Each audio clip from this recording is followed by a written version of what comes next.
Right, hello. Hello. Good BBG, how you doing? What is new in the update? I don't know, it's not out yet. Still got 14 more minutes. Partner anniversary? Partner anniversary! Apparently, I didn't know. I don't know these things. How am I supposed to know these things?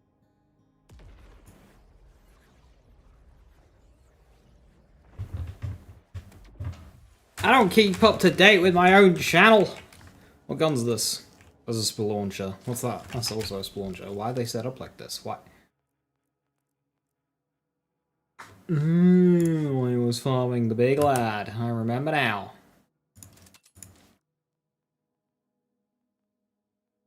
Something that explodes. That explodes. That's a hellhound.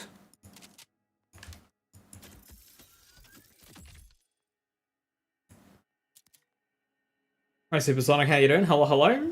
Hey kitty, good to see you. Hiya. Glorious big update today. Literally hugest change log incoming. Next it out. Hey Jack. And thank you very much for the 30 bits, Skirk.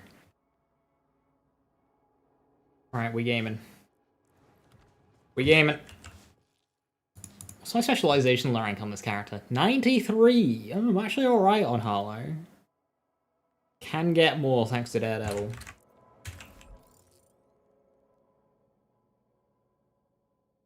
Oh, I've only got 10 minutes. Fix what literally nobody knew about.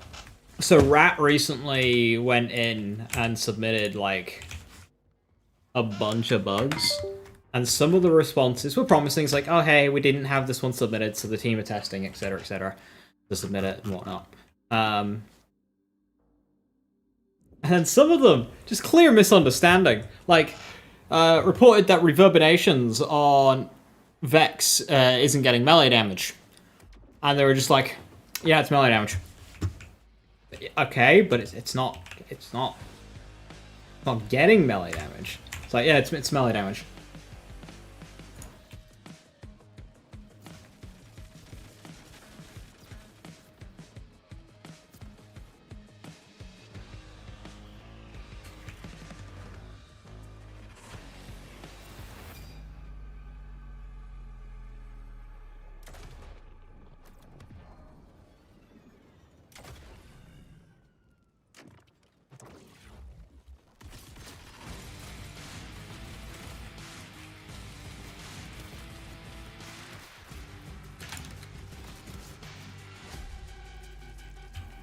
Kill Junk. Is Junk not spawning? Oh no, he's here.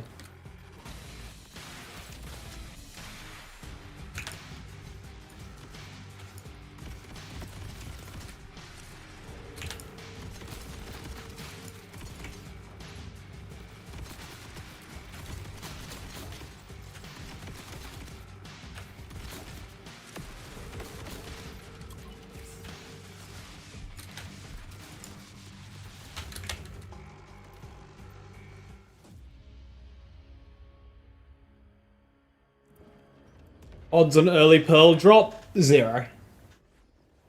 Because they'd have to push out a big patch to do that.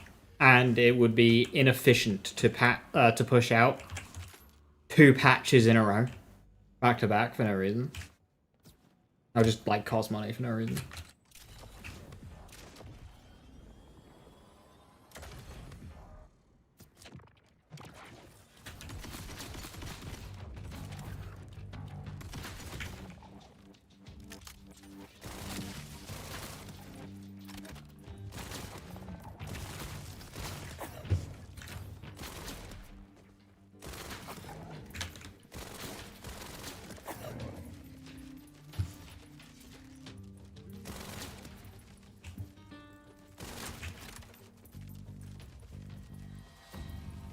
Is green rafter today? Nice one.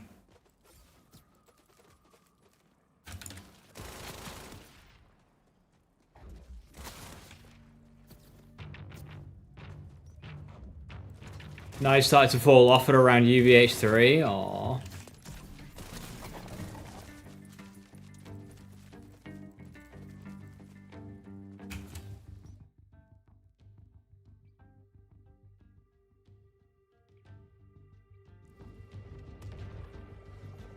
You've almost completed the enemies tab.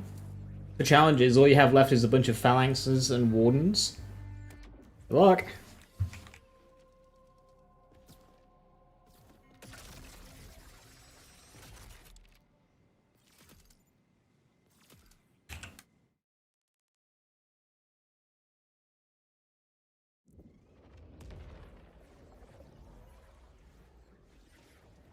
I was happy stream birthday. Yo, thanks. Not quite the channel's birthday, but it's the partner anniversary, apparently. Also, actually, 19th of February. Which means... So, I uploaded my first YouTube video. It was either the 17th or the 21st, and I can't remember which. But it was one of those 2 days. Of February 2014.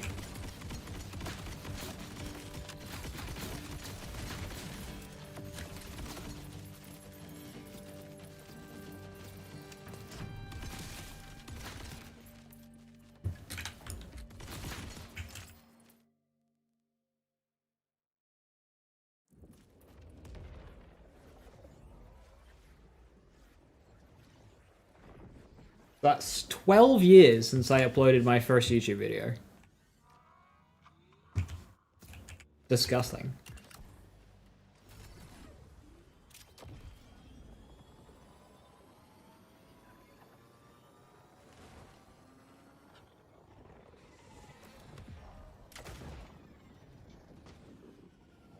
YouTube says 17th. There you go. 17th. It's half your lifespan. Shut up. I'll say that.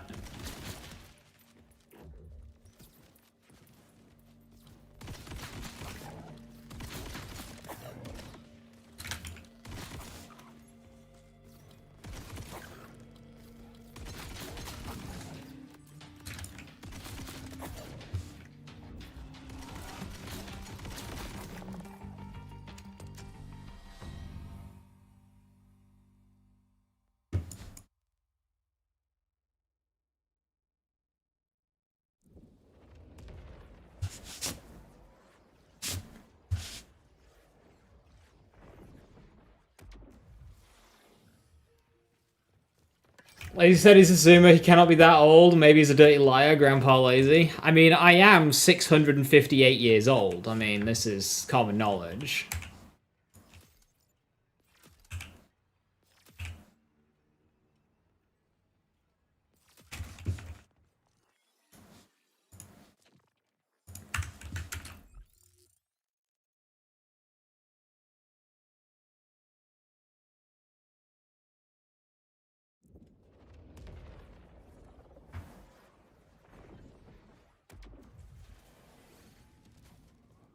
You're 32, which is also 650 years old in people years.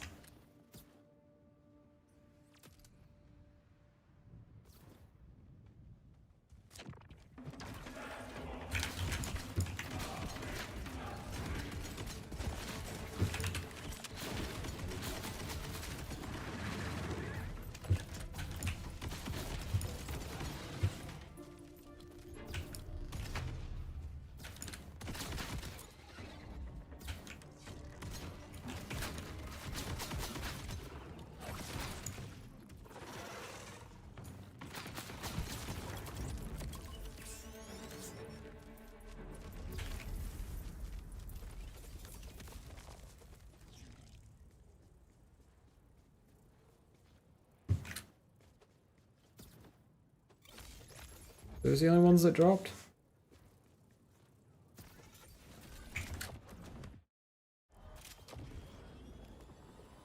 Animage, thank you very much. Hey Anima, hello, hello. Last few attempts at shiny grass before this week's over. Oh yeah, get that done, get that done.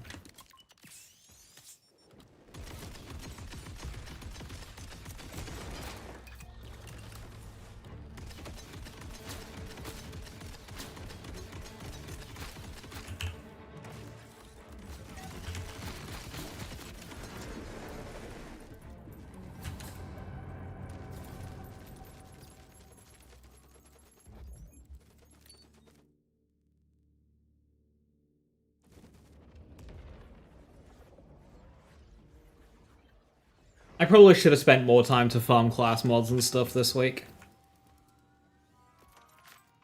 Oh well. Oh, holy contracts.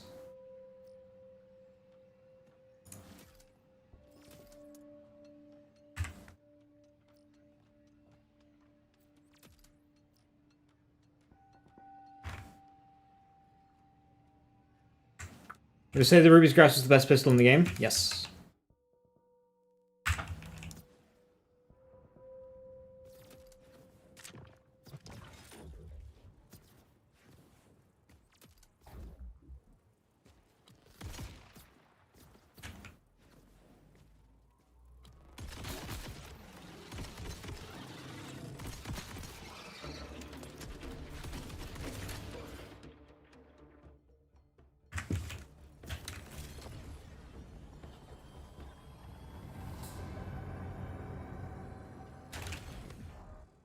Oh, thank you very much, guys. We've been streaming for a hot minute.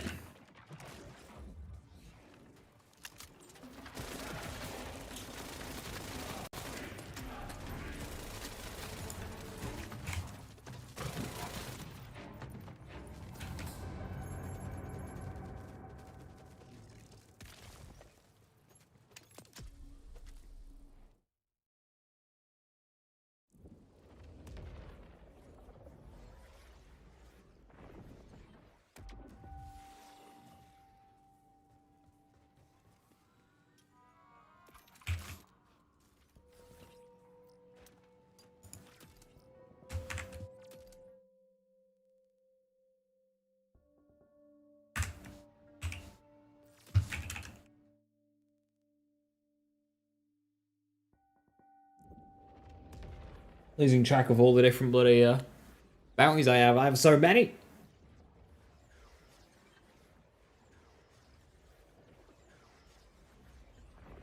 How hard is it right now to change a few paths around in a class mod? Pretty easy.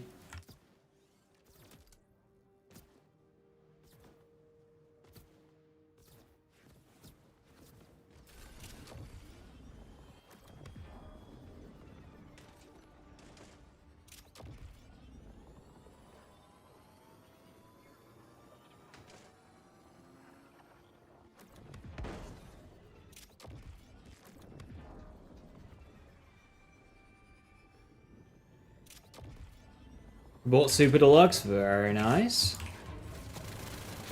Hopefully the DLCs are good.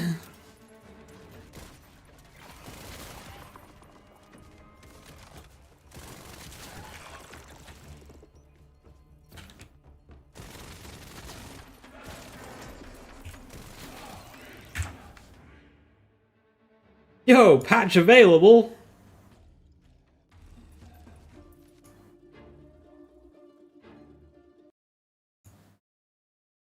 Let's go and find the notes, shall we?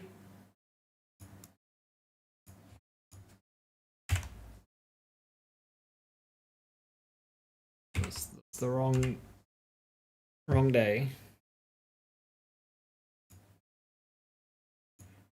No notes yet. They update for everybody at different times.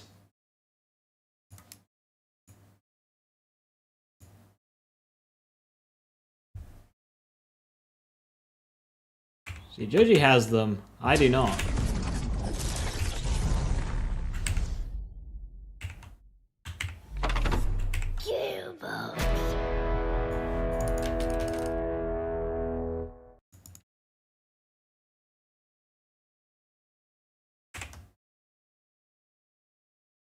I still don't.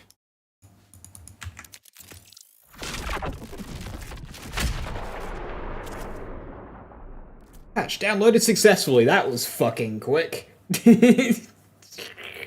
Not a big one then.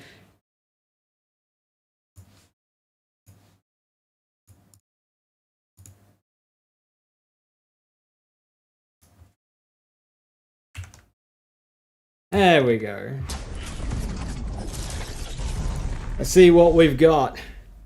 This minor update includes an update to the loot pool in Moxie's tip jar and a new set of weekly activities. Oh, that's a good bug fix. The phosphenes for the Cold Shoulder and Sweet Embrace have been added to the loot pool on Moxie's tip jar. These previously unattainable drops are included in the phosphine challenge, which should now be possible to complete. Okay, so that means the challenge is completable now, but the overall phosphine challenge should be completable. Hey, it's Skull Orchid! Divided focus. And...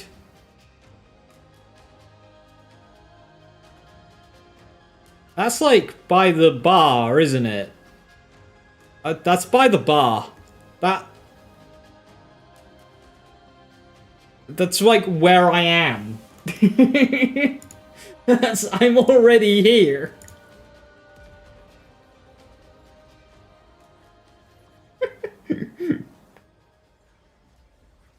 So we can get like 4 shinies this week, right? You're done? Nice one, Ubats. Now I'm going to need to really try and avoid seeing the bloody phosphine skin, because I don't want to see it until I see it in my own game.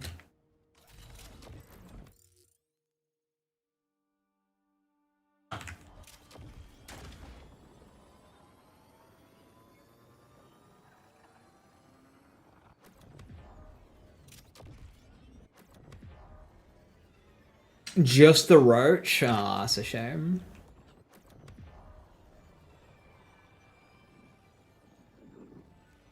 Oh, we're tipping Moxie today. Moxie stonks. Fucking invest. Fish and Chaosan. 3.4k? That's a 4%, so I'll forgive it. That's a 4% as well. Okay, that's so one of the machines of all time. Okay! I need to give you money.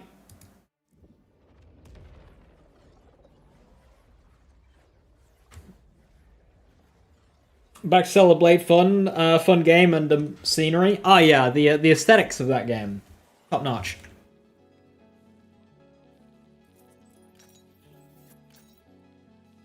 $2,000. Excuse me. Excuse me. That's not shiny.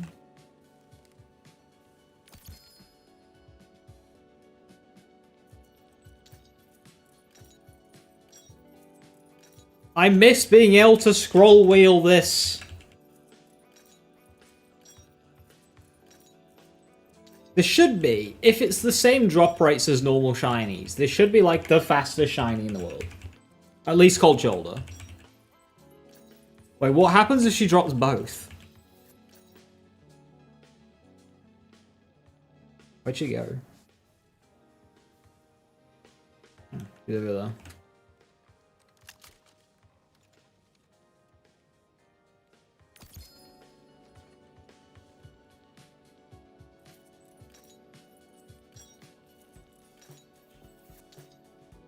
I was fast in the...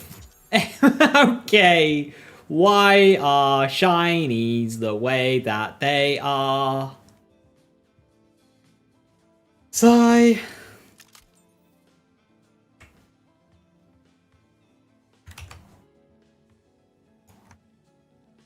I'm going to post this one moment.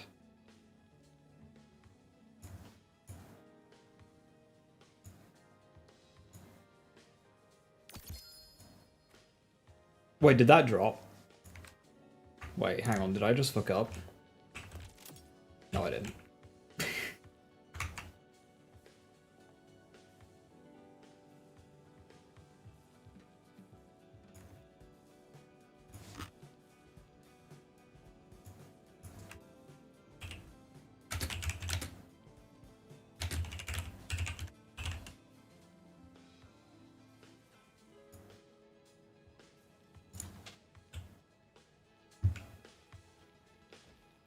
I just leave Moxie hanging like that. I needed to get fake internet points. Where's she keeping those guns? It's just tradition at this point. Bipot and Bod. There you go.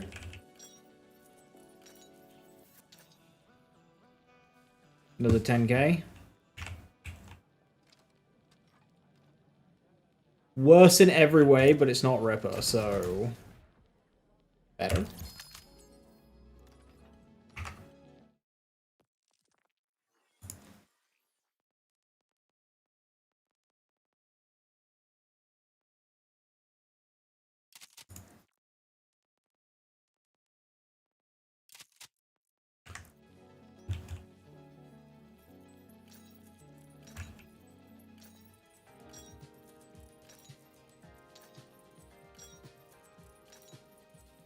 That was the Sweet Embrace as well, which is the easiest one. Were these guns in the game before today? Yeah, they just didn't have shinies. Sweet Embrace is very good. Cold Shoulder's a bit shit.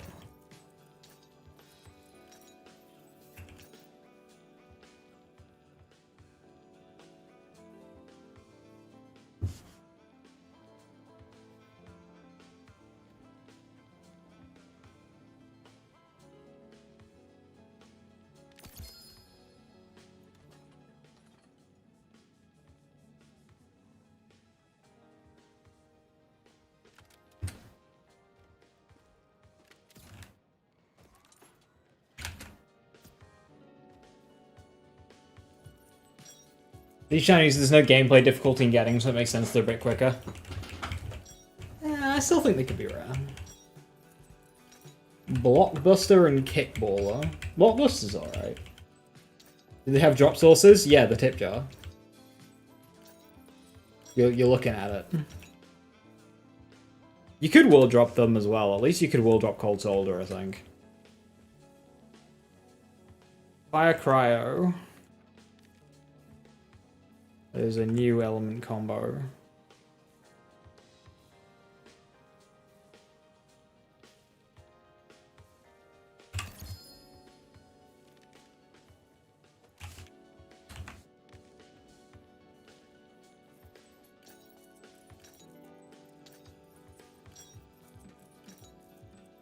You are complete. Shiny challenge now possible. Shiny challenge now possible. Do I just like speedrun and get all my shinies now? Do I just shiny farm until I beat the challenge? I feel like I should. If I want to avoid spoilers.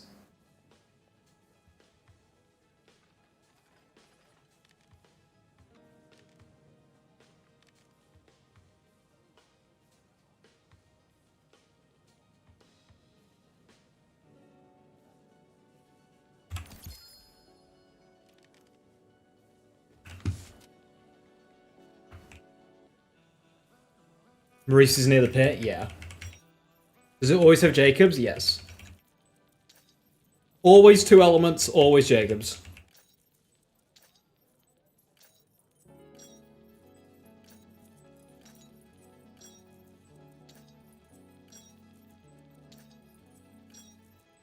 As it's donating this slow, this fast is acceptable? Nah, no, where's the whims of, like, it's not... You're treating it like a checklist. I don't think they should be. Checklists aren't cool. Shinies are. How many did I miss? 30. I've got a ways to go. Just add Ripper Mag. I don't think it rolls Ripper. It's quite limited. It rolls COV, but I don't think it rolls Ripper. With this gun, you don't need it. This is an expensive one. This one better be a shiny.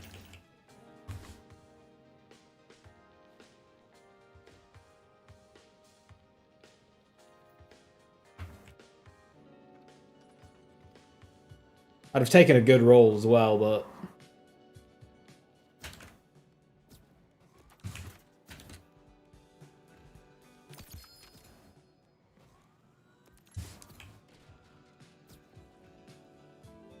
Cold Shoulder does roll with Ripper, but it's always like...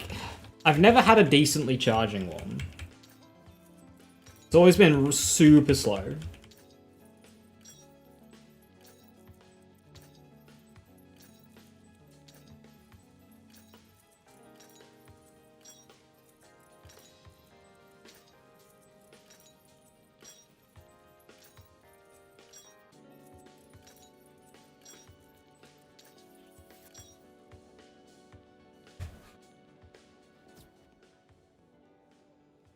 So that one's got serum.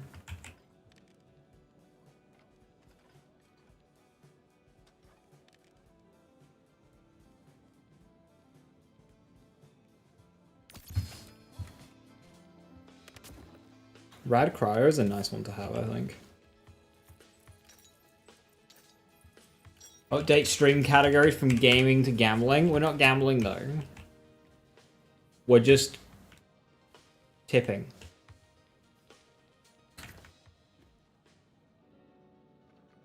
Atlas Underbarrel. More mag for worse reload. Oh, this thing's not fully automatic? Ew. Wait, maybe get it with Ripper then.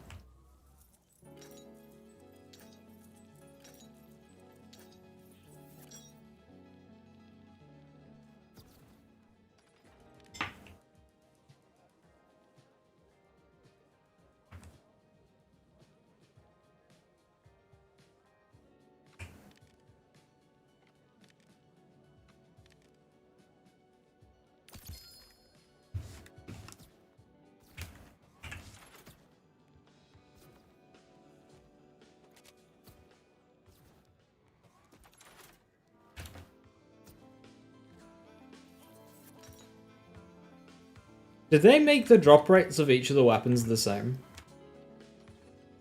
Because I'm feeling very 50-50.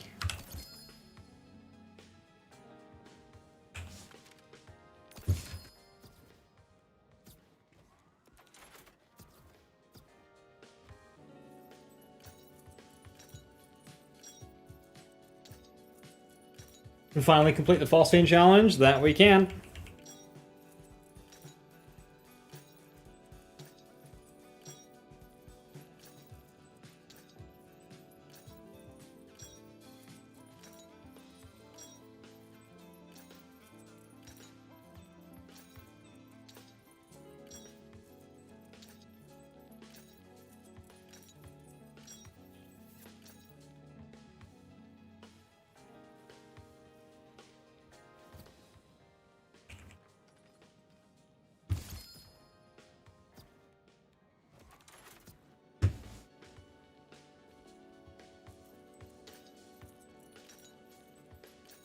Wish you could spam the jar faster. Yeah, in Borderlands 3, I could just bind it to scroll wheel and just let it rip.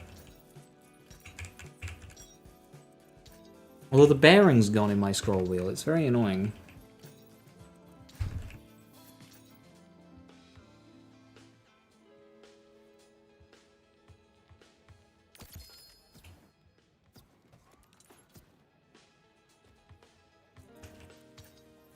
Where's Maurice? It's by the bar, just north of the pit.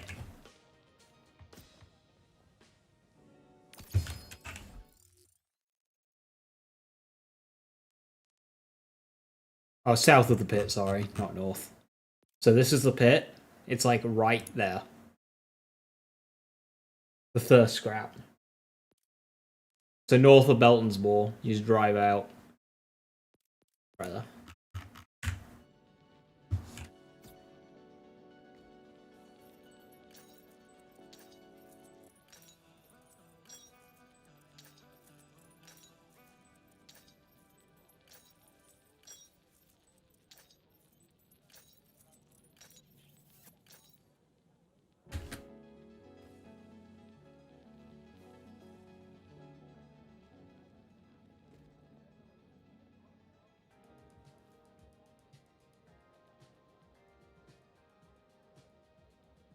See, that one's a lot better.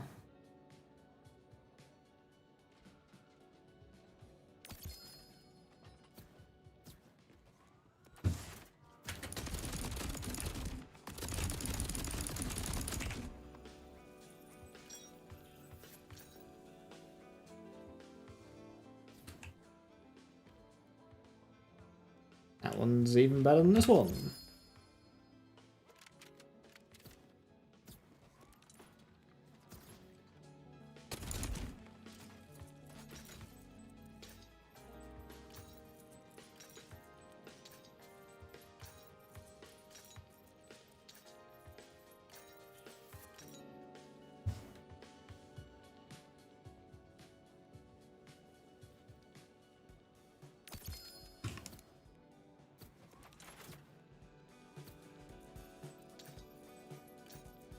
Cricket and the Fuse. That's an easy skip, is that?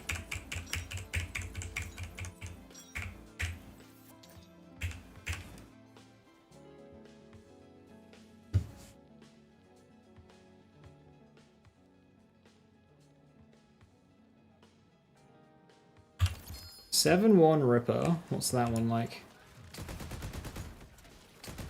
So despite it having a slow charge,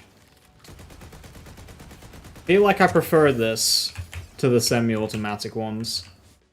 Semi-automatic just feels shit.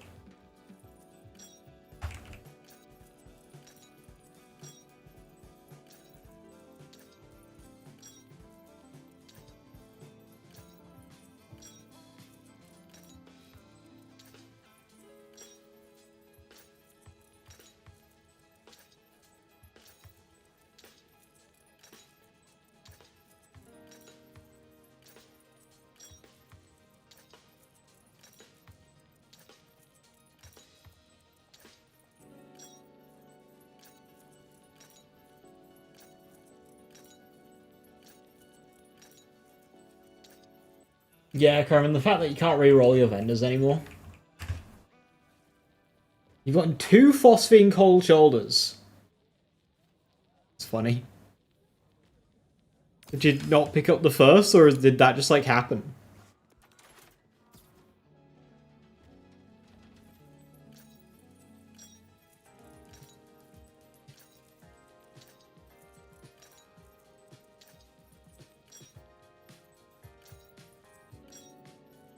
It just happened. Must be something to do with the fact that she doesn't, like, drop loot. It gives you the item in a different way, so it's just something to do with the drop pool, I would imagine, that means that you can drop multiple times.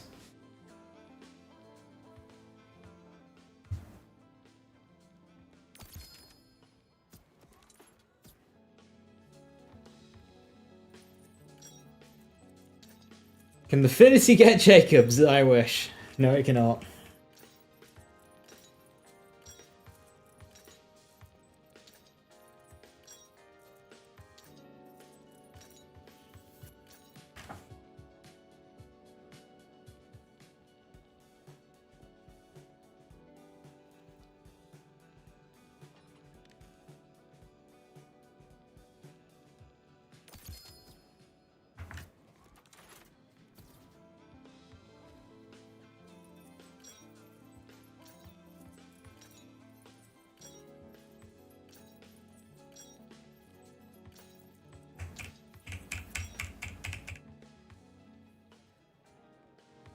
Got a question about the build. Why did I go partial blue? Because getting the fire rate works out to be a tad better.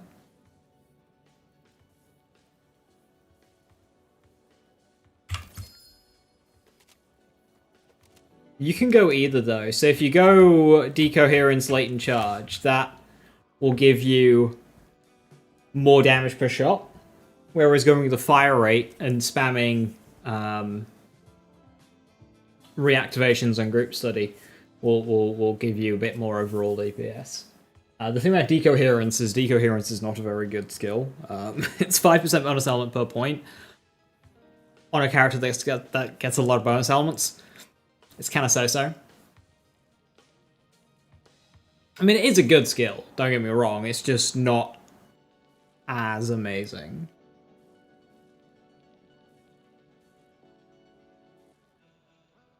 One point is nice for, like, critical funding procs, but yeah, you can go either or.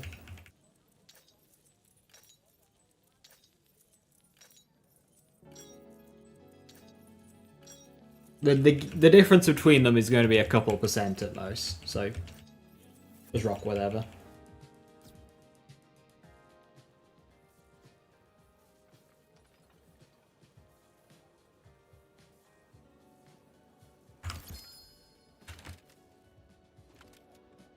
Bugbear and Bod. The Bod Bear.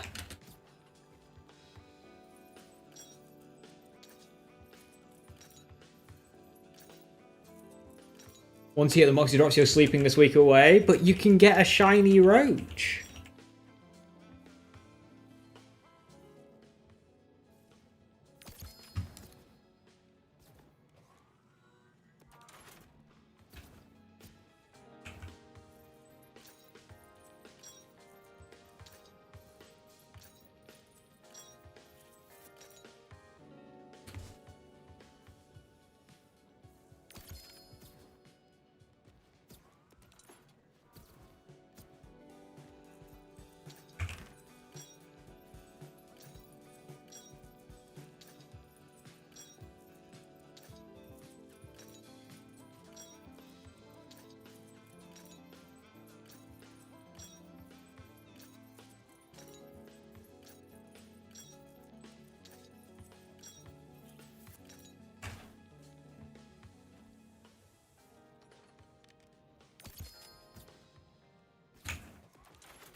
Moxie one's excuse to give one to get one of your characters close to the max money. And what are you spending that money on?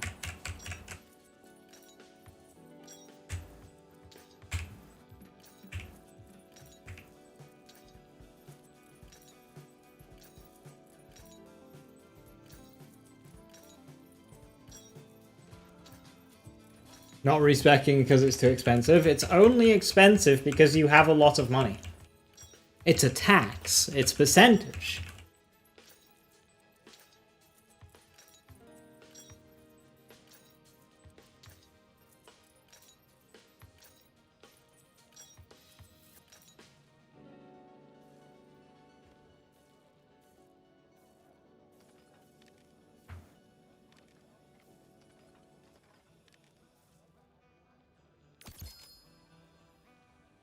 You got a second shiny Sweet Embrace? Yeah, apparently that can happen. Respecking in extra lives, but it doesn't cost money. It only costs a percentage of your money. You could have $10 and it'll cost you $1. It doesn't matter. You don't...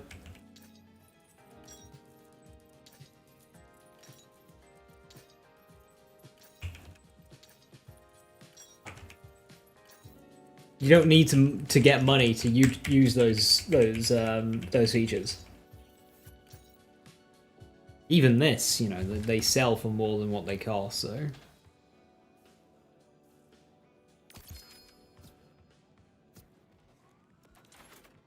Sweet Embrace can roll Ripper? It can? What the heck?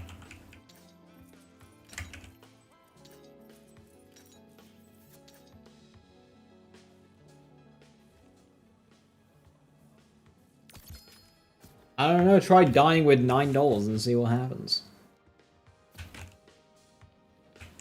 I can't imagine Sweet Embrace with Ripper would be very good, but... we'll do some funny bossing stuff. You try Moxie between two chairs next to the jar while optimizing? Amazing. She hasn't moved from her spot there in a little while, so... I don't have to go looking for her. This morning was just free. You can't. You have 1.6 billion. There's a very quick way to not have 1.6 billion.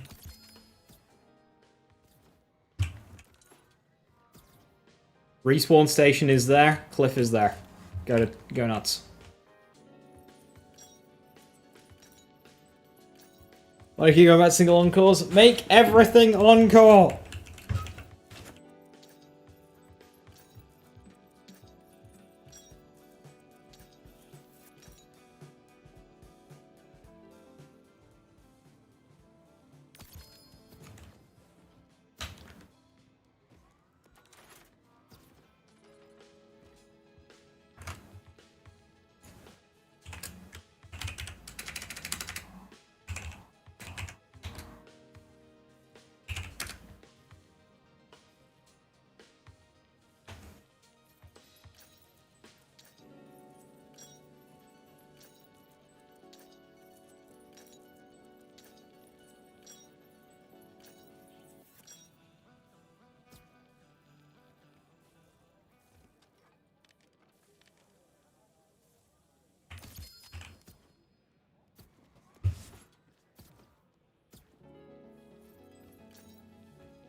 That's still connected to a boss. Well, it wasn't supposed to be bugged, I imagine. I don't know. Hey Lauren, how you doing?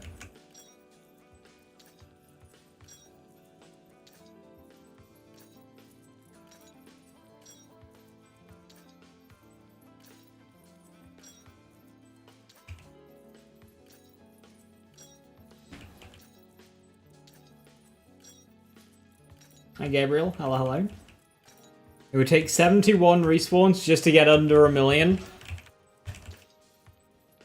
Clocks are ticking. But yeah, you could start a new character and just walk into the sea. See what happens. You'll respawn. It won't stop you from respawning. Imagine you could brick a character, just completely kill off a character because you didn't have enough money to pay a respawn station. That'd be a really funny mechanic.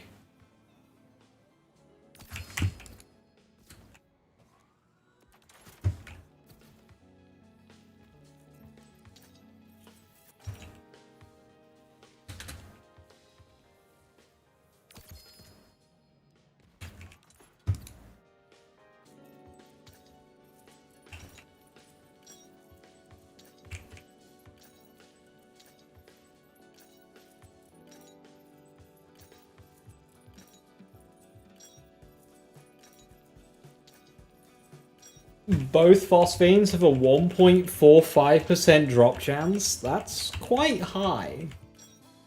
Fair enough.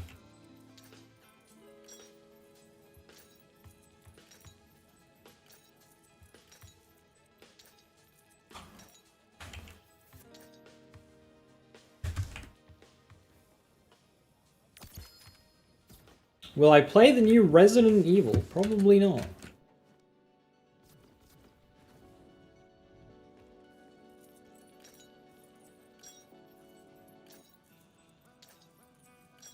I have a lot of games I want to be playing right now.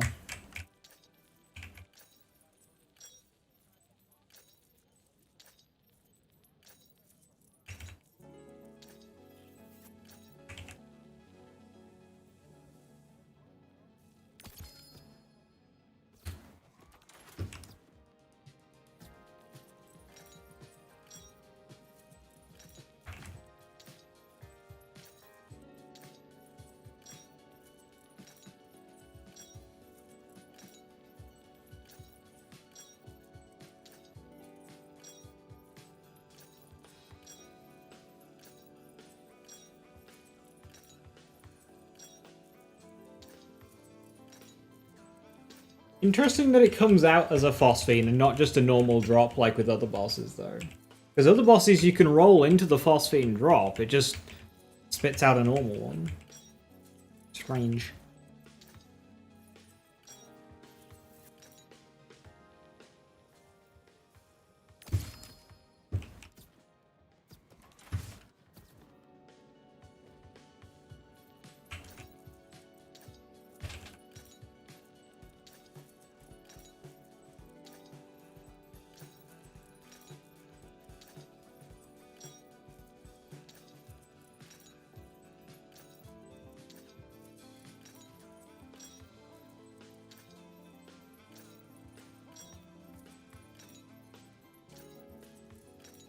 Moxie's being pretty greedy.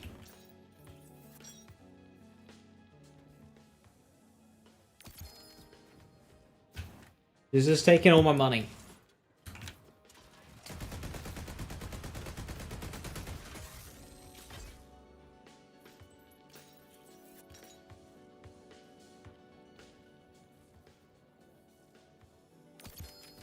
I say that as if I'm not making a profit, but like...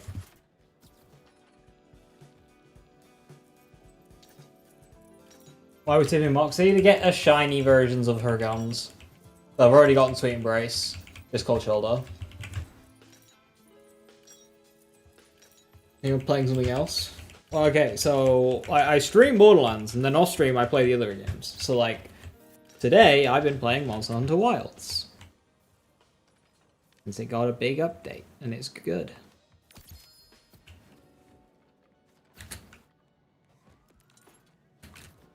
Next month, I want to be playing a lot of Monster Hunter Stories, but I also know that Monster Hunter Stories will do absolutely fucking terribly on my stream.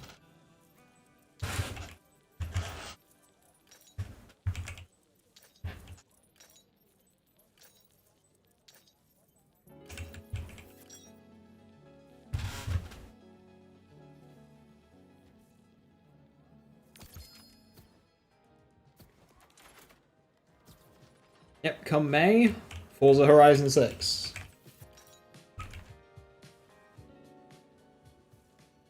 Hey, I haven't had a ripper cold shoulder in a while.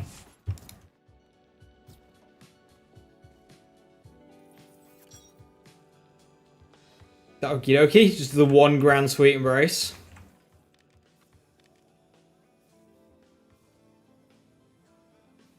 Ooh, I like that one. It's not COV roll, just 10 mag quick reload. Bit less damage though.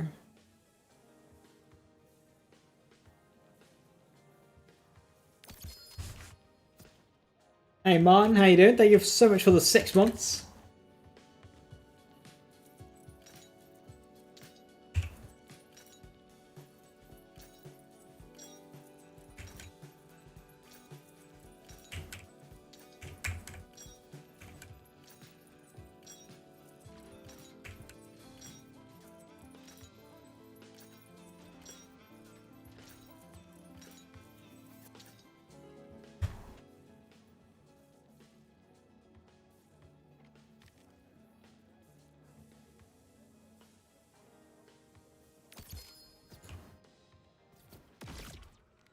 I like this one's only a 6 mag.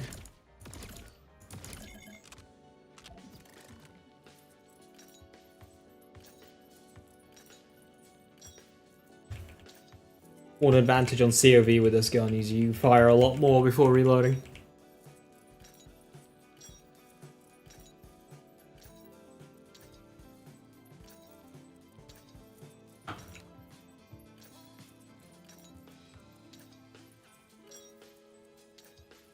Hey Urban, how you doing? Hello, hello.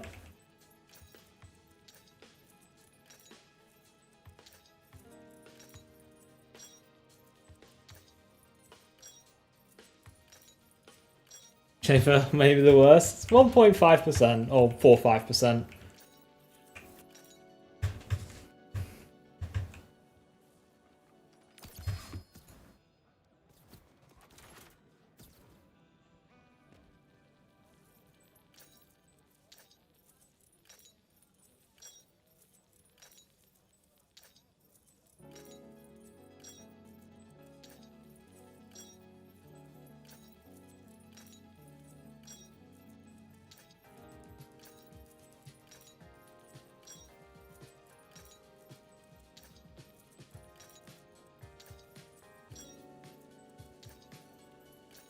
They'll have an update along with the bounty pack. Well, they'll need to add the bounty pack.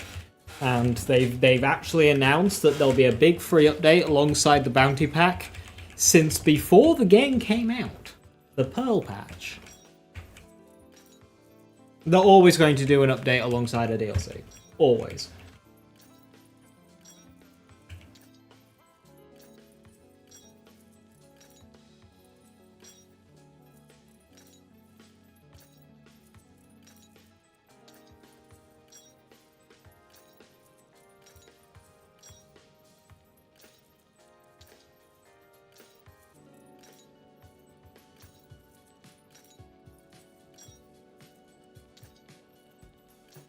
Moralize is so funny. What kind of stuff does she say?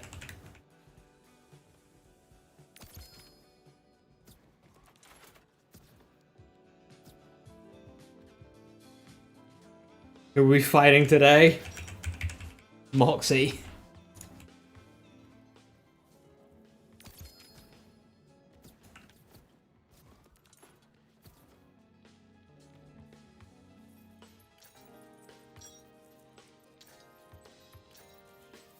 Just casually while meditating. Well, Amara's meditation is just thinking about beating people up. That's how she meditates. What's going to be in the update? Pearls will be one thing.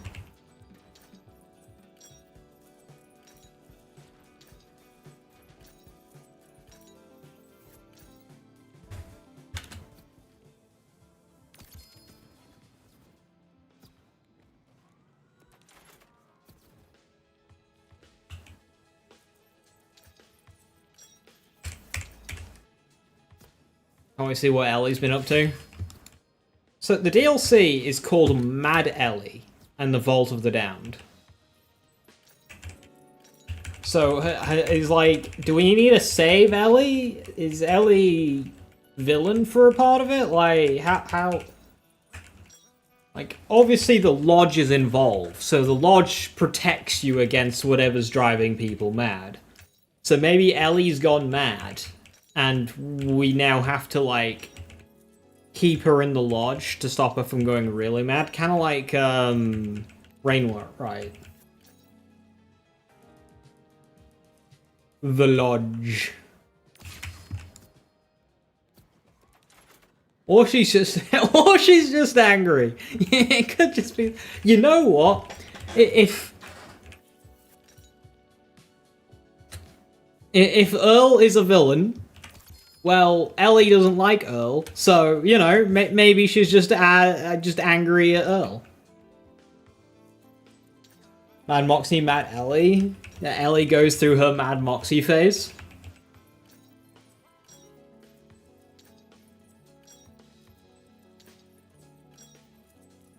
But Conway out then, they're besties now. One more Conway. Maybe Earl will die, who knows? Do I speak?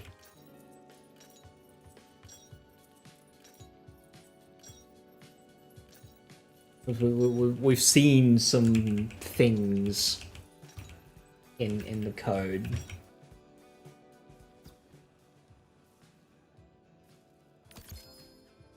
Which appears to be DLC related.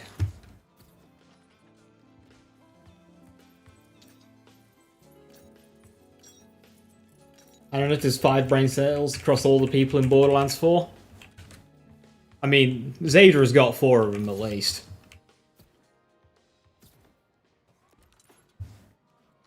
The heart still beats. The heart still bleeds. Indeed it does.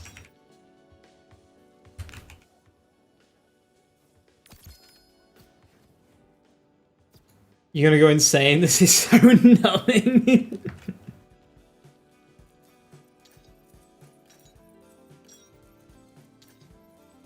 This game becomes an instant 10 out of 10 if they pull the Ellie model on the Jiggly Moxie walk animation.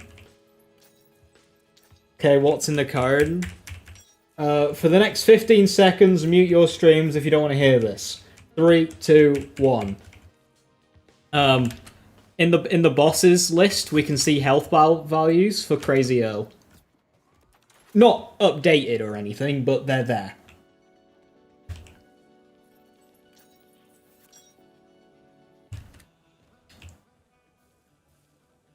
Oh, better. So don't speak that in chat either. Don't be asshole. Why did Moxie leave the casino and go back to the ship? I don't know. They usually don't really mention, like, DLCs. Almost as if they're... like, non-canon.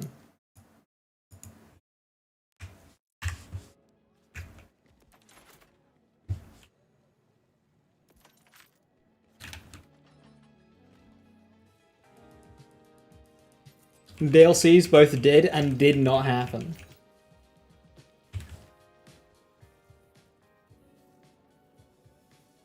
I'm gonna be able to kill a rush. Alright, let's not even play around fake spoilers either, because people get carried away with those.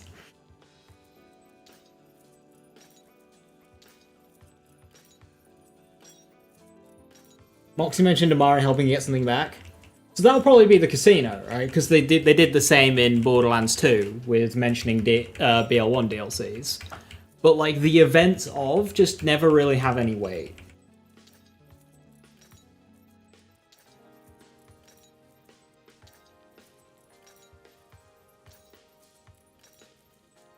Is there a specific way this tip jar works? You push the button, money goes in, Moxie gives you a gun. Do the thousands. So I believe it's to do with money tipped.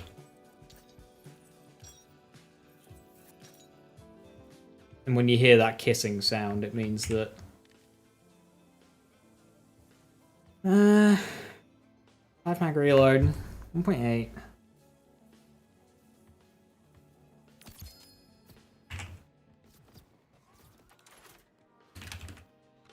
Well, it was radiation, so maybe it was worth taking.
Where's shiny?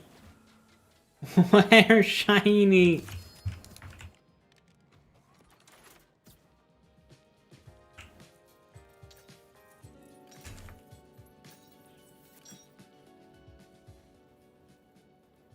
I'm to skullfuck Moxie after this one. Jesus Christ.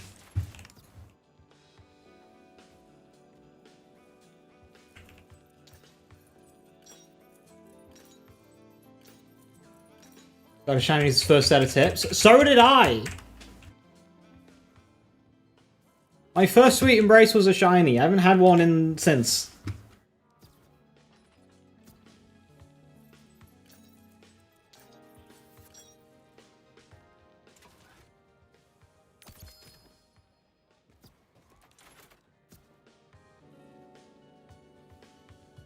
Didn't get one in 10 minutes and lost interest.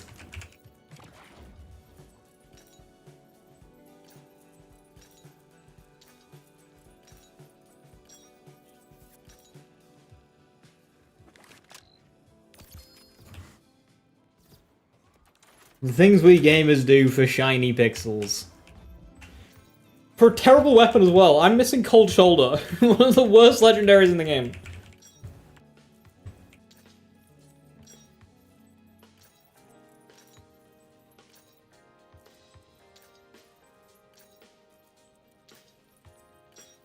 Been farming for literally days.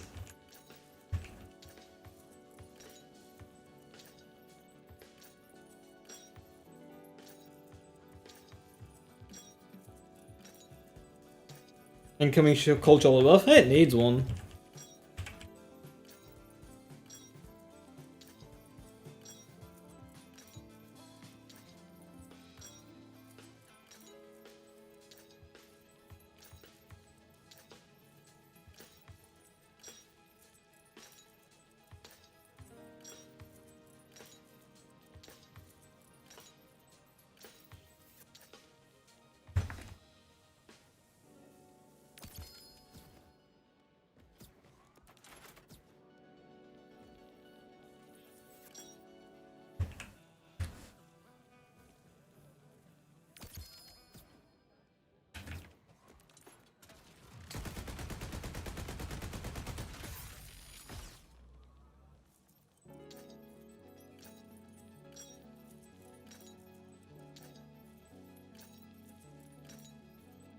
Still gotta give Moxie just the tip. One more to go.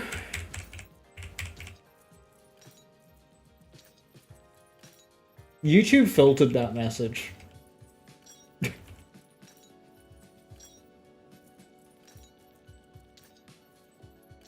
I had to read it on OBS.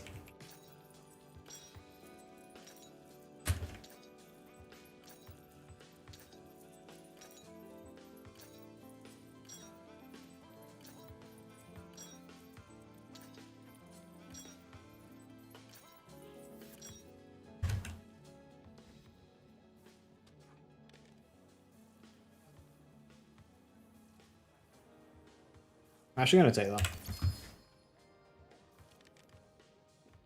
I know this one is better, but like...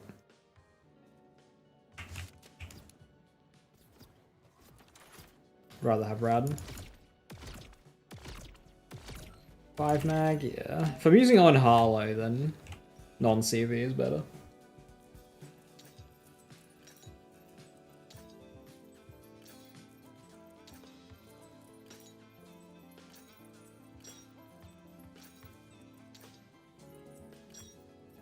Just a stream where we insert our tip into Moxie's jar.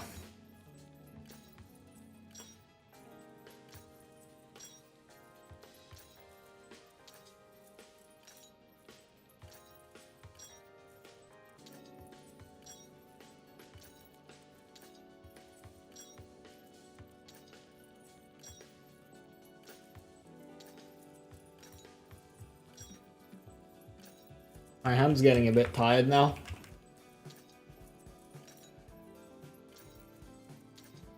Not used to using it this long, you know.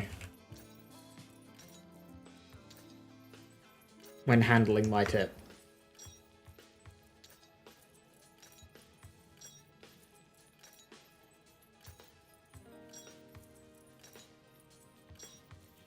Need to know. The Cryoradin.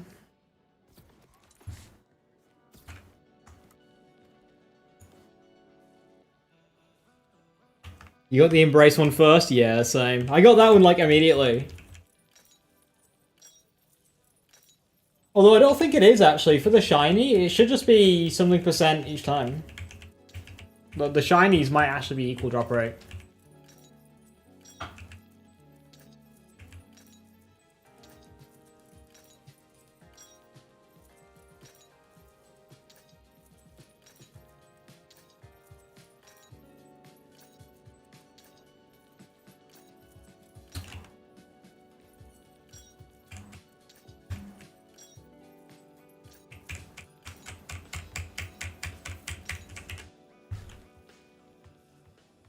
The new guns and pulls, yeah, but are they the same percentage between them? Cold Shoulder and Sweet Embrace. Or is Sweet Embrace rarer? Oh yeah, they are the same percent. Yeah, okay. Sweet Embrace. So getting the shinies, it's the same between them. When looking, were you able to see the drop rate difference of Cold Shoulder to Sweet Embrace?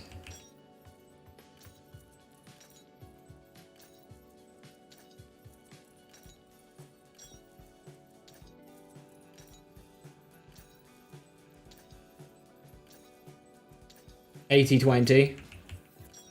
So 80% for a shoulder, about 17-ish for a Sweet Embrace, and then like 3% for a shiny. 145 each.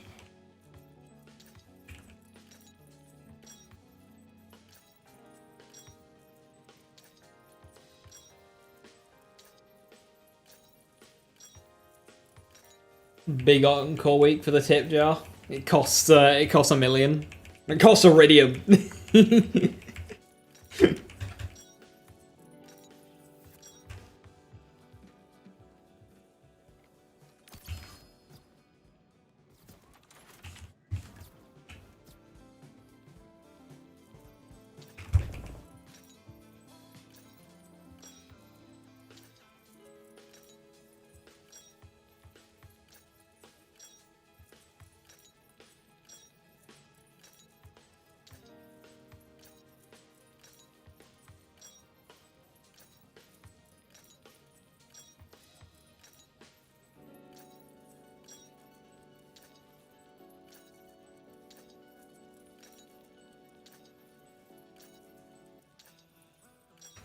Exactly the way this challenge should have ended.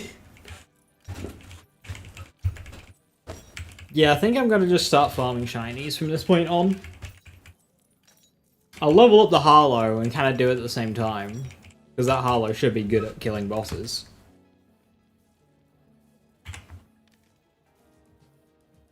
It's better, but I lose a shot in the mag.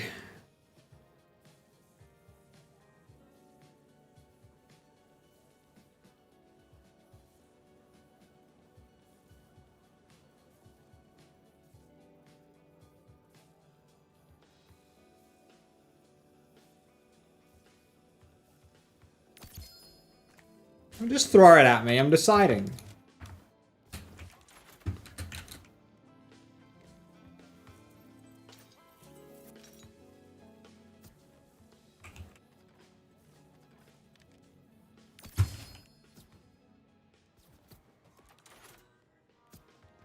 I'm gonna do it on my shiny challenge anyway. 68. I have 20 to go.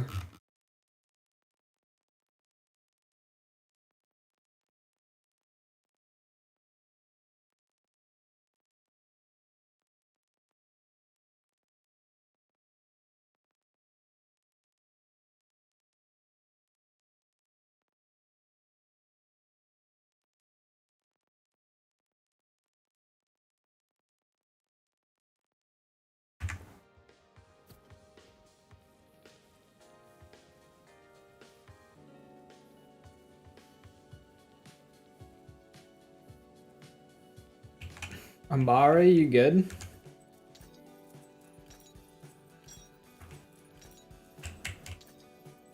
You hit the exact number for 2 brain rot memes. Calculated. It's probably not even possible to hit those 2. It might be actually. One of them. Which one though?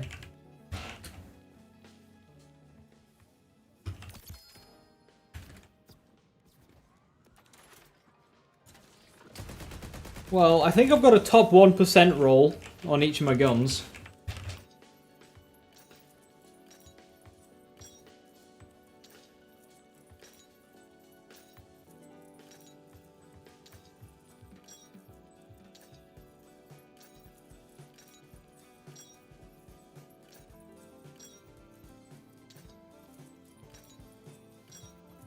VOD viewers, skip forward 3 hours. Imagine that was it.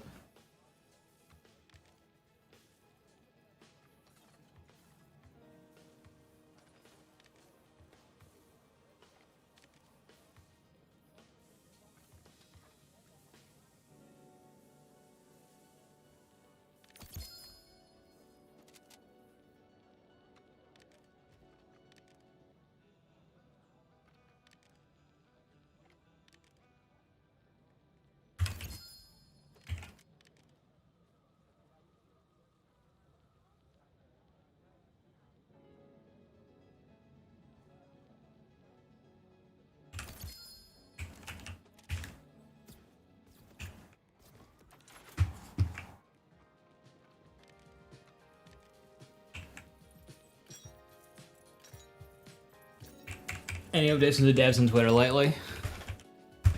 No, they're just kind of hard at work with the DLCs. Happy Phosphine Titch Hour anniversary!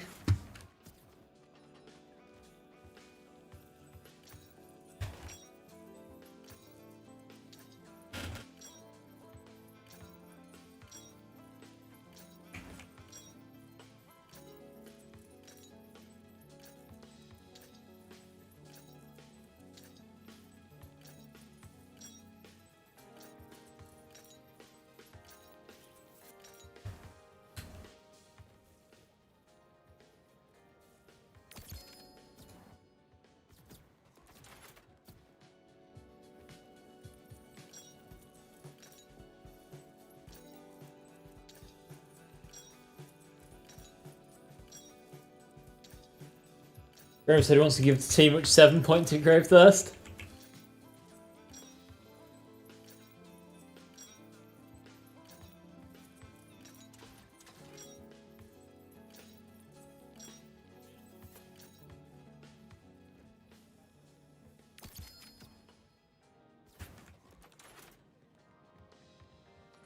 I think they'll bring back Pearl Shields. I kind of hope so. I think they could probably do some interesting stuff with Pearl Shields. I really want a shield that's got guaranteed max capacity. Because farming for the purple one is impossible. But yet there's so many skills that scale off of shield capacity that it's clearly a direction they want you to go, but you can't farm it. Don't worry that they're not getting any DLC next week. They haven't done a trailer yet. We don't have a Stone Demon trailer yet.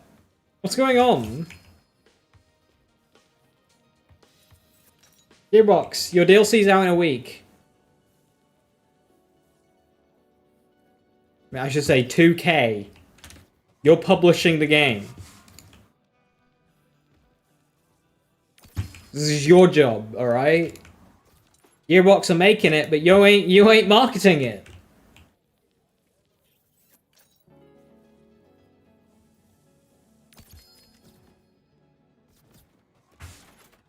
This is your first bit of paid content.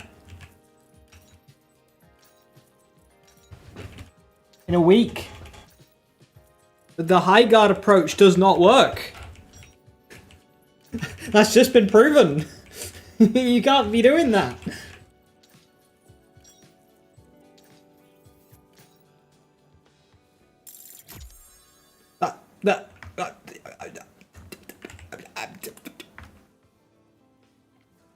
The fuck is this bullshit?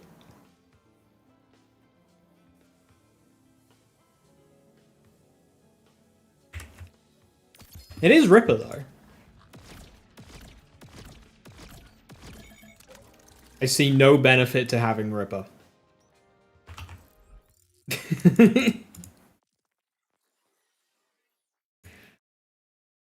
I mean, Ripper gives you access to...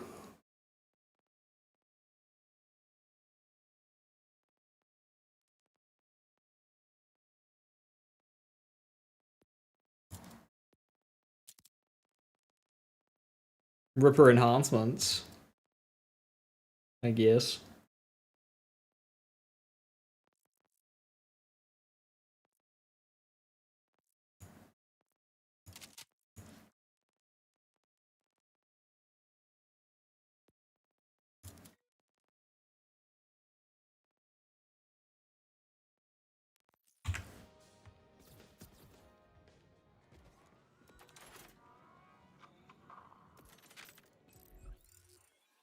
People have gotten the cold shoulder, right? Like, we have gotten that.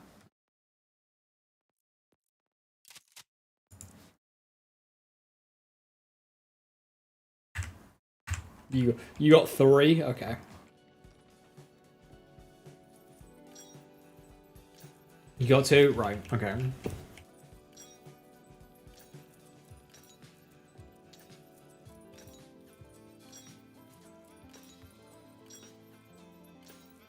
The takedown will add 69 billion players to the game.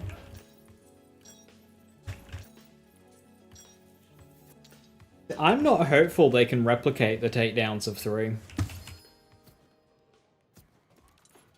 I think they'll be too scared to do interesting mechanics. So they'll just do like a brain-off brawler that won't be as good as Maliwan. Ideal to embrace COV mag ones if you're not doing like ammo replenishing with say critical funding on Harlow or ammo regen on Rafa, then yeah, COV is a good one because you essentially get double mag. But really, the important thing is going to be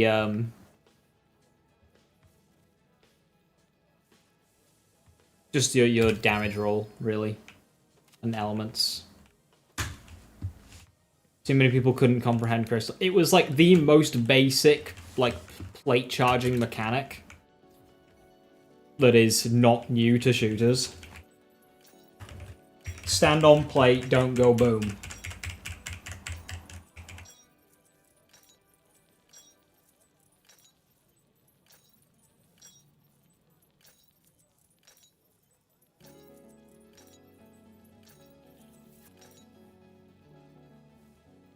How you make it difficult when each character is an unkillable Death Guard? Well, that's a difficulty they face.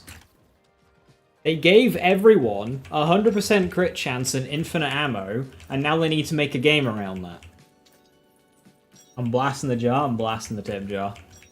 I'm putting my tip right into that jar. Fucking.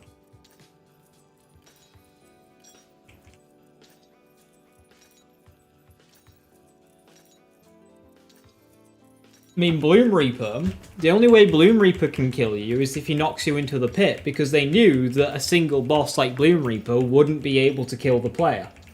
And it can't. They can't kill the player. The players are too strong. So in order to kill the player, you need to start adding gravity and insta-kills. Because the players just can't die. They made lifesteal too strong again.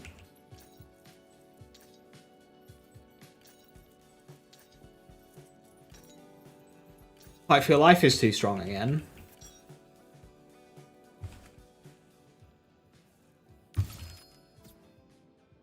Not as bad as BL3, mind. Management movement ability? I do too, because they added these new movement mechanics into the game, and then they made a raid boss specifically around mastering those movement mechanics. That's good. I would hope, though, for the next raid boss, they do something a bit different. It's like, right, we've got our movement test, now we need a different kind of test for the next boss. But what do they even test?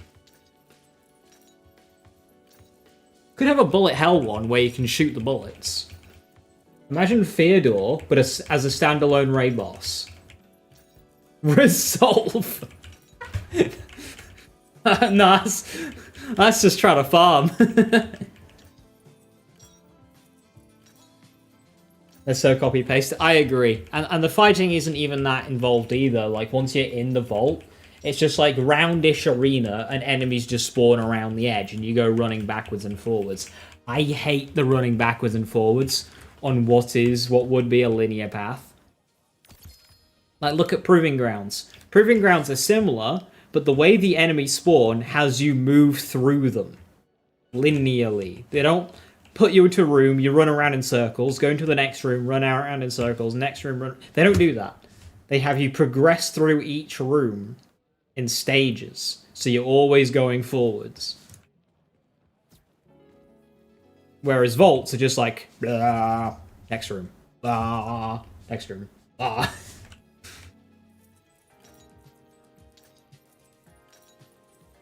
More bioarmor mechanics would be cool. I think if they did more bioarmor mechanics, the players would have a fit. I'd say if we're going to do bioarmor, less so on the boss's health bar, but more so on maybe something environmental, right? Ooh, another Ripper one. Ooh, 7-7. Christ, I'm going to have to do a side-by-side. So, like, imagine if... instead of yeeting the canister at the boss in order to let you damage it, you instead yeet a canister at a bit of environment that then, like, did a chunk of damage to the boss, or revealed more of the map, or, you know, something more in-depth than just make the boss available to shoot. Or, you do how they have it, but you have to do something to get access to the bio thing. So you have to do, like, you have to get to a certain area, do a certain thing, and then that gives you a bio canister to then use on the boss. And do that, like, once.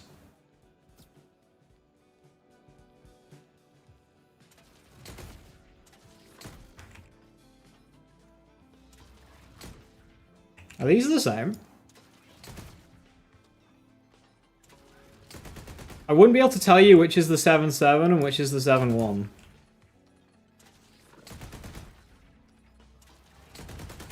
Well, that's the 7 because of the fire rate. Ah, shit. That doesn't break a new threshold. Pressing.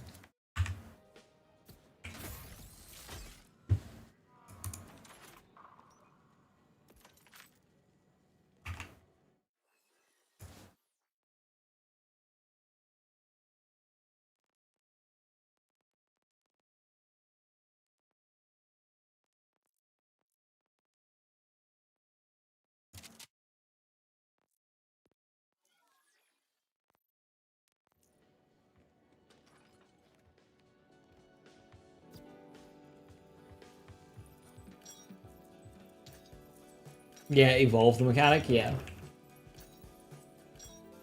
Had to overcome it to progress the fight. Imagine, like, so think of Wotan's double bubble phase. The one where it's you can't shoot it, you have to fly above it and shoot through the top. That, but you have to dunk a bio bomb in, like you're doing a dunk.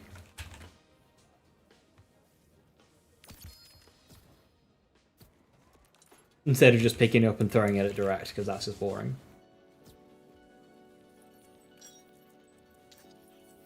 Kingsley AF, don't say more. I've said numerous times today, I would like to see it firsthand. So don't start fucking describing it. Going for a second shiny shoulder? No, I'm going for a first.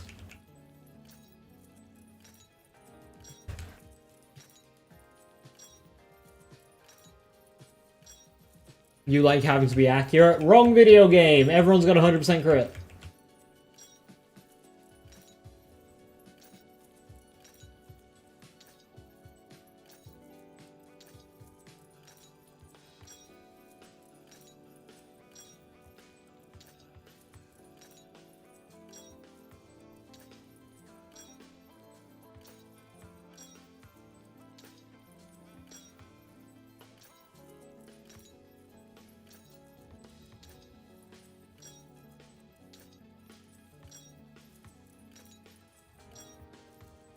You want to raid boss that is a HP bar for every element and it only takes damage from that element, but you can destroy them in any order you want.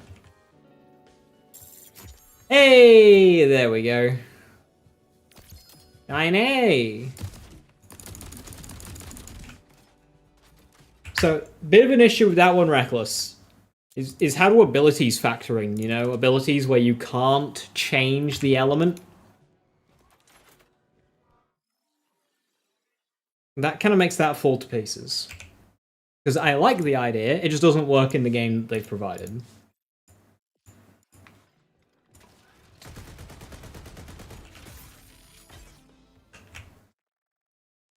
Right. Let's go and shoot something.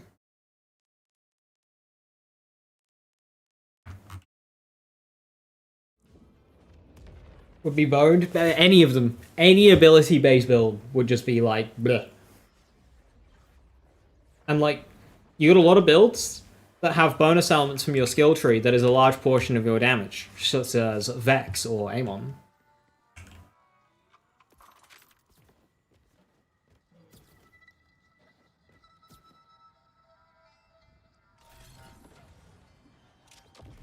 This game is just not built for element matching, so I don't know why they keep clinging onto it as a mechanic. They can make elements do different things.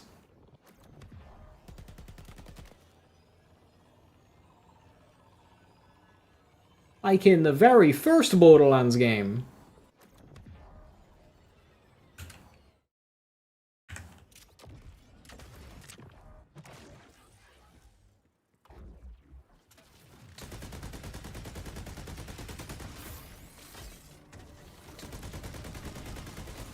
But that's just rude.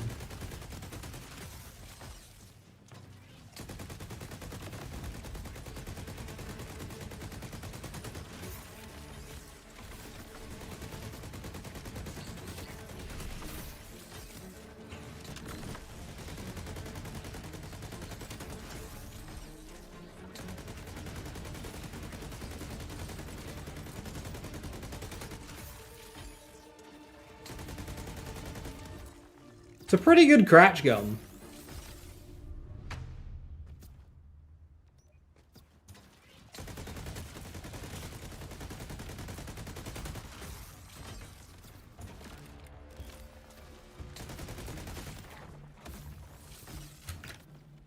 Shame it can't roll Jacobs.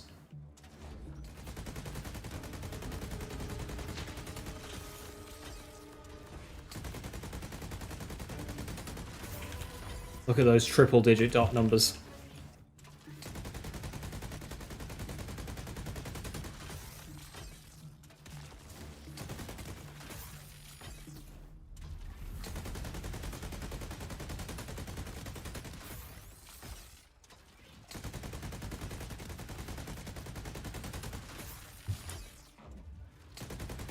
What's Borderlands 4 obsession with guns that aim for you? Could we not be trusted?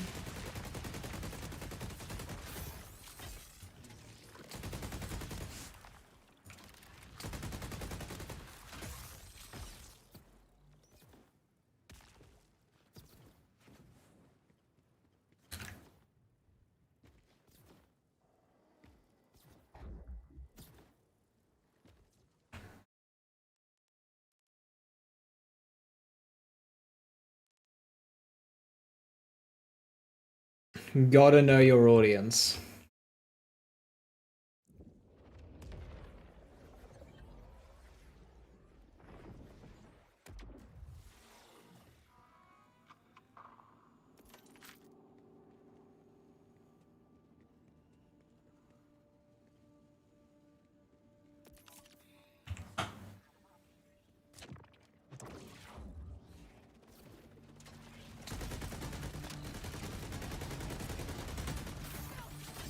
Yeah, it just kind of picks who it shoots. You don't choose.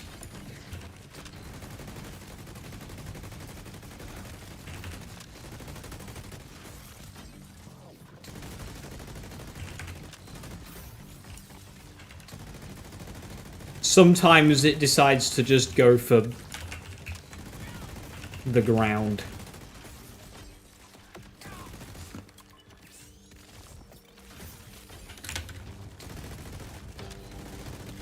And that's that fight over. Cool. I wish... Where's a good place to go for an actual extended fight that lasts longer than 10 seconds? Like, what? Please. I just want to play the game.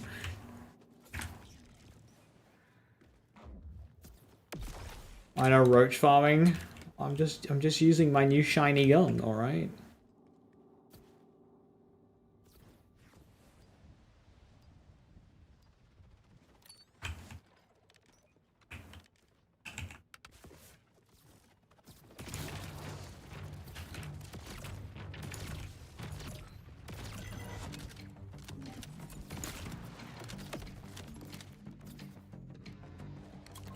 You never actually use a cold shoulder, or is it fun? Not really, no.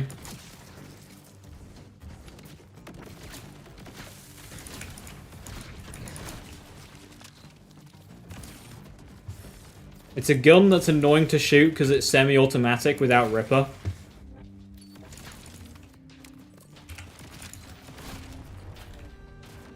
Oh, that's that fight over. Where's the next one?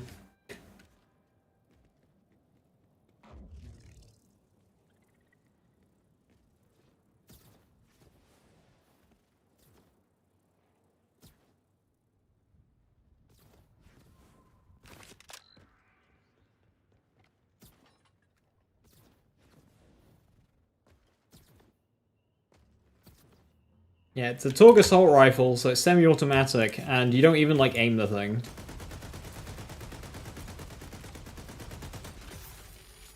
It aims for you. And not very well.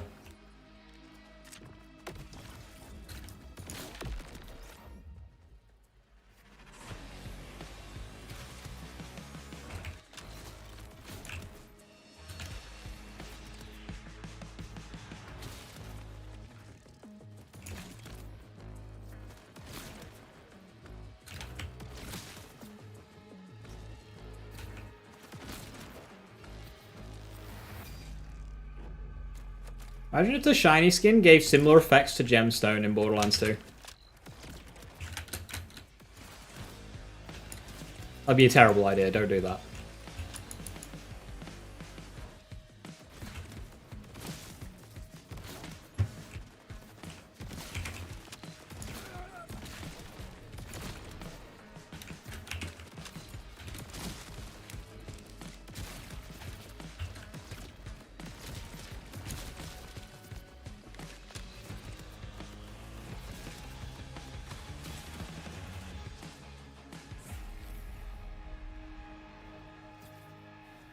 Well, that's that fight over, and I still had plenty of action skill left.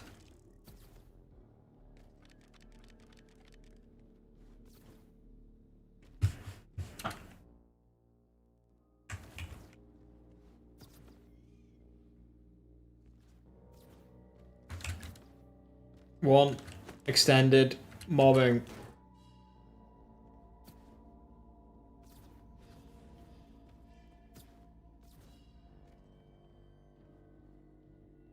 Old shoulder vault run when?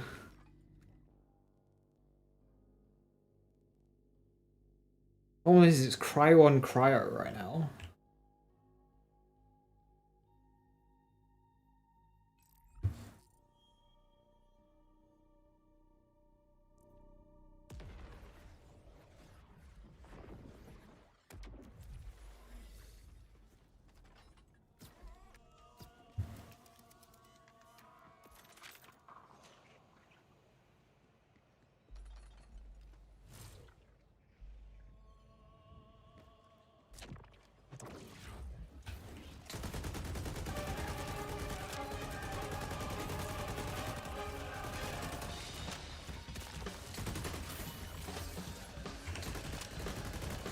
You can tell how unreliable this gun is by how much I'm needing to reload it.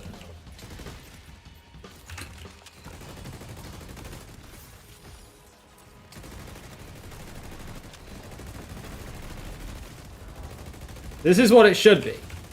Firing full auto. Never reloading. Because it keeps aiming for enemies, just like... that it can't reach.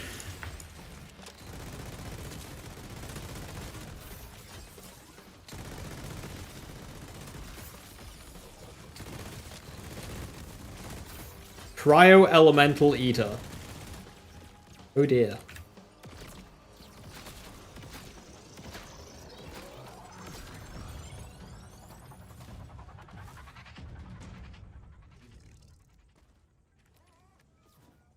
Projectiles can't turn fast enough so shots hit the ground and walls. Yeah, that's so like... Burt's Bees is of course very similar to this, but Bees... even though it flails around a lot, it's got a much sharper turn radius. I'm not sure this gun has the splash radius where airburst would be good. Do I have airburst? I do. I can try airburst.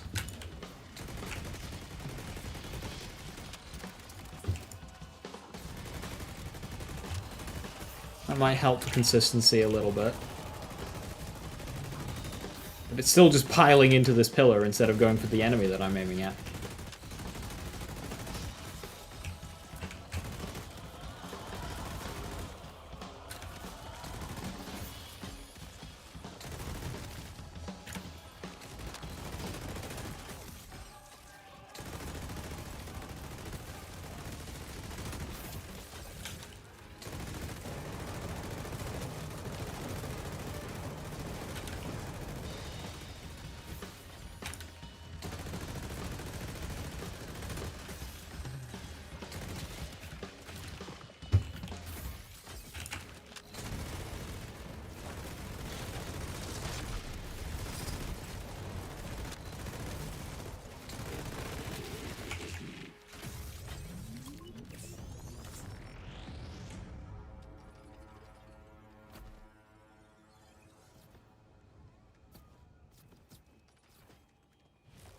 It's either aiming for far enemies or it's just aiming away from the target. Yeah.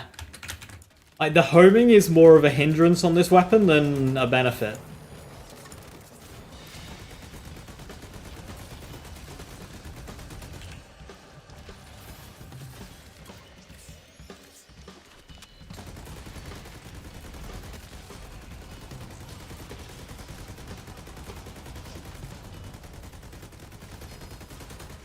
And because most of the shots are actually misses, it's not doing too good at cycling amp either, so it's losing a lot of power there.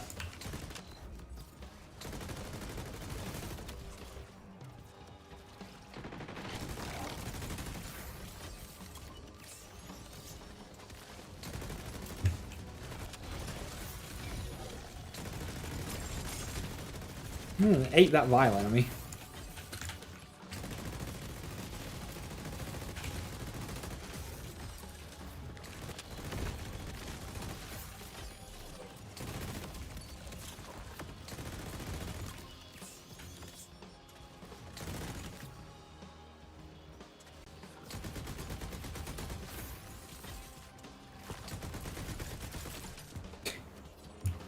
Please, just target the weak enemy in front of me.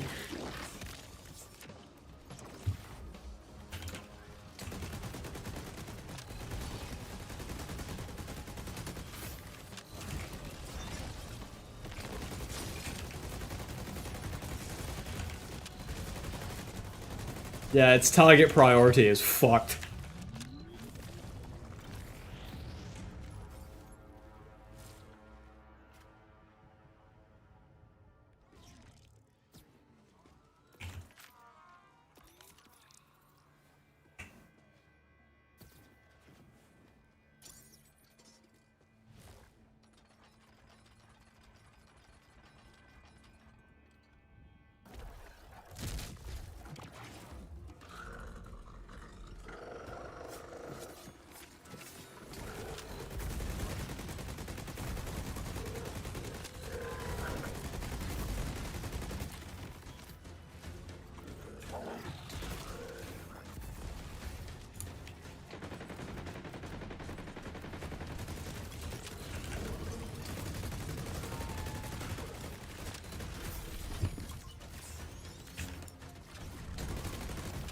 explosive weapon and radix is not a good combo.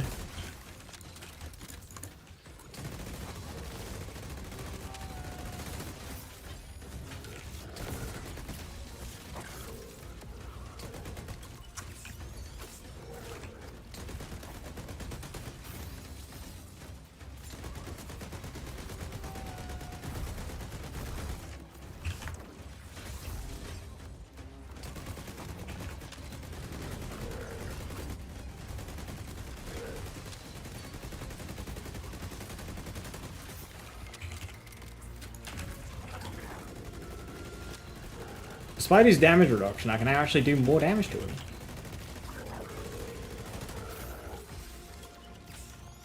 Despite him being a single stationary target, I can't hit every shot against him.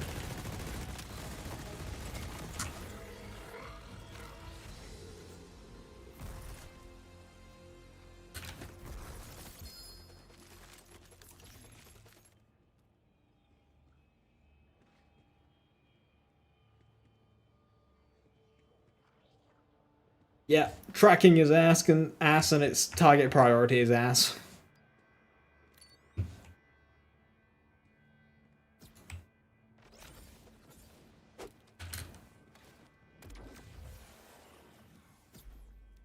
It's just not a fun gun to use because there's nothing the player can really do to influence it.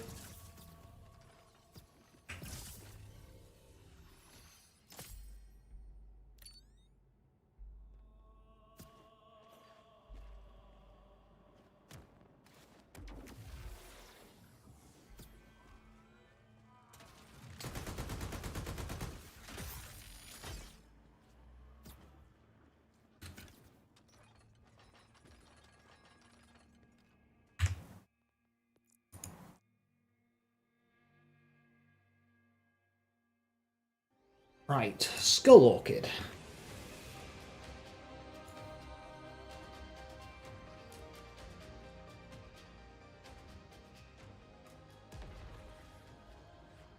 How much Iridium do I have on aim on still? I should have a lot. I've got a lot of Iridium to burn through on this character.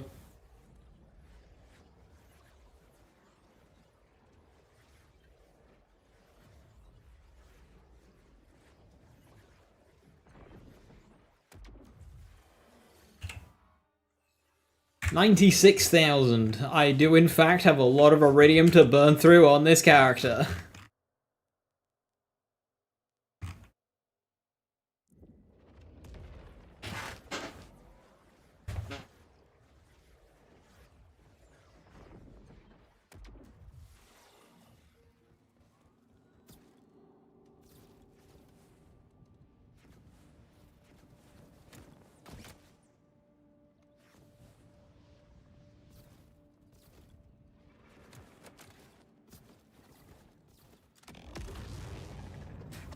It's Maurice location? Yeah, I got there immediately because it was right where I was. It's by the thirst grab. It's right there. Right there. It's outside the building.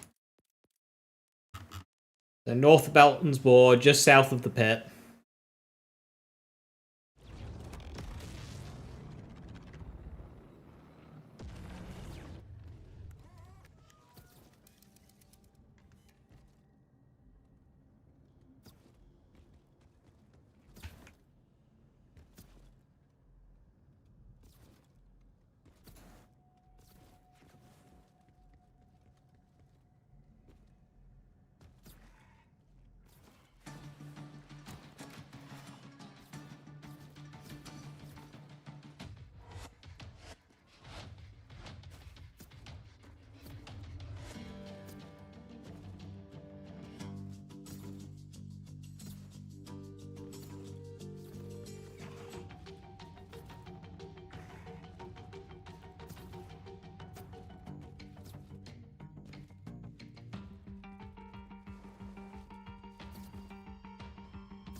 He is tanky.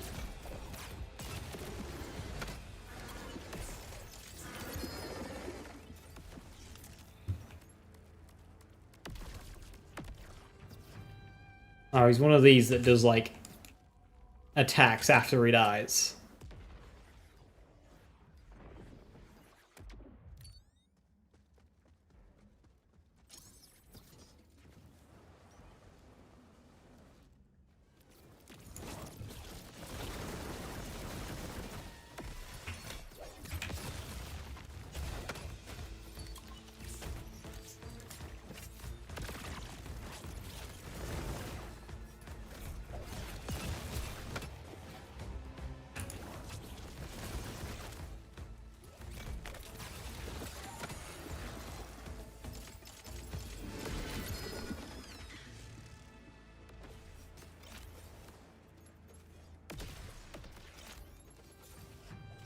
Our first roach. Ow, ow, ow, ow. Fuck. Well, that's rude.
Never even build is Raging Inferno and or Blackout. You can build a gun build that doesn't have Raging Inferno. But skills will have it, yeah, because double dips are the only, like, proper mults that skills have. Skills don't get amp and on shotgun and stuff, so they need it.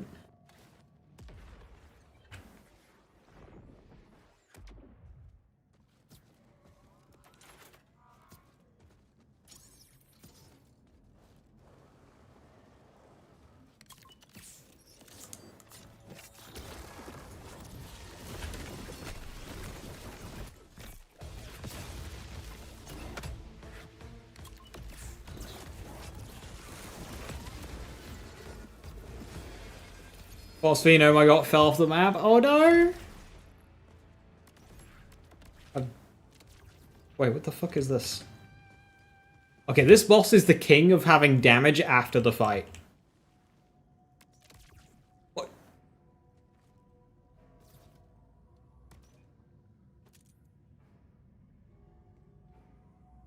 Kinetic damage, +5 Temerario, and Soltado.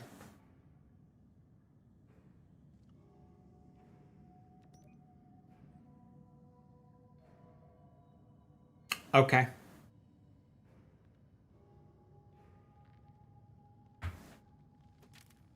With an okay passive too.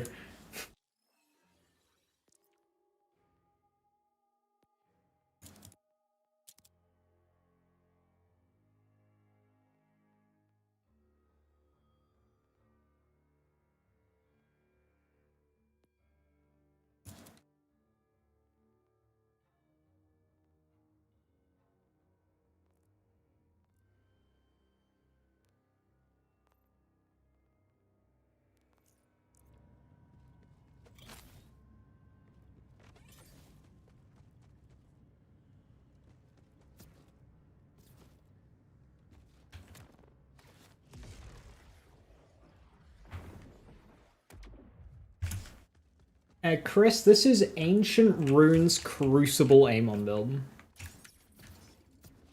You want to look it up.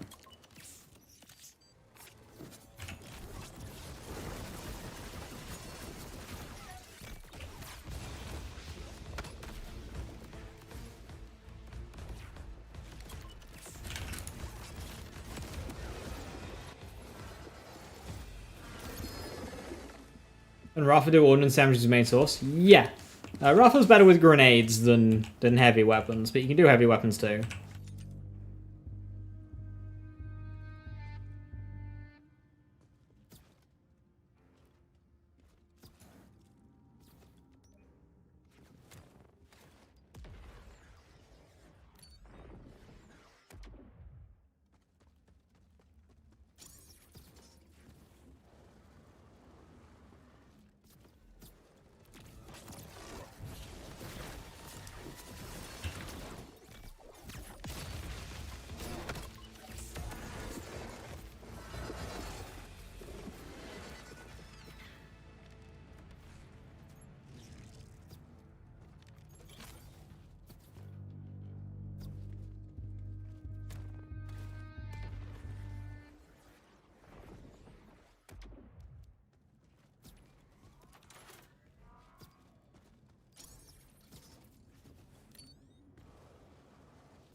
Hey, stop jumping!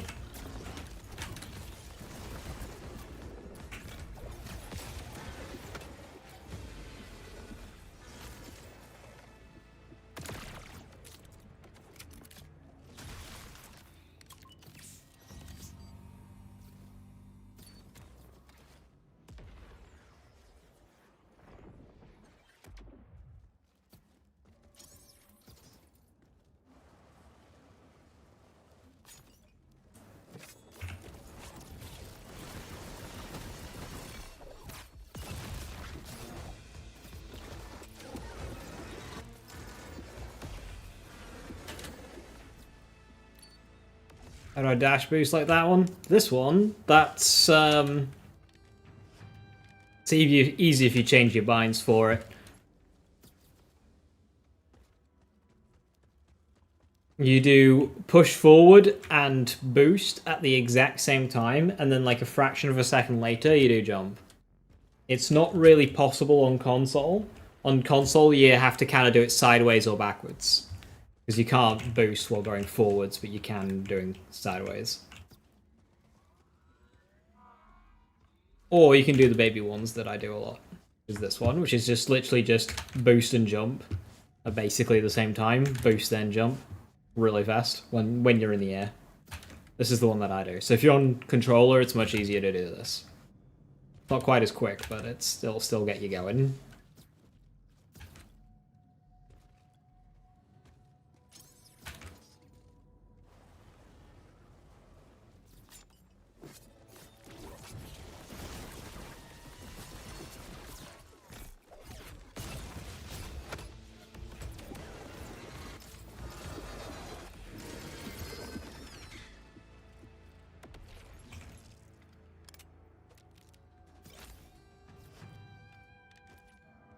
Yeah, it goes up to 34k. Congrats on the find.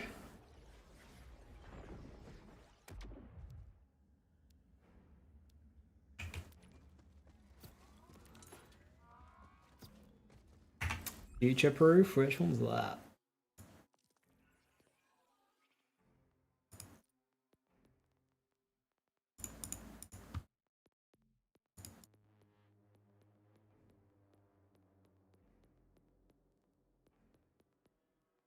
I have it.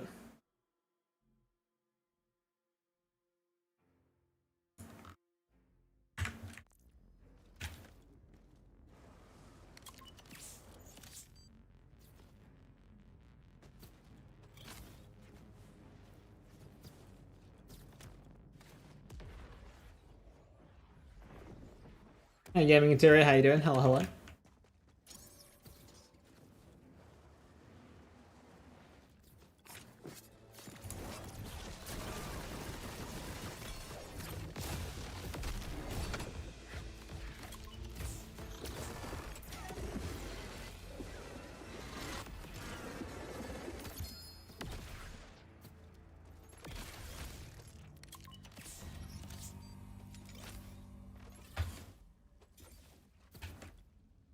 Dash jump just to be included as a button option. It is a great bit of movement tech. How did I get it? I don't know.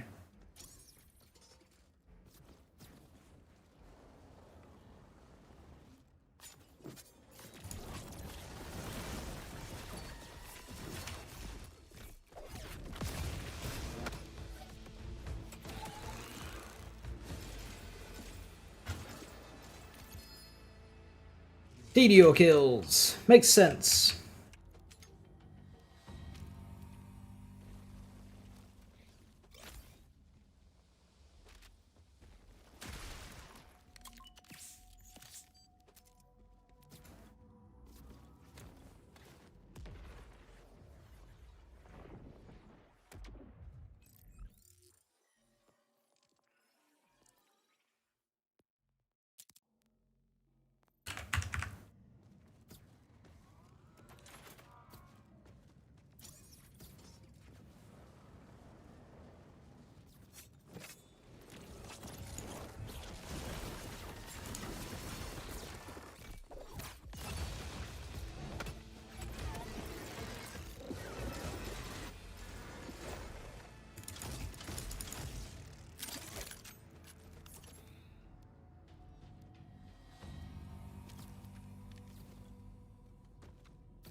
Does Rough even have ordnance damage and tree?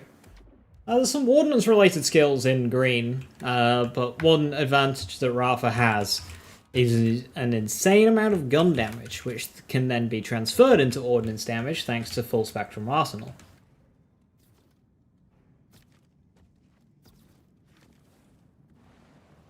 Jake has made a heavy weapon. What would it be? A cannon.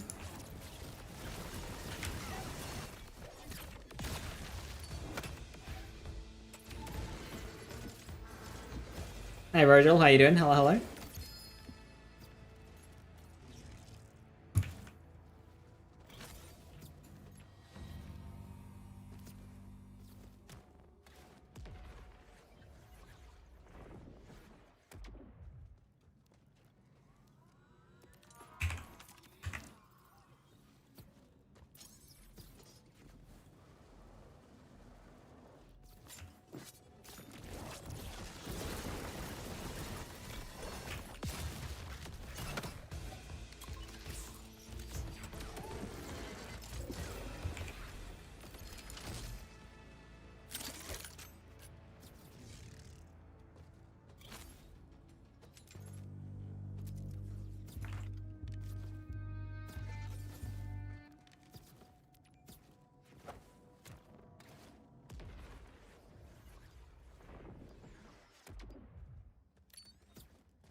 If we get a cannon, then the ironclad shield, we not be the American Civil War.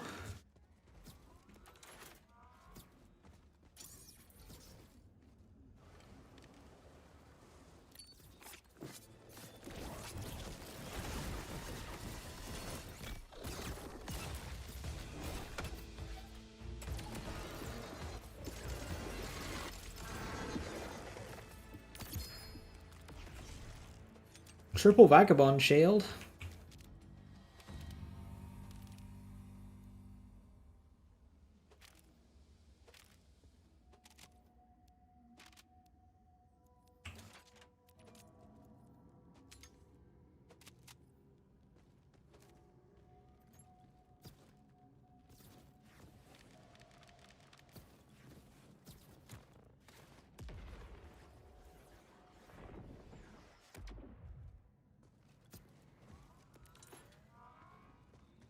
Does big tip or little tip matter for Moxie? Just big tip. Play it safe.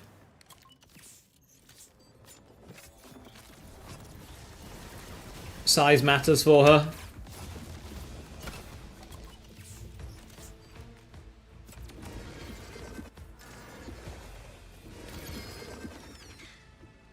Athena would be a great BL4 character. TPS characters are just really well done.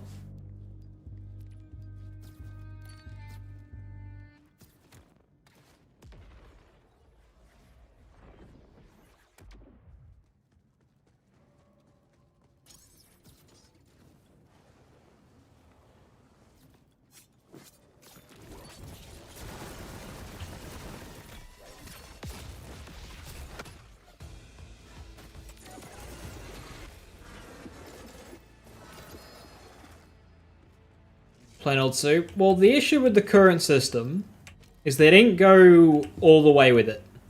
And that's the current system's downfall. I'm not against the current everything is additive system, but they didn't go all the way.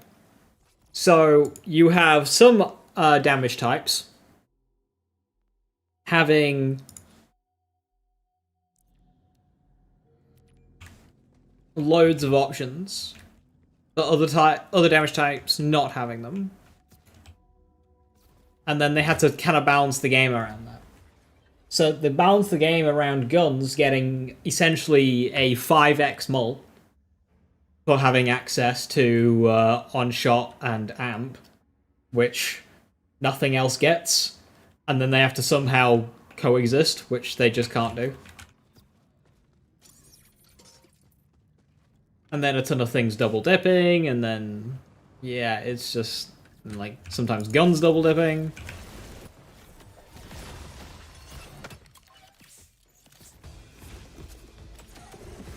They didn't commit enough.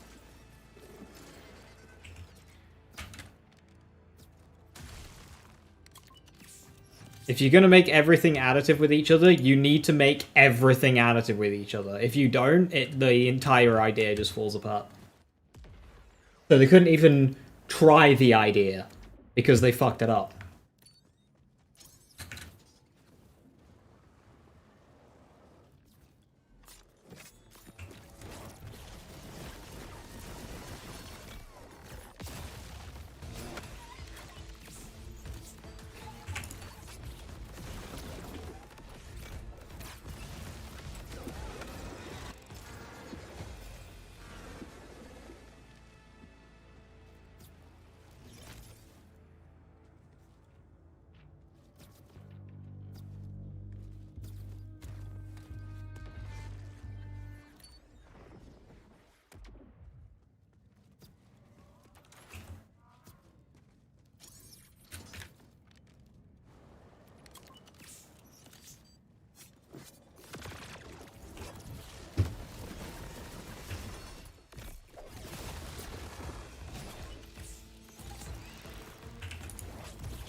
Hey, Jero Stalker, how you doing?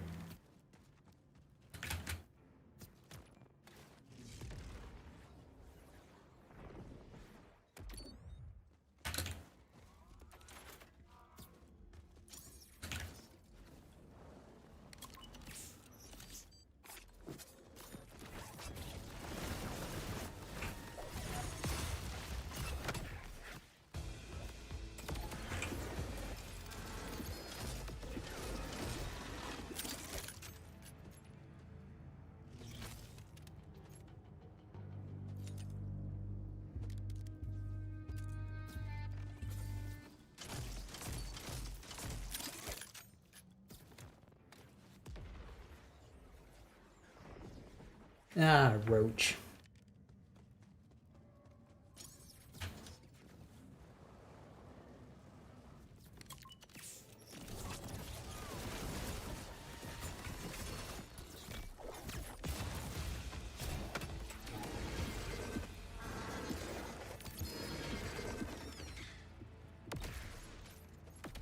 A last shiny yet? No, I've got like 20 to go. I've got loads. This is just this week's shiny. This is big encore.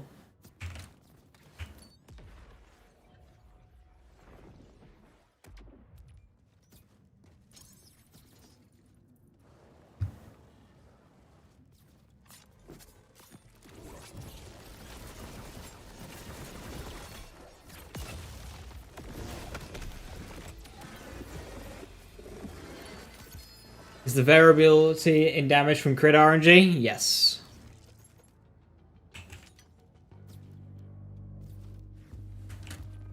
That's why, like, we already have cash.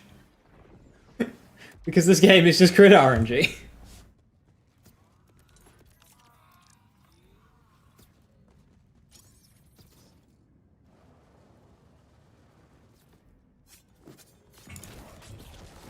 The difference in kill speed is not, like, down to player execution. It's just kind of down to crit RNG. That's your Harlow. Harlow is a RNG character as well.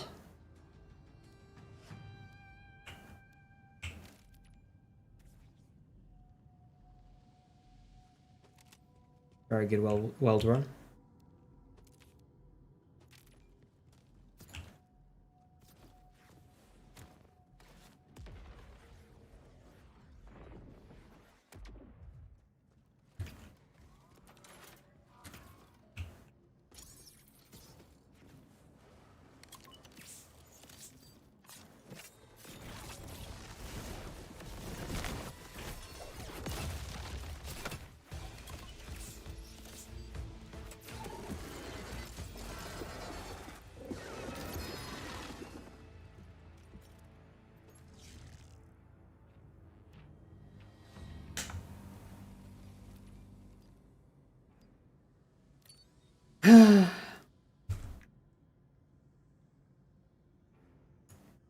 Oh, bad. School update.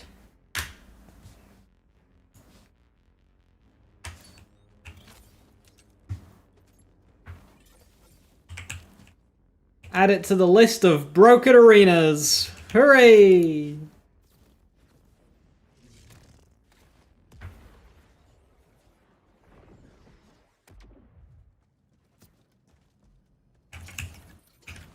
That could be something that I would very much appreciate a fix for.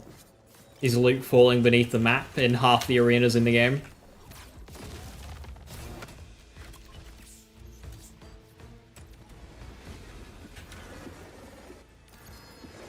Times the legendaries drop through the screen. I'll drop through the map. 9999999.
Does anyone's middle green capstone feel like Storm Dragon Judgment from Wonderlands? Storm Surge?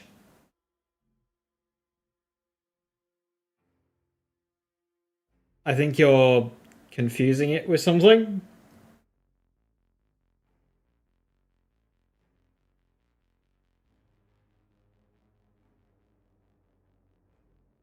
No.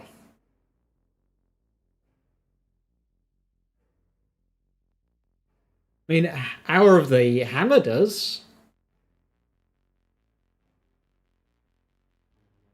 But not this one.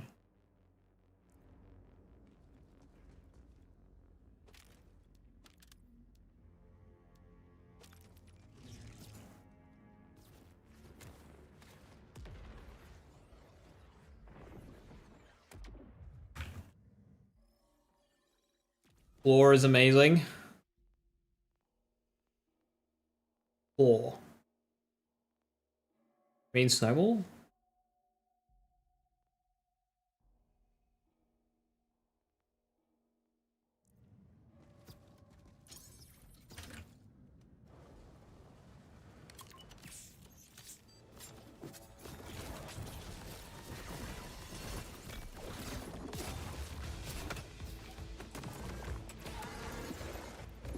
Then Clawbring and Sword Entanglement. I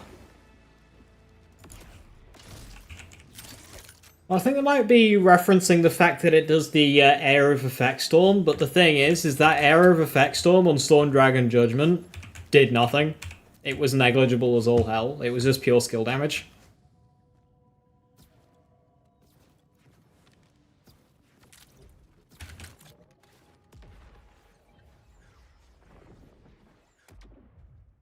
Yeah, the route to Snowball is really depressing. Like, if you're doing this kind of build, you physically just cannot. You have to waste points.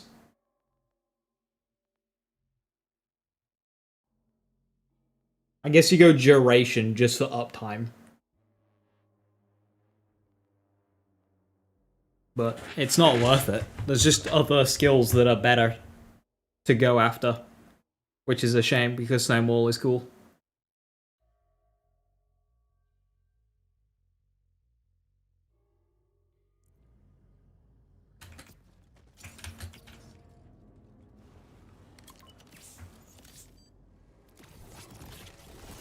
Wrong one.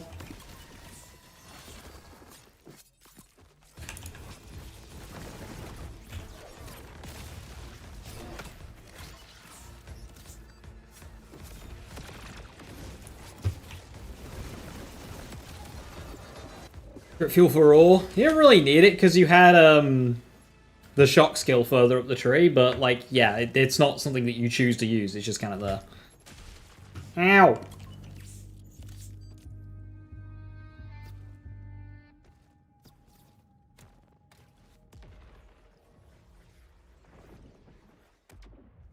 Forge drone. Forge drones are appalling in so many ways.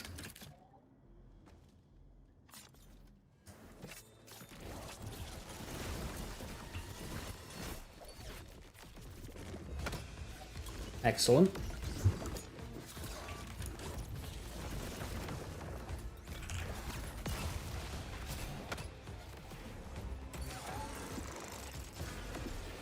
Can build for that capstone? No. The mistake is building for a capstone in Borderlands 4.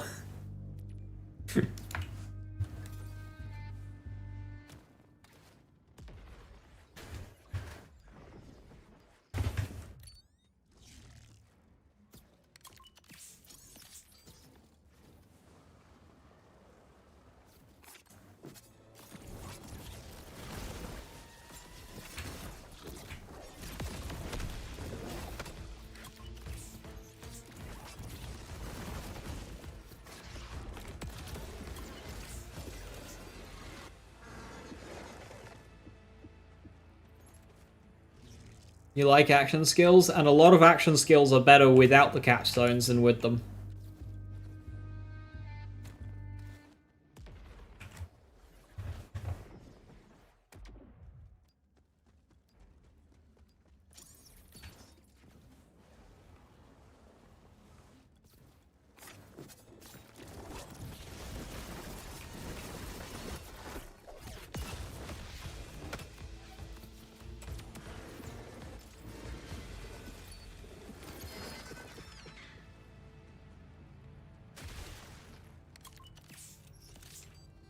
What character and build is best to farm Bloom Reaper in UVH6? Every character can kill Bloom Reaper in under a minute.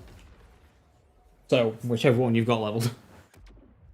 Like, if you do bod spam, there is no discernible difference between the characters. There isn't one.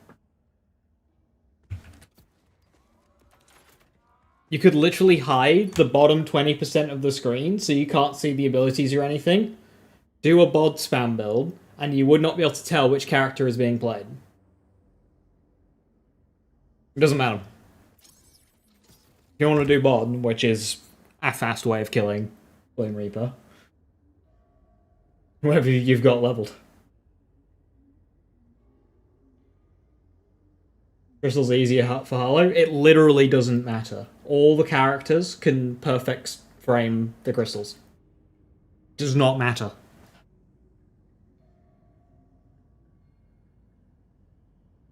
Bod's gonna get nerfed. The nerf that they proposed is barely a nerf. It does fuck all.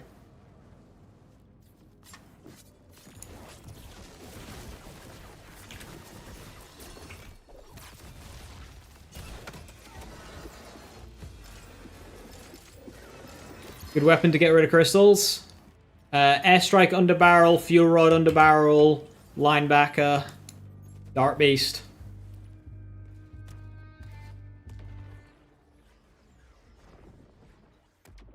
Casual approach. Yes.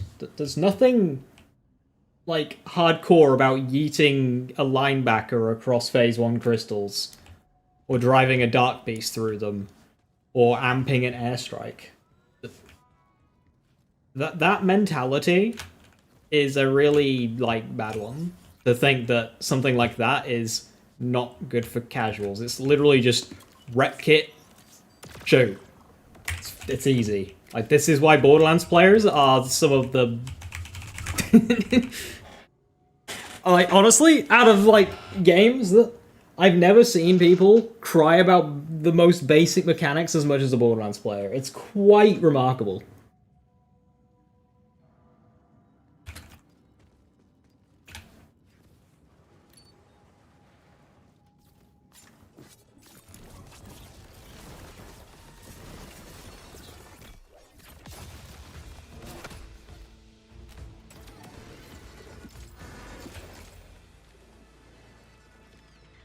Airstrike hit all the crystals. Not in its base form, but it doesn't need to. Because if you can wipe out half the crystals in the first second, that's already a huge leg up. So even if you don't hit them all...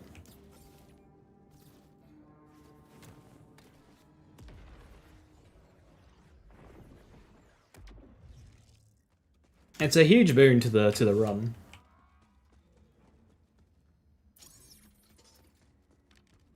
Dart Beast is super easy. But it won't be as fast as, say, a linebacker.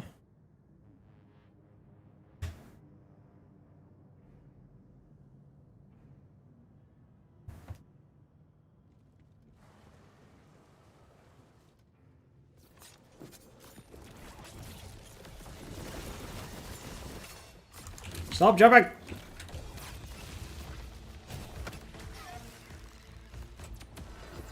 Which boss is this week? One on screen.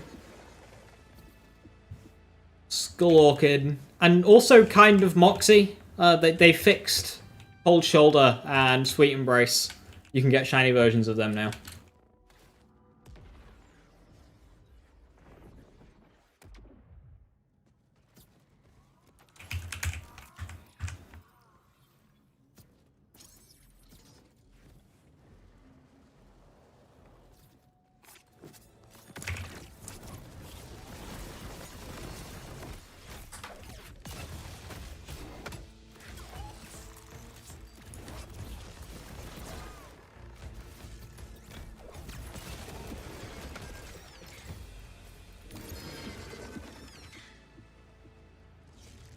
It's Borderlands 2 squared.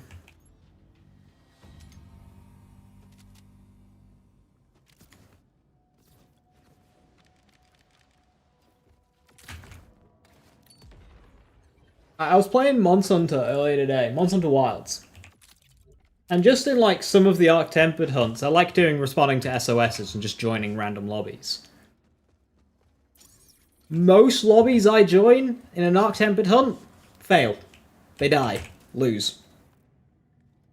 Imagine if an activity in a Borderlands game had that kind of failure rate. I promise it's not me. I'm not the one dying. I'm trying my best to keep them alive. Yeah, imagine if an activity in a Borderlands game had that kind of failure rate. There'd be riots.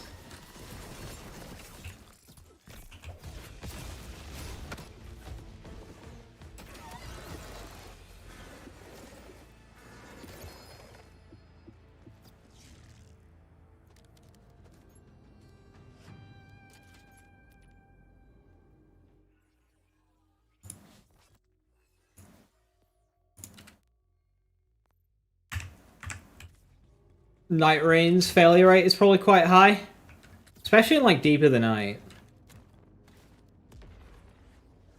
Imagine the average Borderlands player running a Grandmaster in Destiny or a Master Raid. Exactly. Exactly.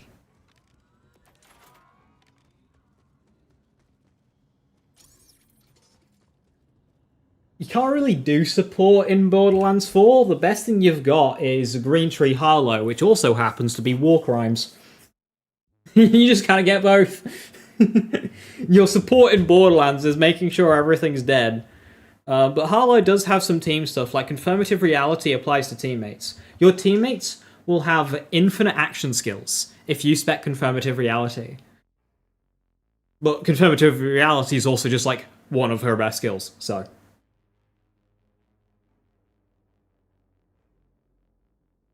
Then even finish Borderlands 3. See, that's a shame, because Borderlands 3 had, like, the best kind of endgame structure. You know, you actually had a takedown that wasn't afraid to make the player lose.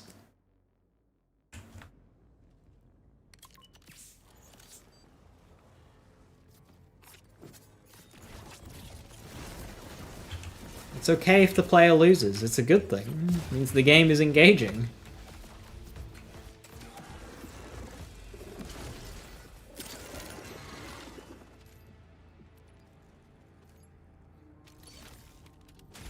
I like losing in video games. If you never lost in a video game, what's the point of it being a video game? Why not just make it a video at that point?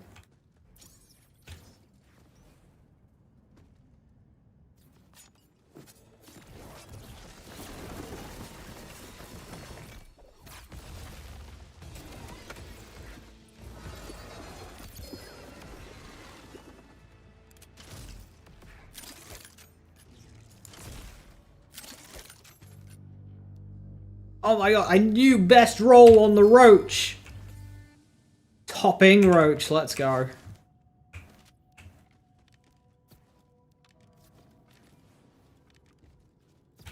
Say it's not your fault, Game Bad. I agree, Soren. It's a shame that the game power creeped to the point where it kind of trivialized Maliwan Takedown. Maliwan Takedown could have done with some buffs towards the end of the game's life cycle, just to like bring it up to par. But yeah, Maliwan Takedown's fantastic, especially in like the first year.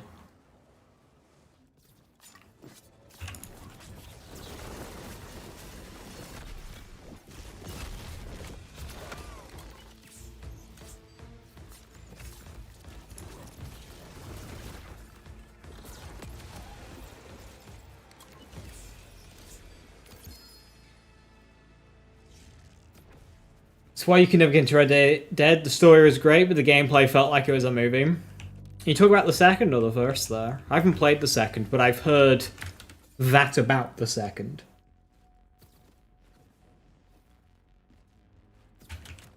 Both, fair enough. I was watching my dad play the second, and like they were approaching a town, and he wanted to flank it and go from like above, from a hill that it was right next to.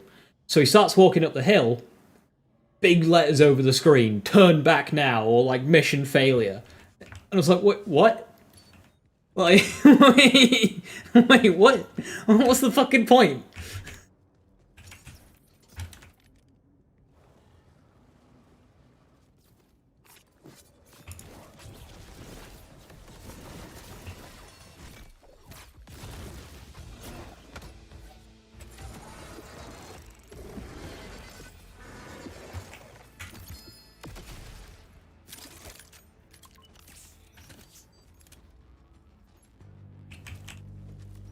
thankfully we have games like Cyberpunk.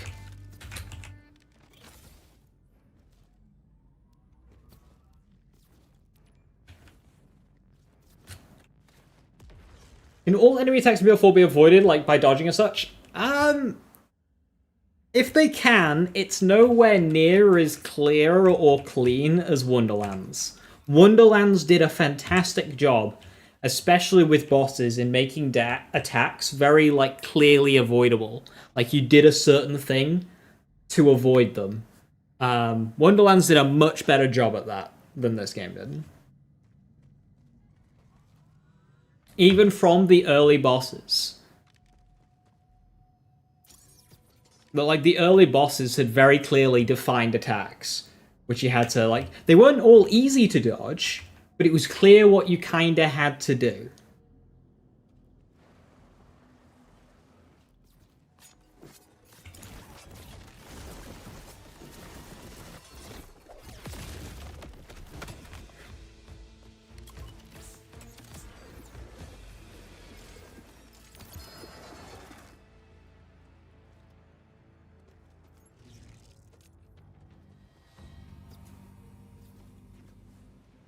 And that was, like, present all the way from the opening bosses to the game to the aspect raid bosses.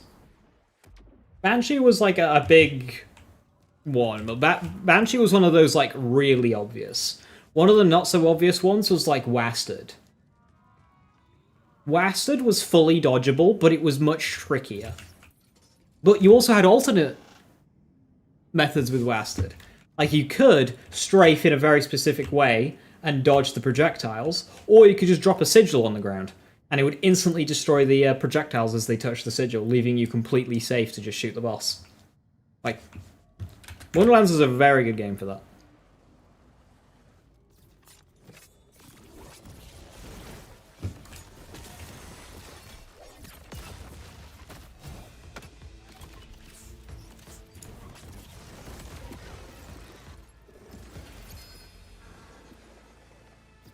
Yeah, Elixir's pretty good with some of his attacks.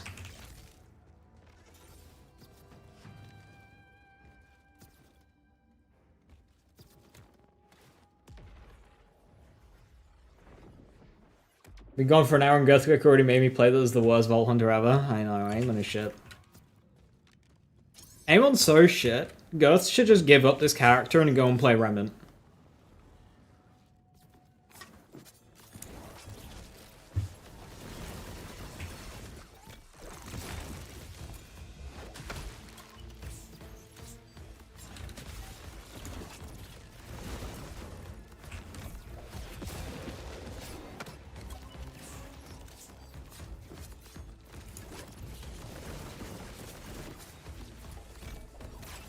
Propaganda.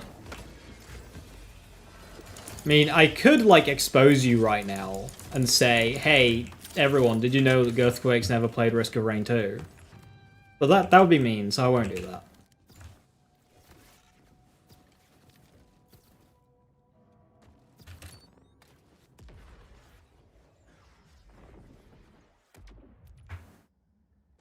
Are you trying to get the phosphine? I am, yes.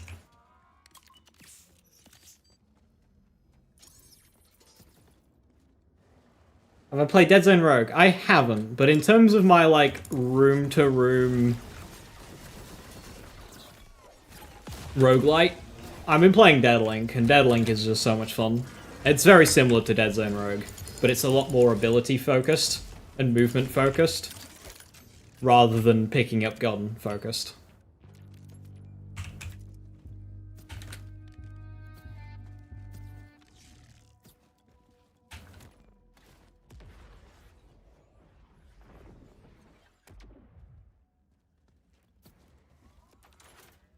You really like Deadlink? So good. It's fucking hard. It's really fucking hard.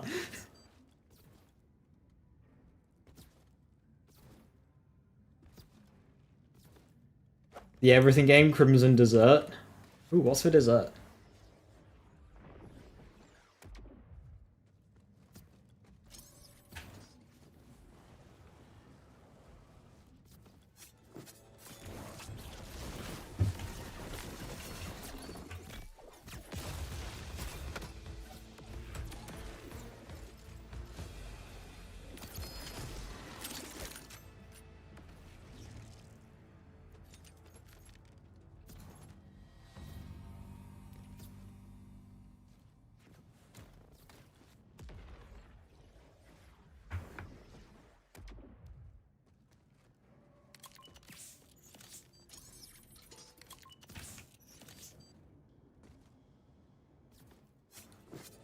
The difficulty was frustrating. Well, I'm just kind of playing it on like the middle difficulty. I did like a run of the hardest. I was like, yeah, no.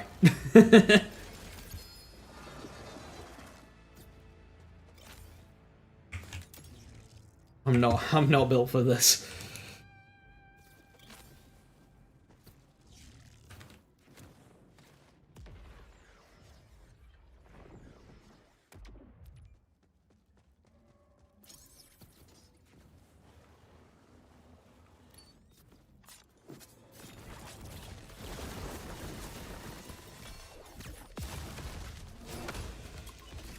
I threw 2 knives and I still got like no crits.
The Dead Link soundtrack is amazing. Genuinely, like,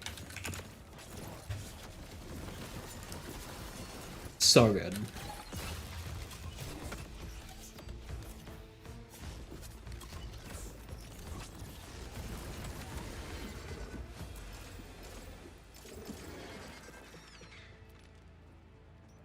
It kind of reminds me of like Mallow and Takedown music.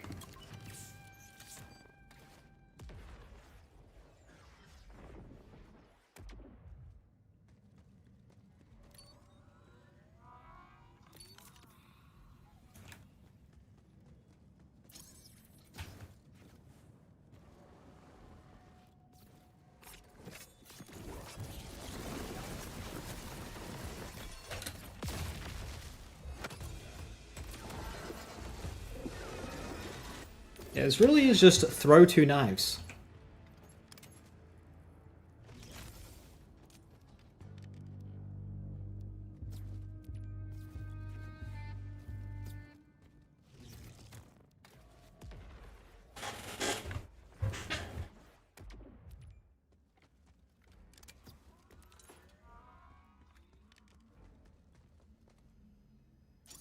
Why does this boss sound like a pod racer when it dies? Oh, this is pod racing.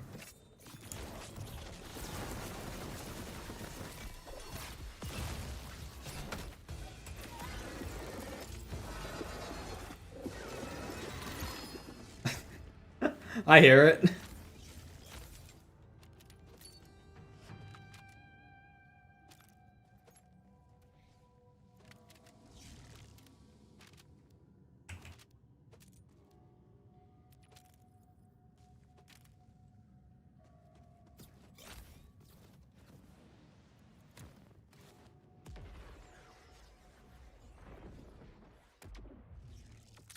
A substantial update. We usually get one about every month. That's like the roadmap plan. That's very typical for Borderlands, the previous games as well.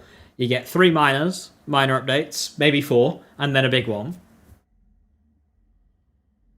So once per month. So the next big one is going to be next week. Next week we're going to get pearls, big patch, and a paid DLC. A minor paid DLC, like the bounty pack, one of the smaller ones. It's next month we get the big one and a new character. So yeah, expect 3 to 4 kind of like nothing updates in a row. Pretty... Oh, that's pretty standard. It's minor update every week and then big update every month.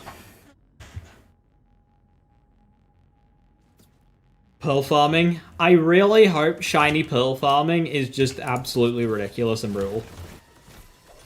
If they even have the guts to implement shiny pearl farming.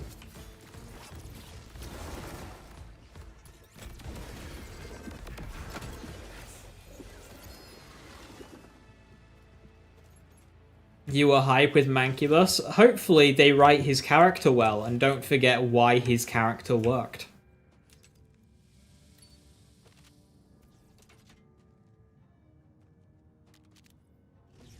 If they go, oh, Mancubus, he was really popular. Let's have Mancubus be a big focus of the DLC and give him a bunch of lines and shit. No!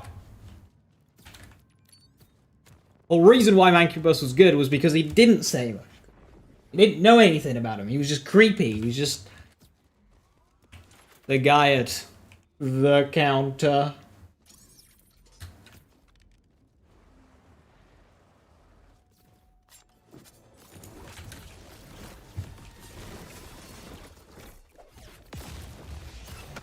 Six Vault Hunter and Mancubus. You see, that's the #1 way of ruining a character.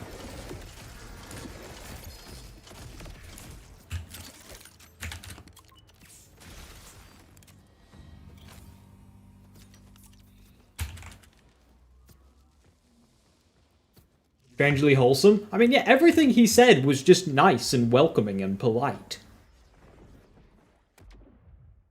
Like, when you were gonna go out of the lodge to look for Rainwright, he's like, I wouldn't go out there if I were you. It's honestly, it's dangerous out there, it's safe in here. He'd say it in a really creepy way, but it was all genuine. He was telling the truth, start to end.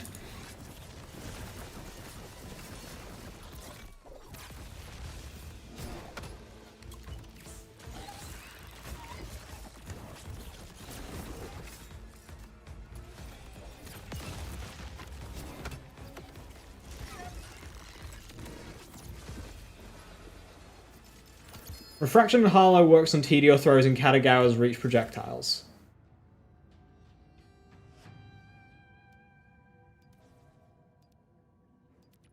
What the fuck? Does it work with both of Katagawa's projectiles? Fire and shock? Yeah, absolutely a labeling thing. If it's working with funky projectiles but not normal ones. Good testing. If you're absolutely for sure that that is, you know, working. Why is it working? It's a ricochet skill. Why is it working on Katagawa projectiles? Have they done it backwards? Have they got it working on projectiles it's not supposed to work on, and then not working on projectiles that it is supposed to work on? Do they have it backwards?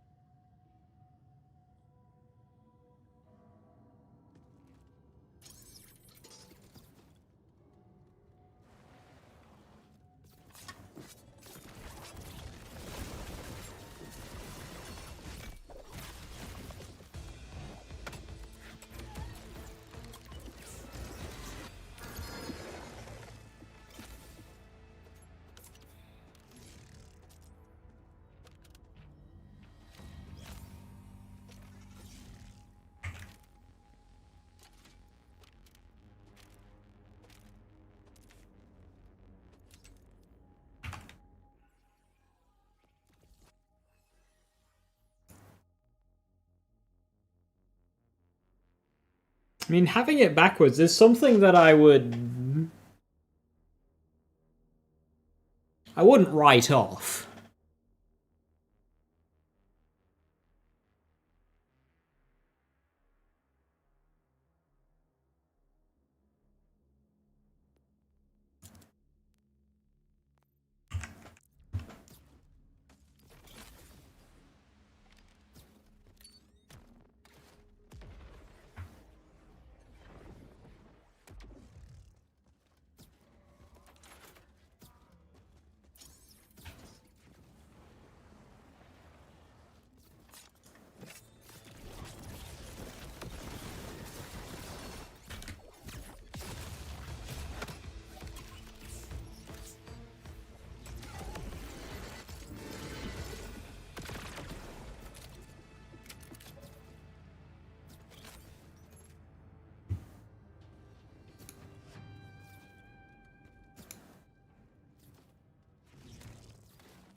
That's actually really good to know, because I was actually going to do a thing with Katagawa's Revenge.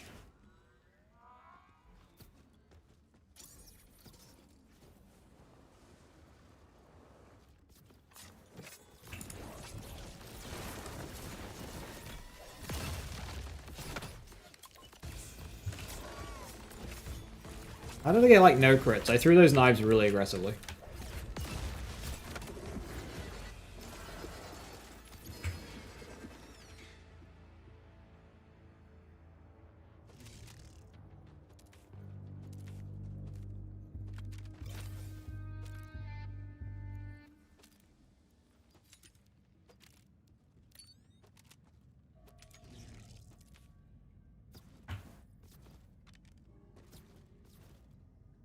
Why is Bod? Bod is all things.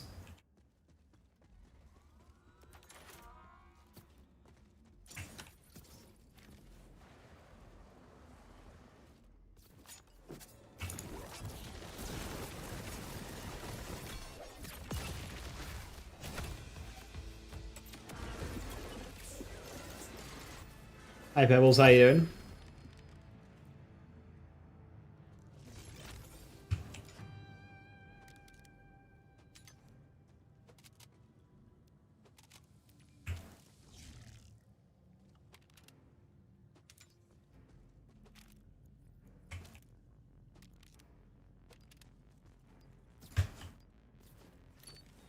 Patiently waiting for the 26th. It's one more week.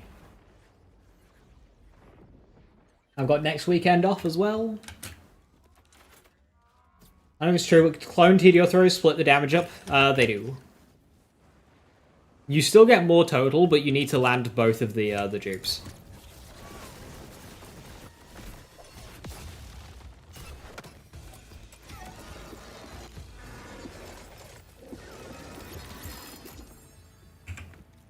Ding ding ding! Shiny roach! And a normal roach. Well, a kinky one, sorry.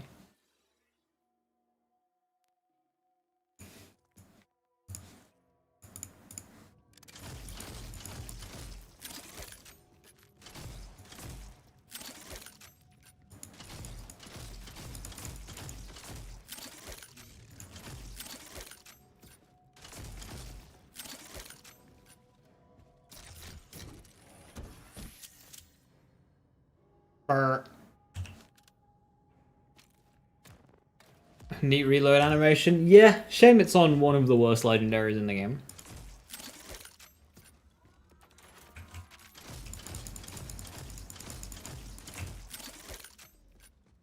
So normally, I would test a weapon. Be like, alright. Why do I have so many bods on this character? They're all terrible.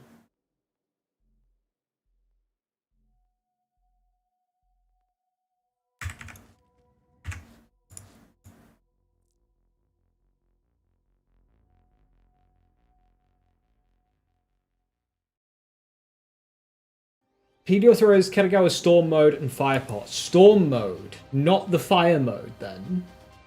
That's a shame. I am wanting it to work on the Fire Mode.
Okay, let's try the weapon out.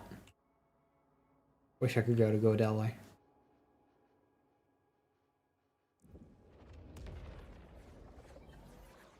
Maurice's real quick? Yeah. Radix? No. So it's just here by the thirst scrap. It's outside. So that's just south of the pit, just north of Belton's Ball.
I hope so, Reckless.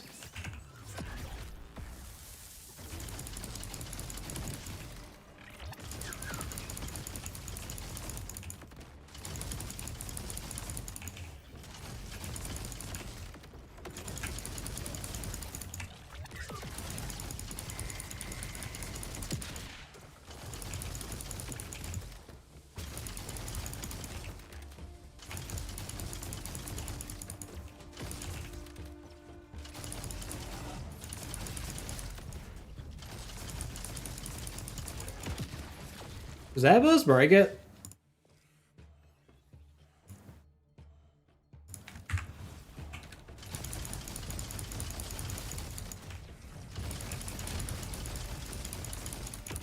No, it just doesn't work versus robots, apparently. That's funny.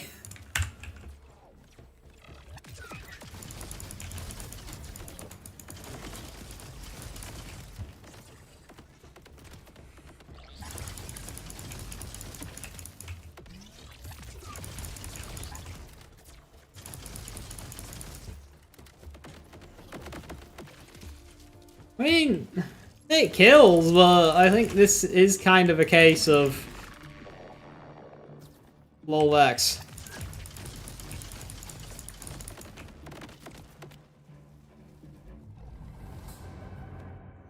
You know what, this will be funny.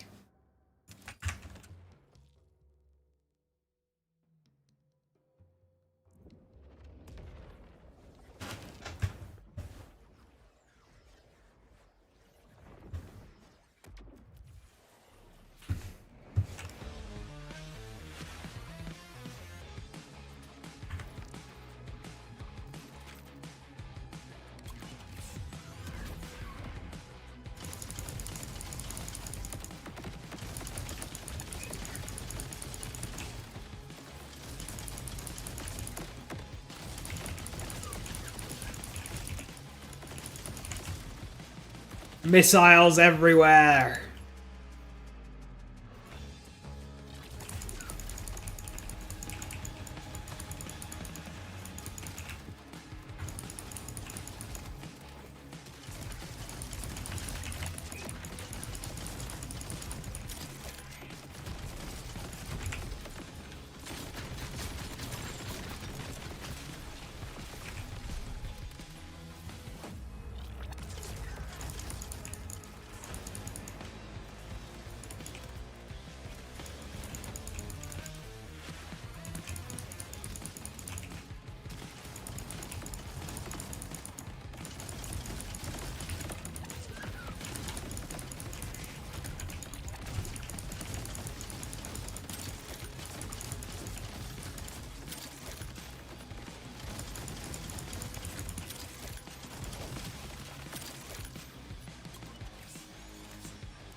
think the weapon's a bit rubbish.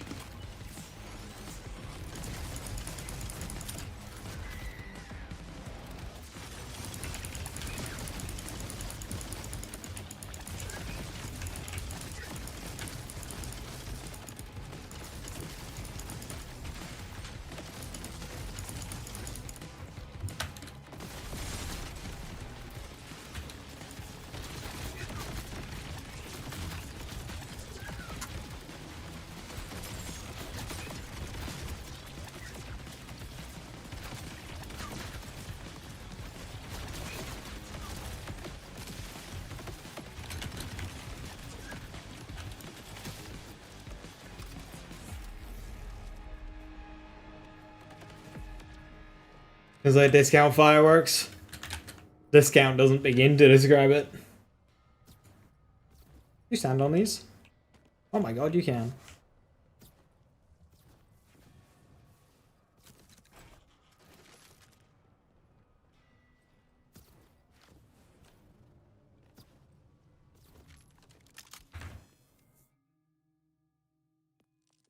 Temu fireworks. Doesn't even begin.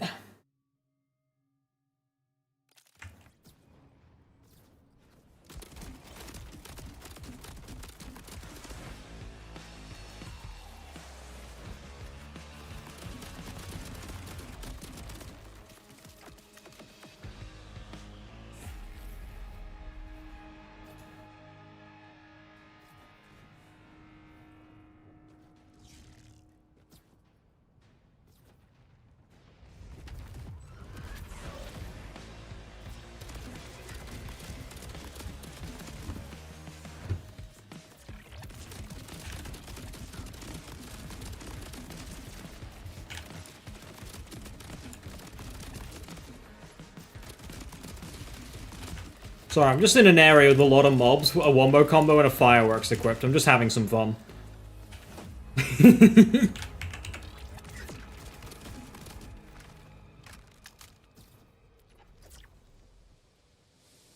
token enhancements apply to fireworks missiles? You'd have to be holding a Torg weapon. I have honestly no idea. It could go either way. Hey Dex, thank you very much. Hope you're doing well, and cheers for the 15 months of sub. Much appreciated. Thank you, thank you.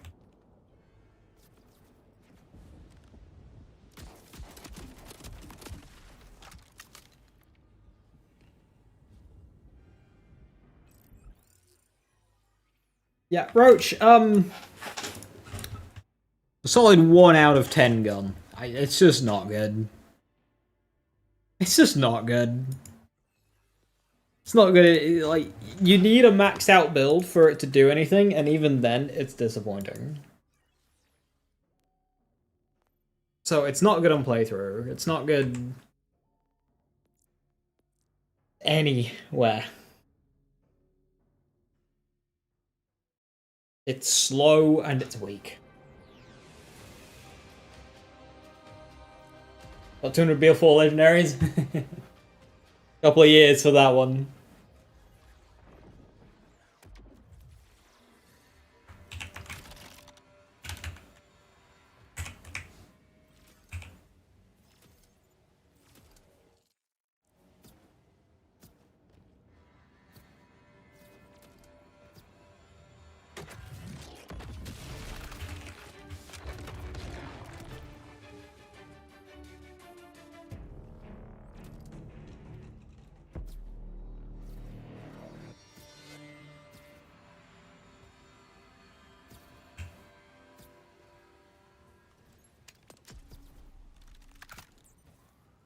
Number 1 BL4 legendary is Unkempt Harold. I'd cry. I can see it happening though.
Not a bet you're willing to take. Never bet on Gearbox. Is there any utility weapons assigned to support drone underbarrel? Find utility. Because you can use weapons for utility. Like, on this build, I'm going to be using a Lucian's Flank for utility. Just spreading bullets and dots and hits and stuff. Hey, Blackout, thank you very much. So close to 50? Very close to 50.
Walking with Demon Core, yeah.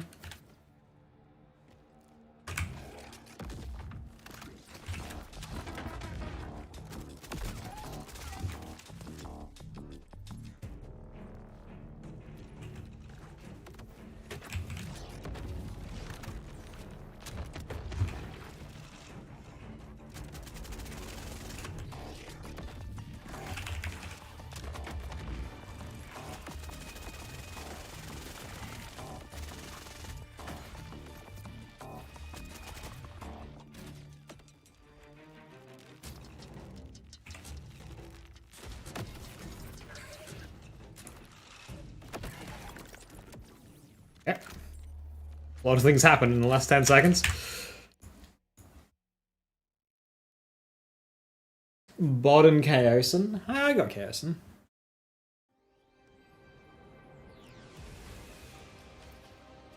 Turn yourself into the support for a goalkeeper underbarrel drone.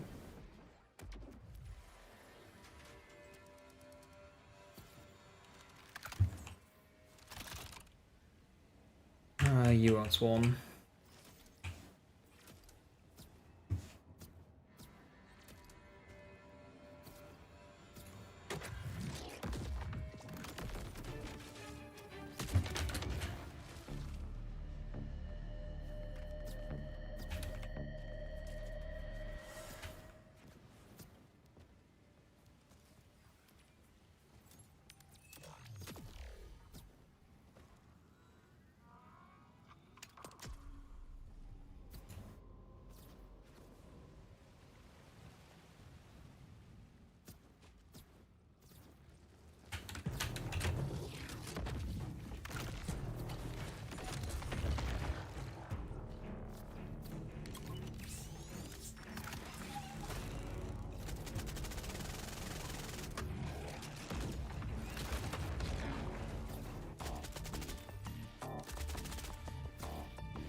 Ding, level 50.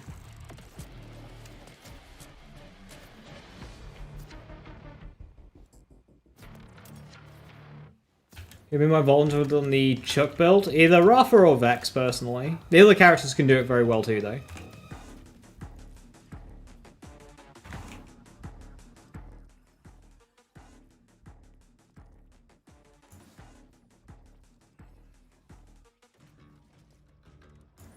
So that's the current spec.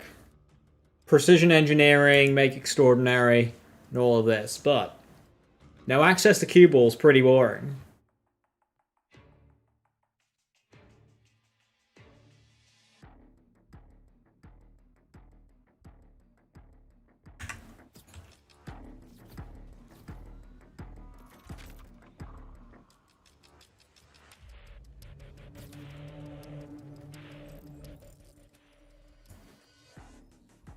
Now let's open our boxes.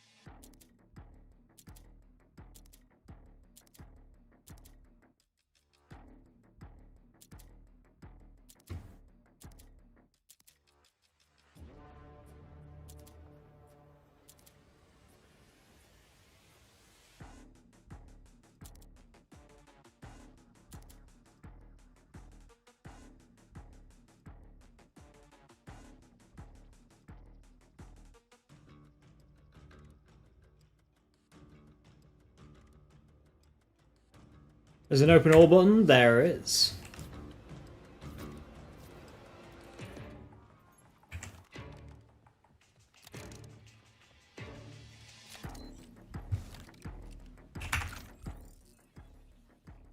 Had to clean out the non-50 gear. Yeah. We got a lot of shit to get rid of. Like my level 23 kill drone.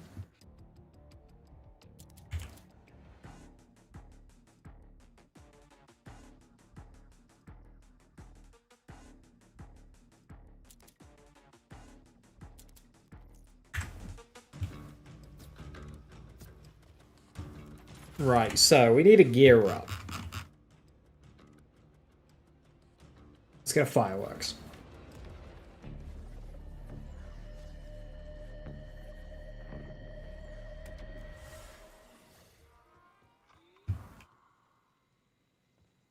I don't know if I want to like farm a build together or if I just want to grab shit from my vault.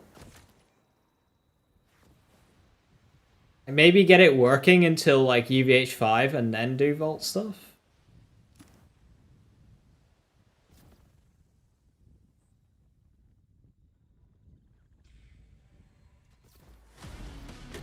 Oh, hi, sir.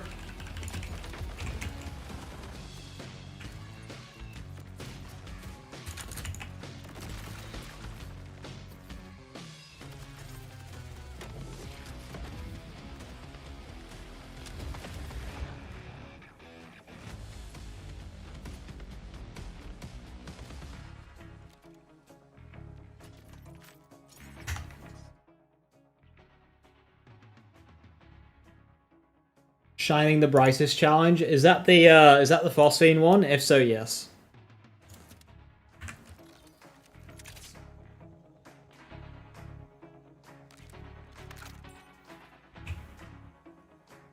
We splat zoning. We are in fact splat zoning.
Atlas lead balloon. I'll keep out of it.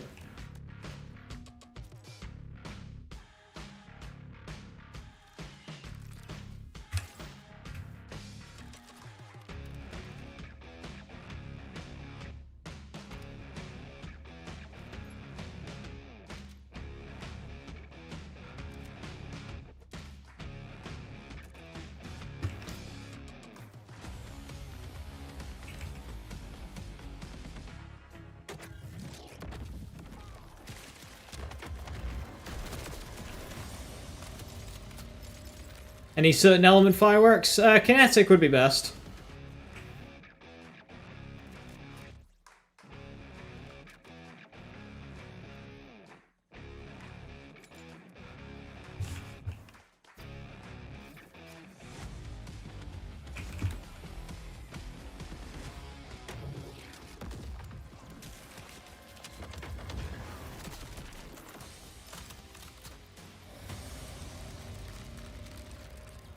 Right, so it's all available.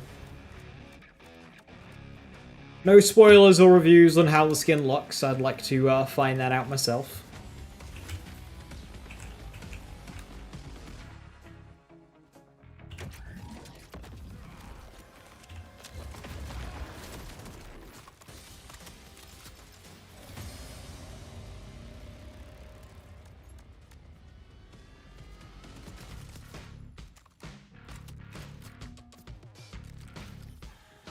Chances that cry fireworks missiles freeze things. Fireworks is strong. It definitely could.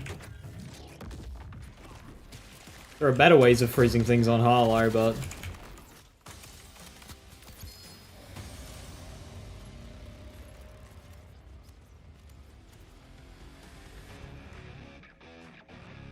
Waterfall.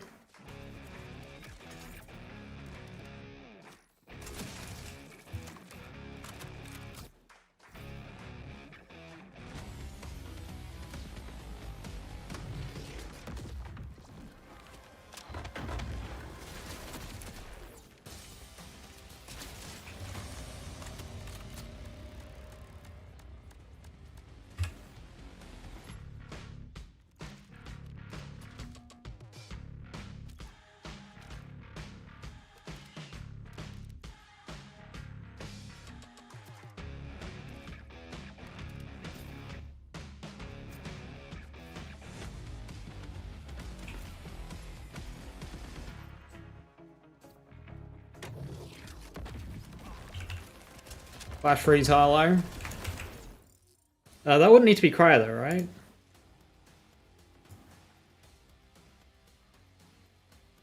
Oh, okay. Well, no, with an action skill, so no, it wouldn't need to be cryo, because, yeah, it wouldn't need to be cryo. You still go kinetic.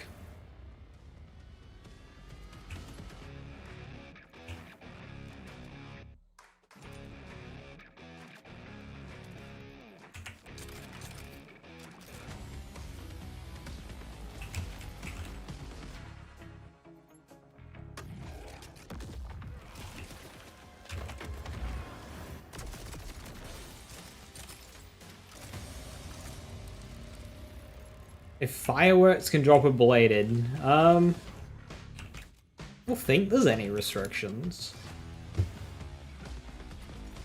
I think it might always spawn with missiles, there might be.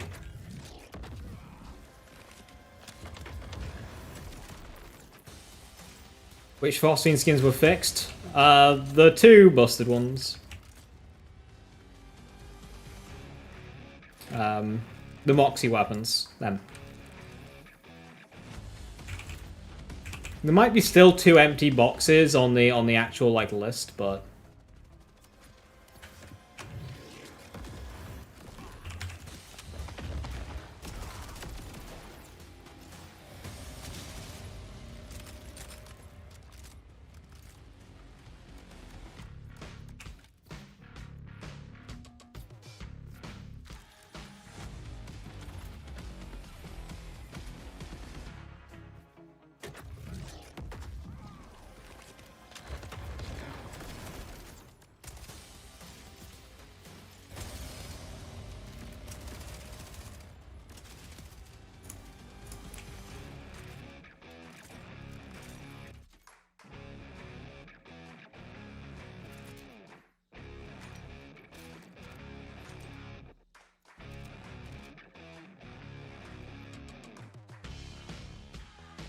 extra barrel and Jacobs, but it's blue and elemental.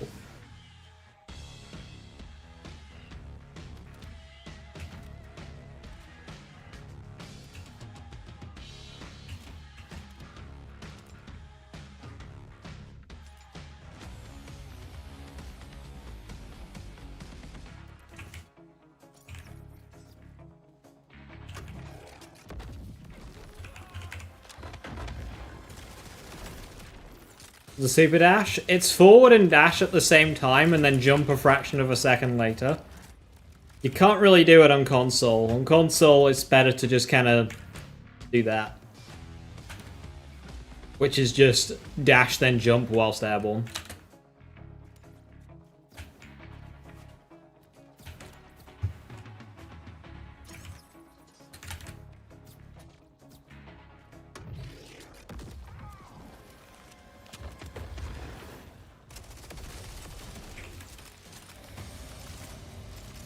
Nerf Wombo? Wombo is not overpowered. Unless you mean, like, specifically with Harlow, then it would be shame to change a weapon based on one action skill on one character.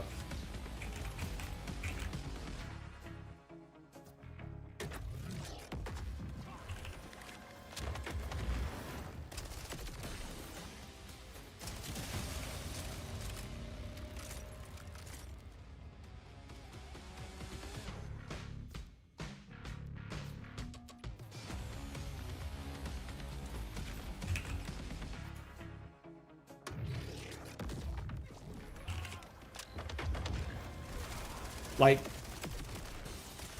they're terrified of touching the bod. One would hope they wouldn't go after Wombo, given how niche Wombo's weirdness is. And even then, it's not really that weird, because the whole point of the missiles is that it is every 5 bullets you fire a rocket that does 8 times the damage. Literally doing what it says on the tin.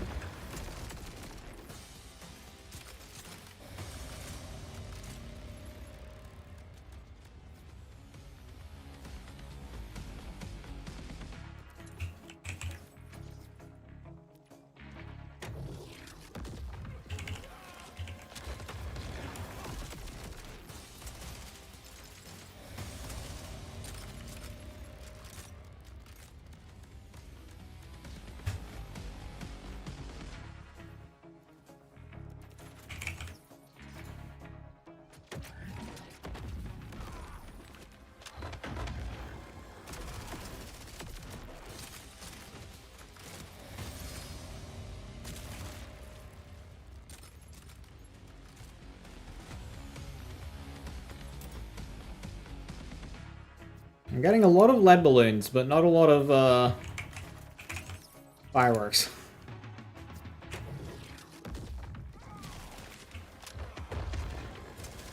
It's fine. It doubles up as a purples farm.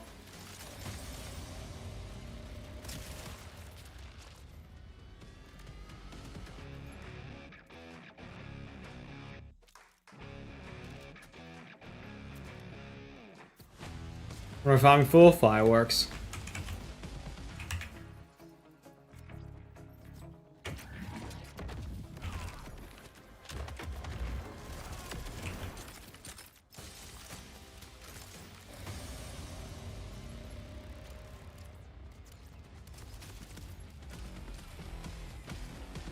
It's only, like, vastly better than other weapons with one augment for one action skill on one character.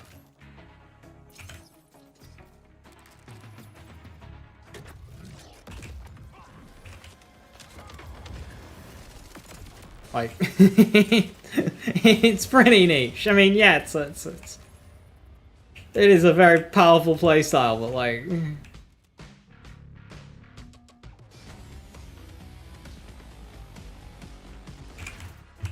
The issue here is not Wombo Combo.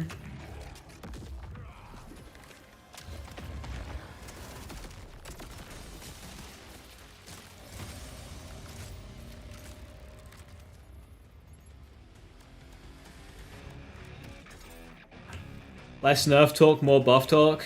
Let's buff this game's weapon diversity by absolutely butchering the mod.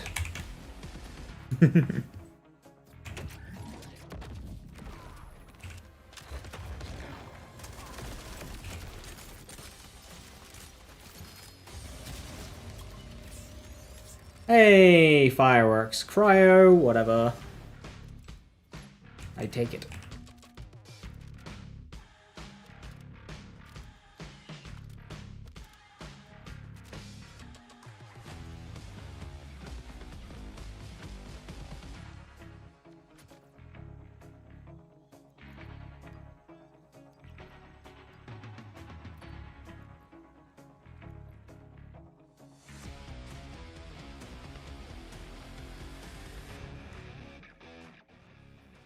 Nothing too insane.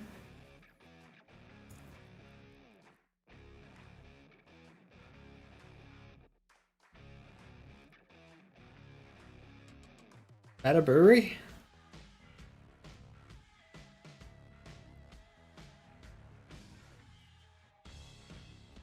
Sort of.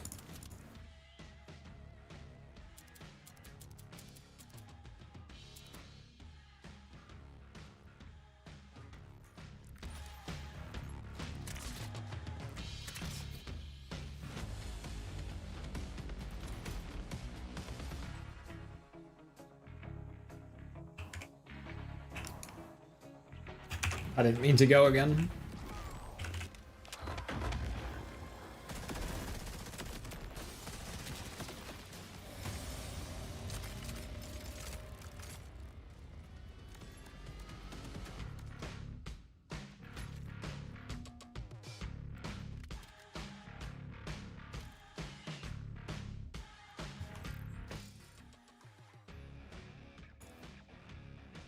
Bullets to spare. We'll take it. High cal on a class mod. Cool. Don't have many other sources of high cal though.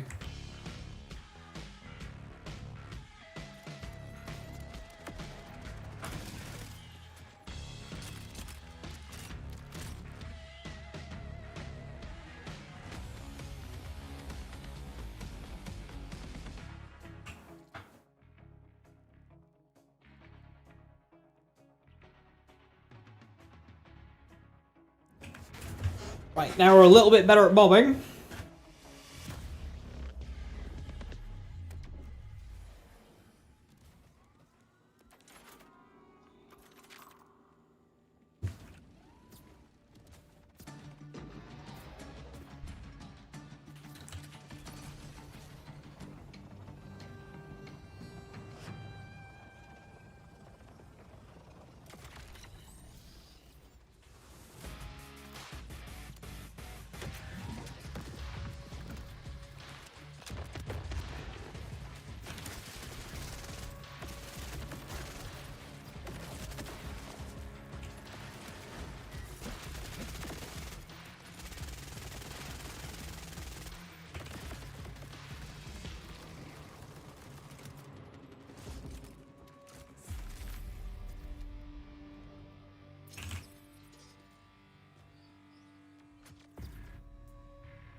Cooldown's still not sorted yet.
Does going down get rid of your neutron capture? It does. That's frustrating.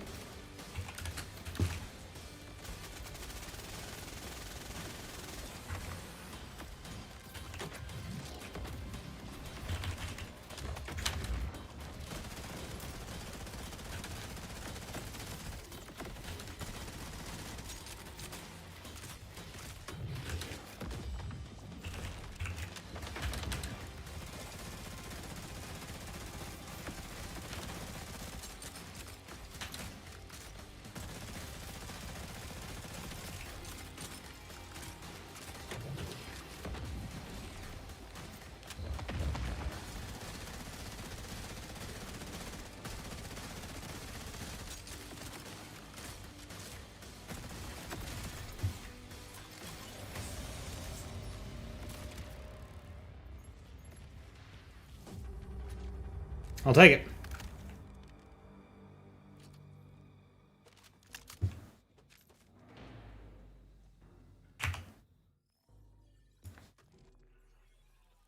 Didn't choose NC? Yeah, I picked Void Star by accident, didn't I? It's fine. Fireworks carried.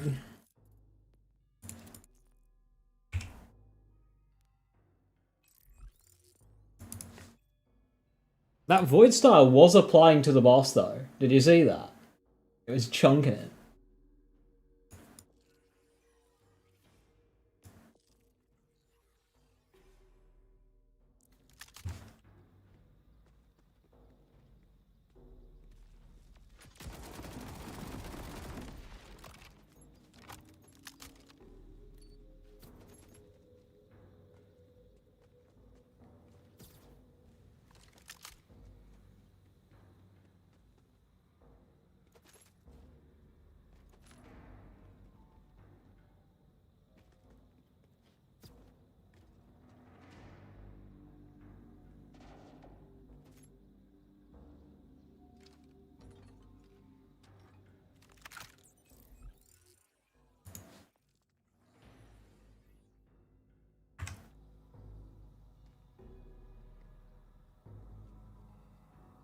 Double amp shield already.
Good boss.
A launcher.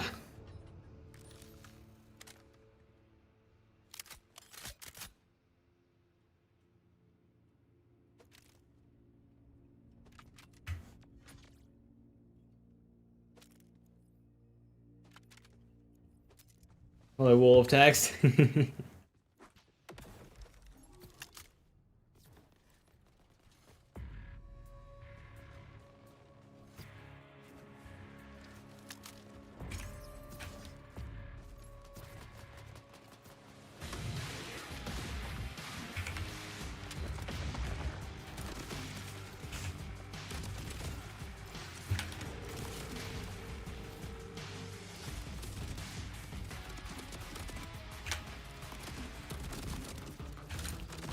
Yeah, that's one of the meme posts we have.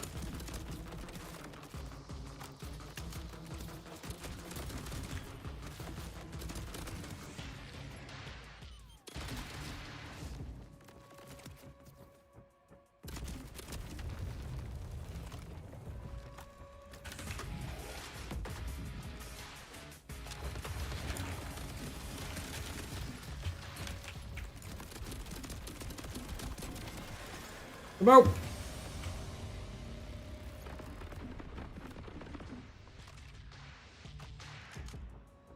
Or maybe die.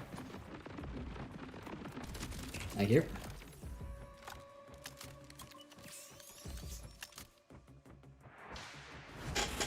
Underbarrels.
Yeah, I'm pretty confident the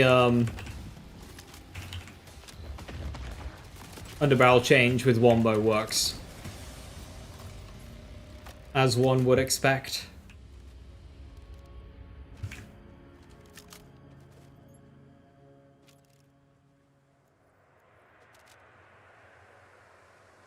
I didn't see it as a super necessary change, but at least it's a little bit more accurate to the card, because it does, for some reason, say underbarrel.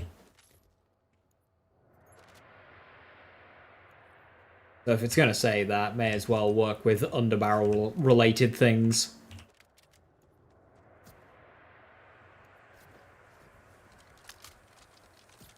Was one more nerfed? No. Technically a buff, just a minor one.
HKC, how you doing? Hello, hello.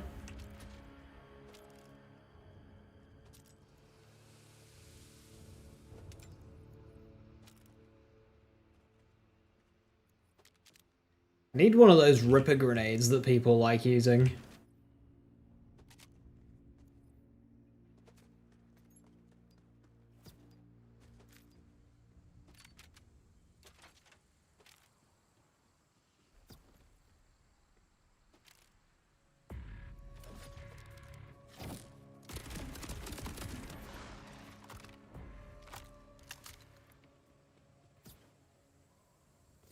Nice Blackstone, thank you very much. Left work early due to a headache. Oh dear, that's not fun. Feel better. Do extra barrel slash double barrel Vlados get the 50? It's 50%. 40%'s the cooldown, I think. Yeah, they do. Not on the legendaries though. Well,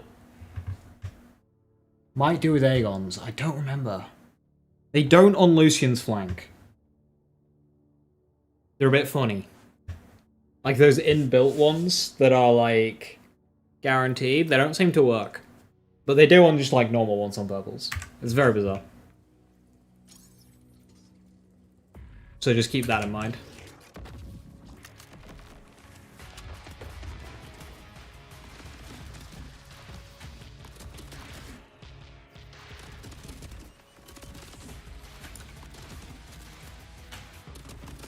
Right, how do I entangle people on this build?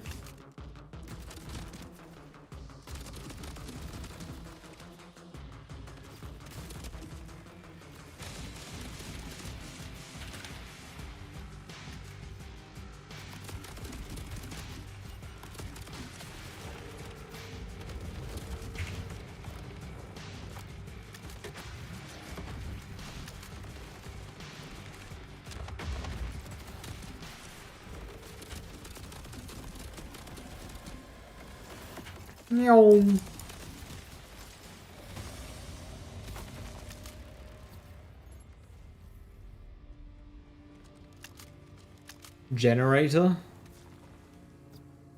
Generator has an entangling mechanic? Oh, it's generator roll with confirmative reality. That doesn't entangle people though, right?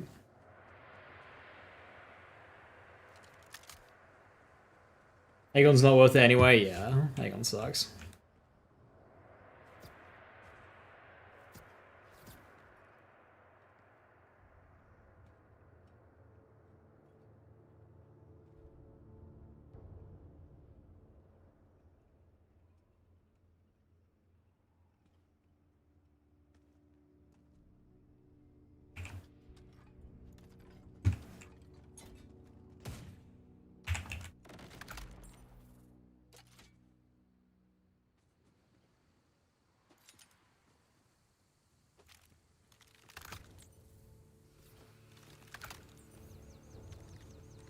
Runaway reaction, entangles on status.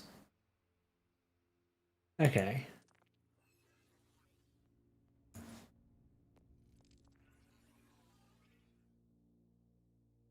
So my main thing is getting it back. So entangling on status. That's really good.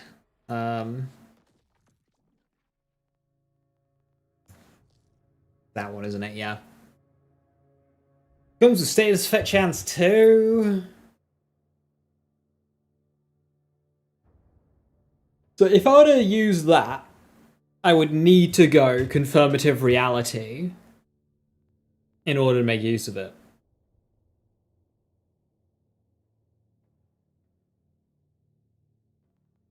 Which is boring. Because whilst right now I'm spec'd Blue Tree for crit, I would like to spec Red Tree. Now, I could actually go and get Cue Ball and sacrifice Shattering Light.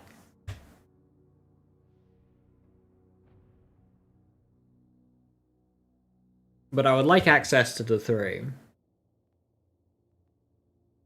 Because this shit I don't need. So I could just move these 10 points over here. Now we have got Cue Ball. These nothing updates. If you're expecting huge overhauling like patches every week, that's on you. We're getting a patch every month. It's always been like that. It will continue to be like that.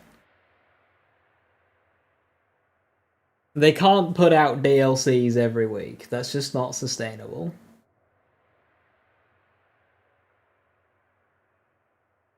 We've got a DLC next week.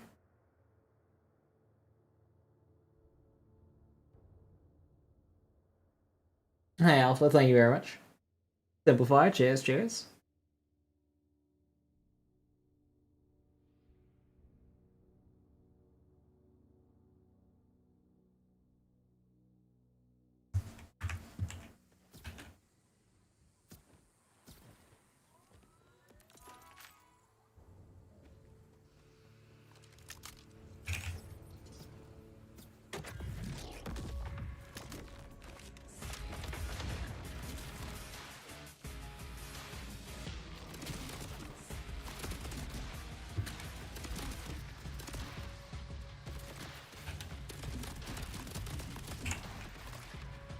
Cheers to 6 more years. Who do you think I am? 6? Make it 60. 600!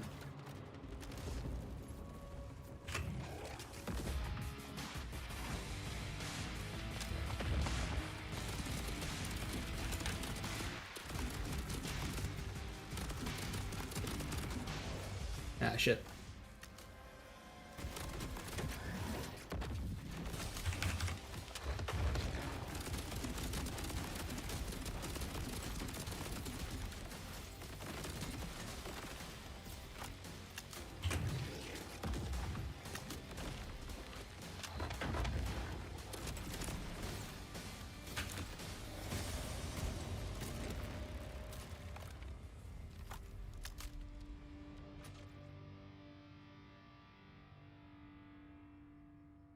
And did they really not do a trailer for Stone Demon? Did I? They need to be getting on that. That's a 2K thing.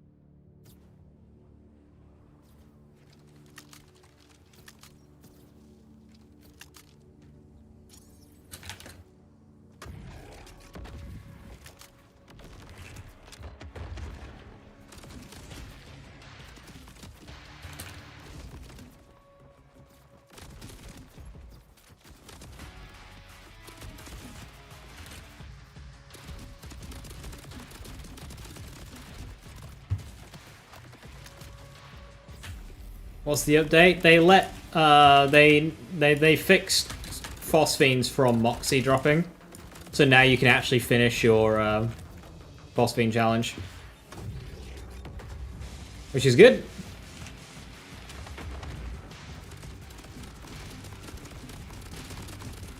Hey, Rad Elemental Eater. My favorite.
You miss all the buggy enemies already?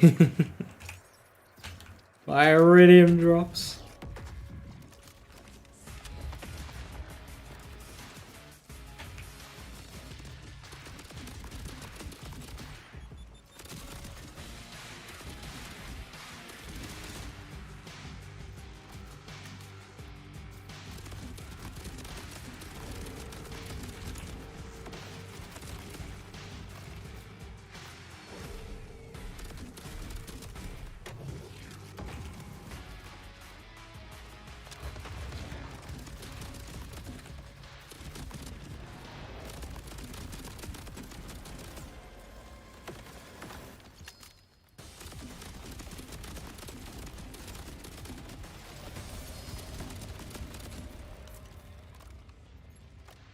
Lycians!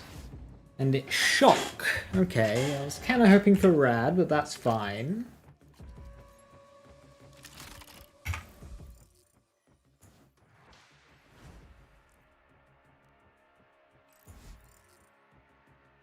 I don't have this in shiny, but that base skin is fugly.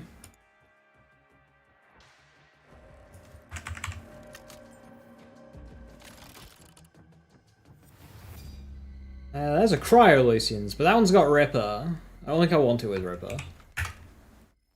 Be part of it anyway.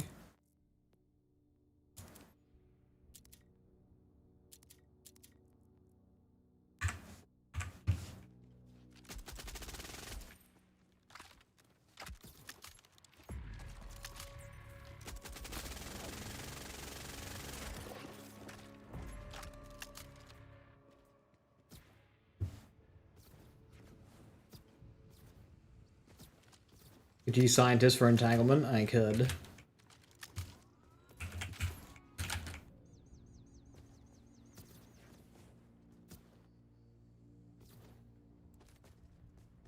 Honestly, with drop rates being better the higher UVH, I'm probably not going to farm too much to get to high level.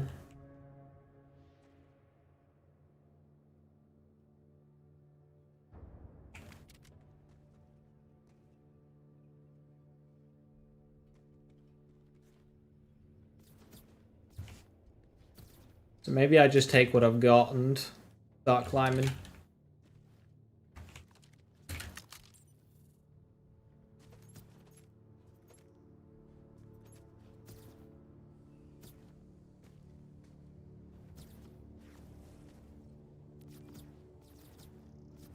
Also farming a war paint?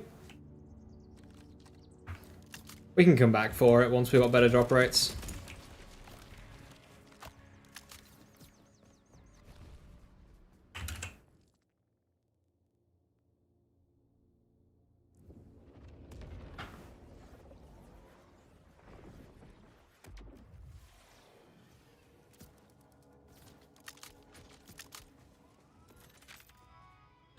Wish the quality of life was in Base game.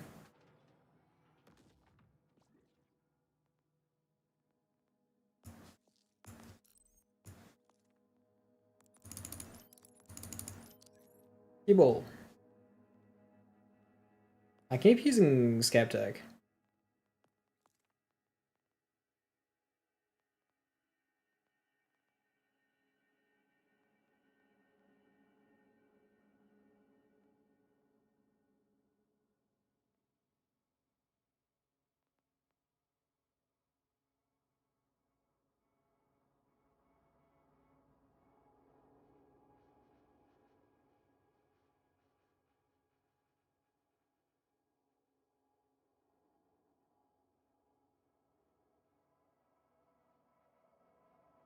Chance, any idea where a 7k Dark Beast stands? Pretty high.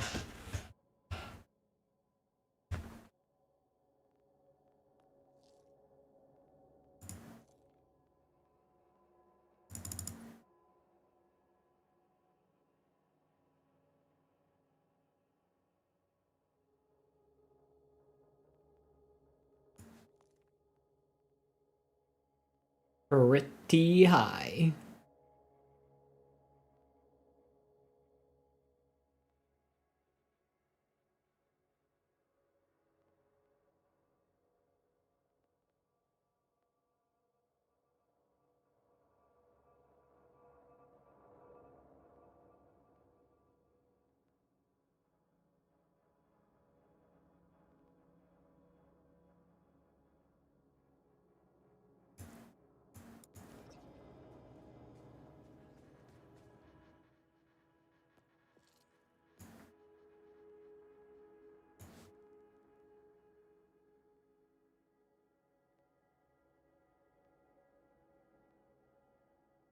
Both the bio enemies?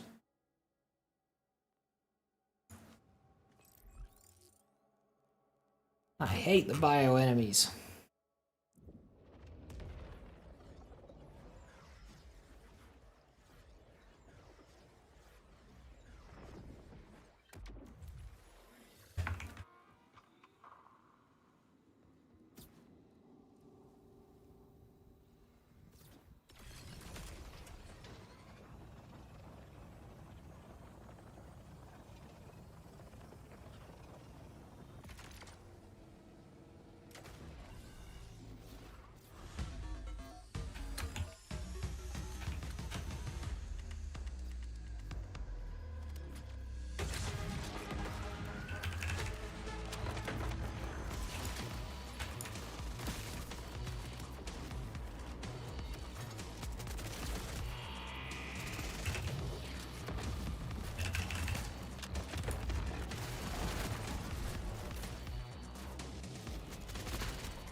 I'm gonna crit knife yet this character.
2 charge amp shield. Rep kit, sorry.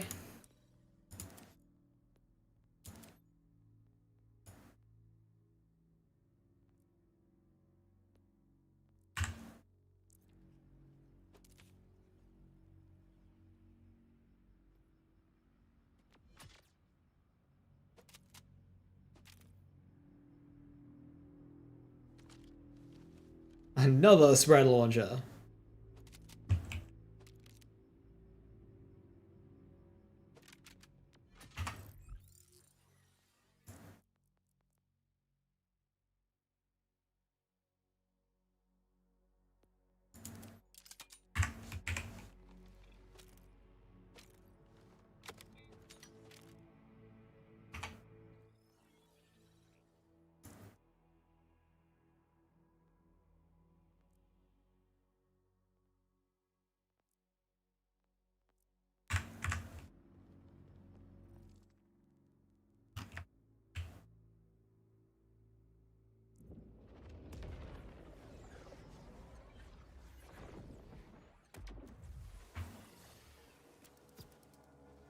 Have we had Big Encore Bio Omega? We have.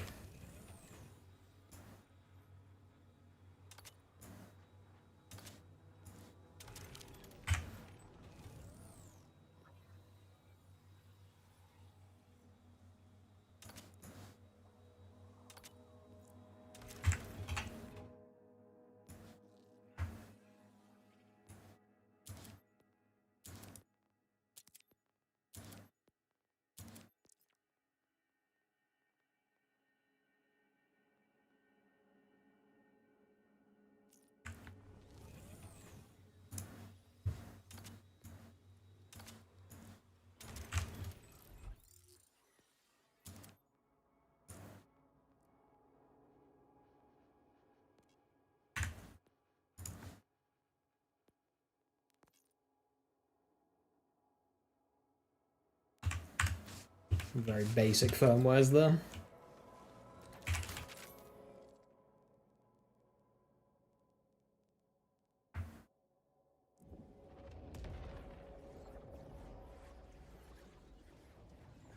Do fireworks missiles get one shot, one kill bonus? No. One shot, one kill also sucks.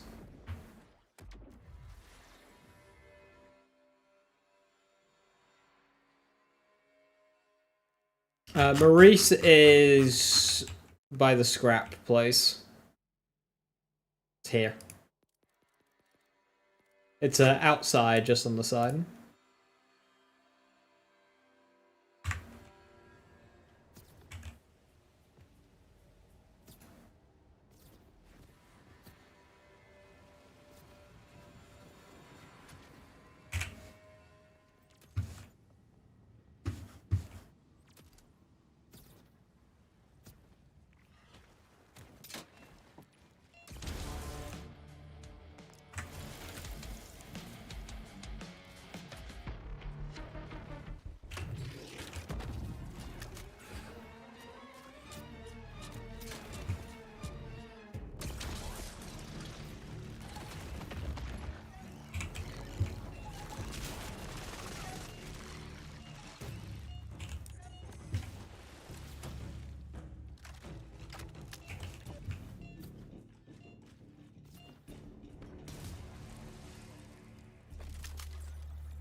Shattering light still feels really bad.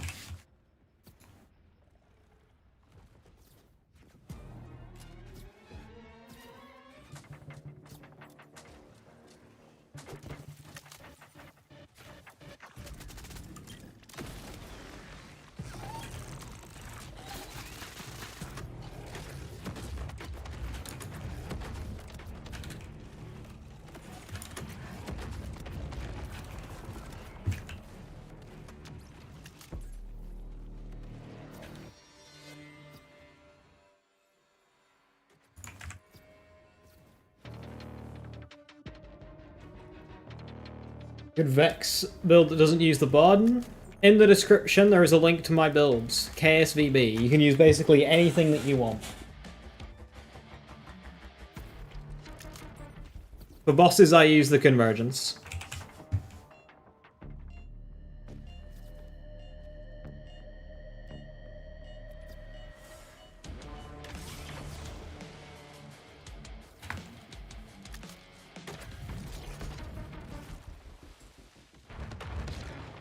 Awesome.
Realize he hates the mechanics when he pulls out spread launcher in a casual playthrough.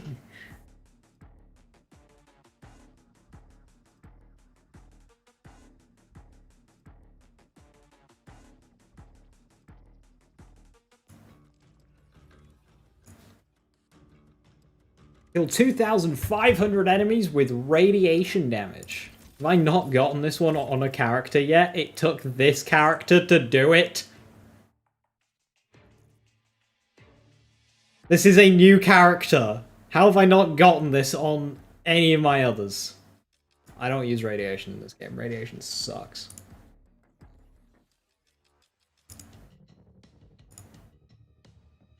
It's yellow. So it certainly is yellow. It's cleaner than this one. We've got dirty yellow and clean yellow.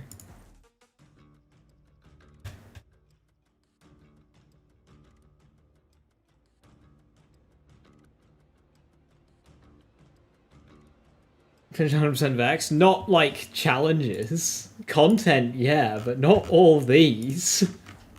Fuck that.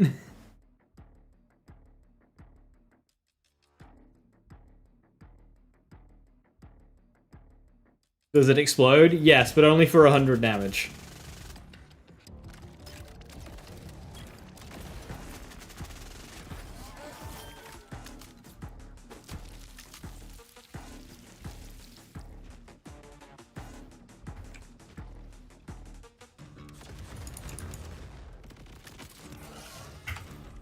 What's the cooldown on this one? 4 ammo after 20 seconds. What about this one? 3 after 20 seconds, okay.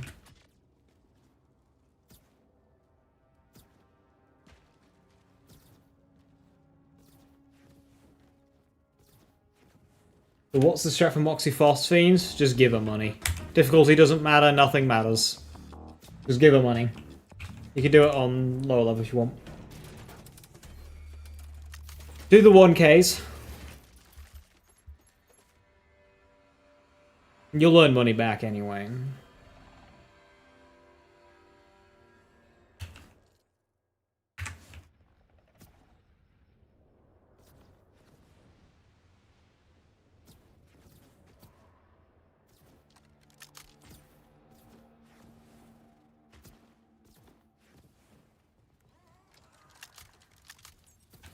Is there a difference between under... Well, technically it's a completely different underbarrel lemon line, but functionally they're the same.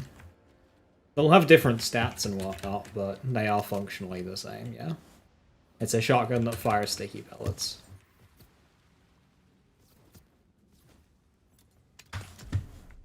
Worst part about playing with dialogue skip is you skip Beth's dialogue.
First Moxie got off Saucine? Yeah. One of my first as well. It'll be relatively common, because it's 1.5% for a Phosphine, so it only takes like 60 people to get a first try Phosphine, so it's going to happen quite a lot within the people around.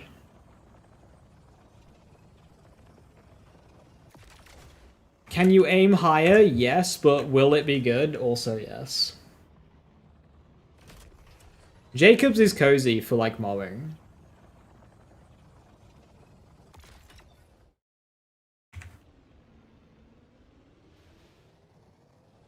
But, like, I can use that weapon on, like, true VH6. So if you've got worse stuff, you can just play scaled and it'll be, like, fine.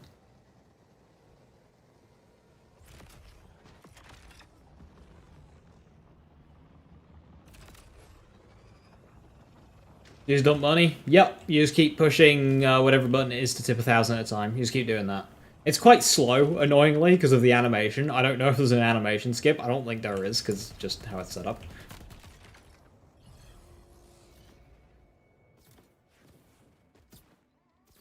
So you gotta wait for the coin every time.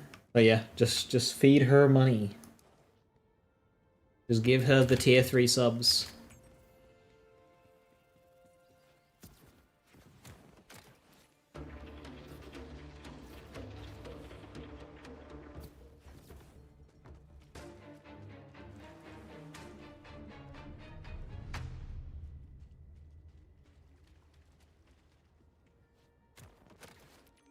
Subscribe to her only guns.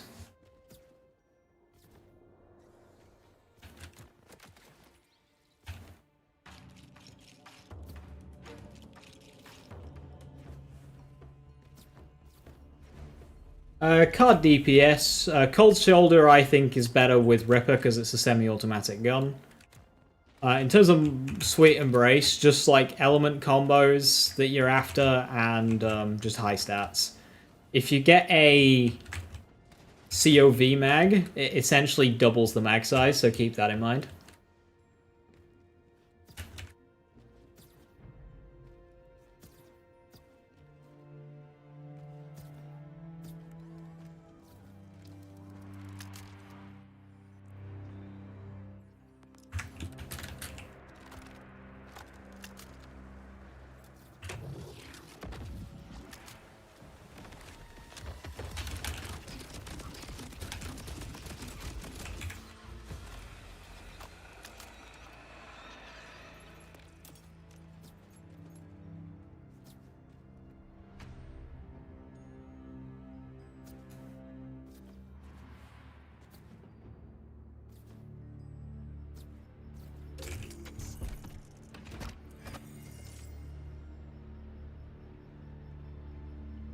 The depressing thing about neutron capture and playing with neutron capture is that you just do more damage outside of your action skill than inside of your action skill. And it's just really depressing. Like, what's the point of using my action skill if I'm always just going to do more outside of it?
Am I spamming the action skill? I'm using the Shattering Light Capstone, which gives you 5 small ones.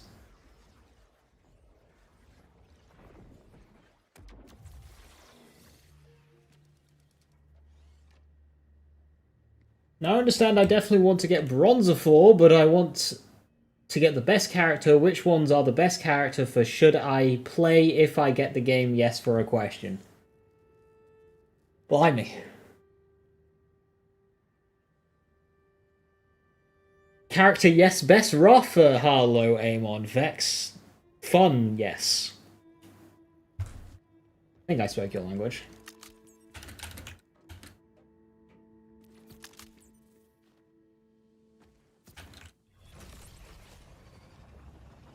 All characters are good. Play the one that interests you the most and not one that somebody on the internet tells you to play.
The fact that this is already slower than just simply shooting things.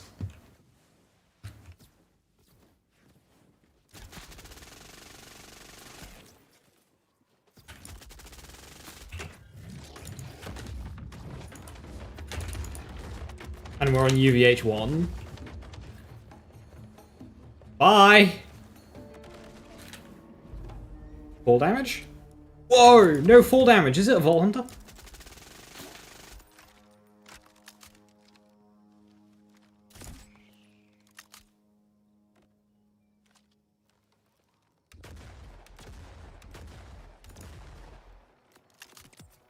Not anymore, it's not.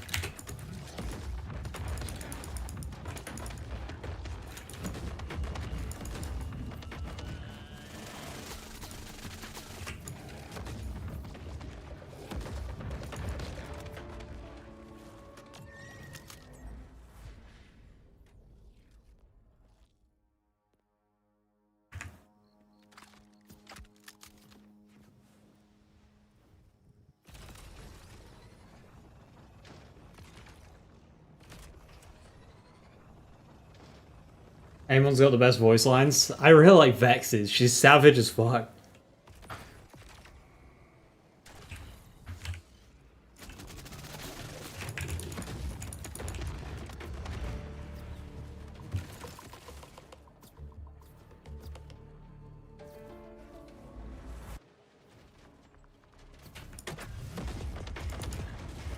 Like, that's a basic level.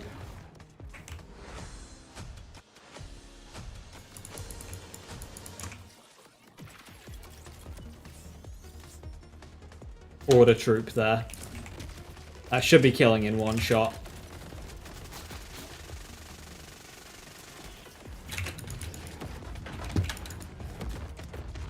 A beneficial element matchup as well. Like, fireworks can do it. Why can't my action skill?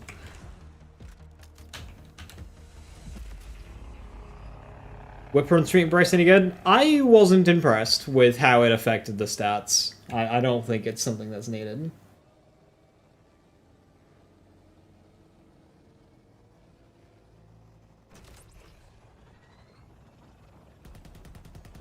Vex gives you edgy teenager vibes. Oh, she's definitely edgy. Absolutely.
Mine's you behind there.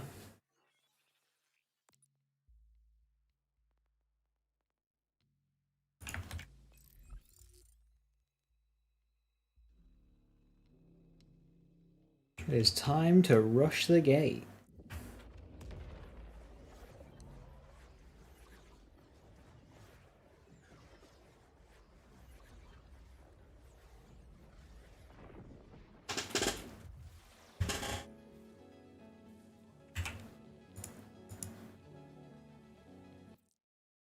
Rafa's hilarious. He's very quick-witted, is Rafa.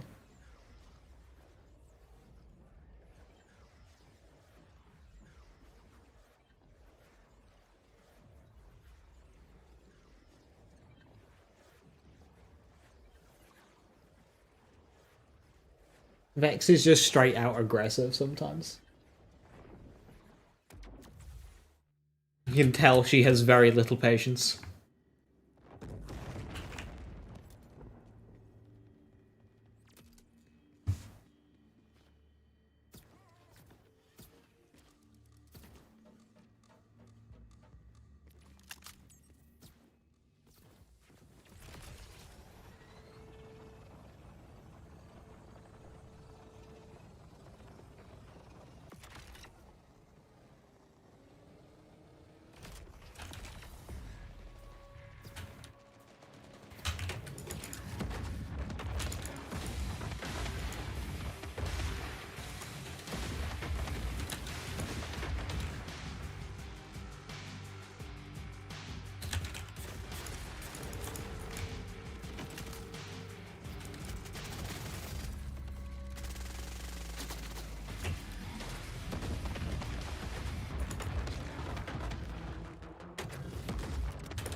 Fireworks is a bit of a lifesaver.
I think Isai is using like Google Translate or something and it's not having a good time. Kinda get what you're saying.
Nice T-pose.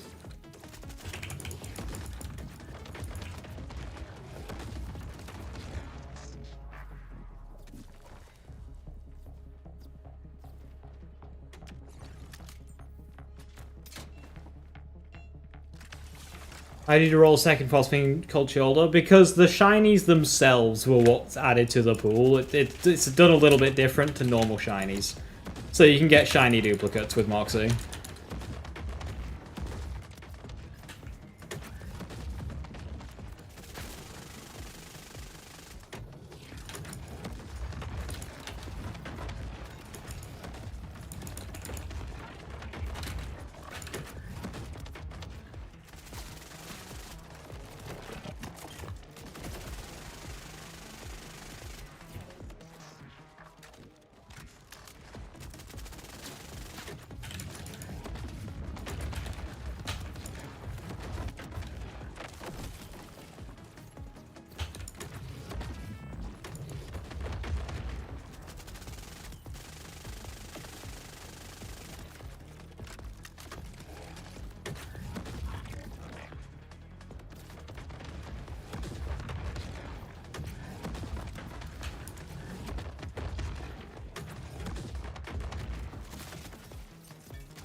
Got two and you can't get to embrace. Yeah, some people have gone on some serious shiny chains, which probably happens normally. You just don't know.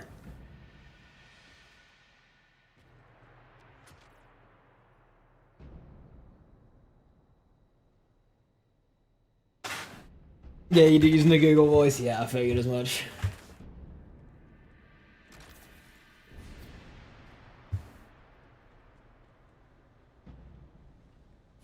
And yeah, Borderlands 4 does take on a little bit of a more serious tone compared to Borderlands 3.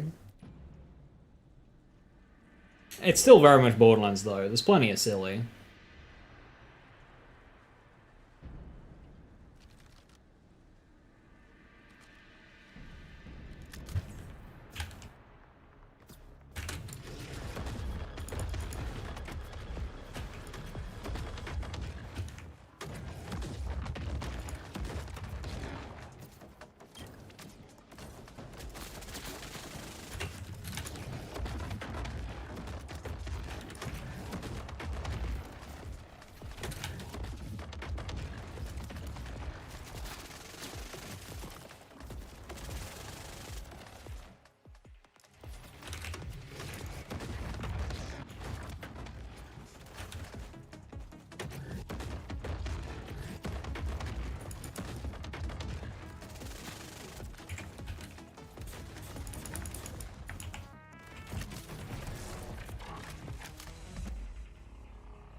This is bullying. This feels like bullying.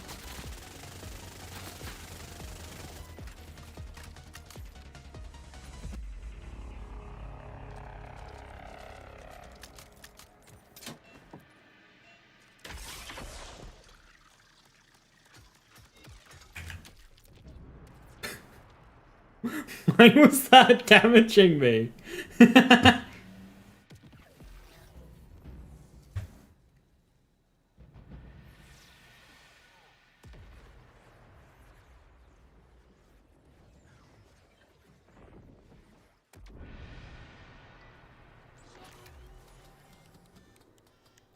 Can we talk via an Echo device? If so, why does RJ still have his? And how do other NPCs talk to us? Different Echo. They all have Echo 3s.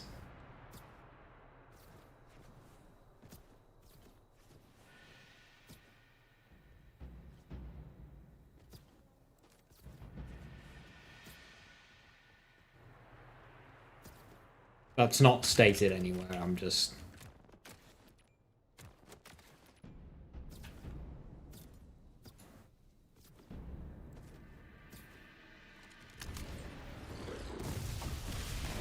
Kaboom! I'm gonna die again.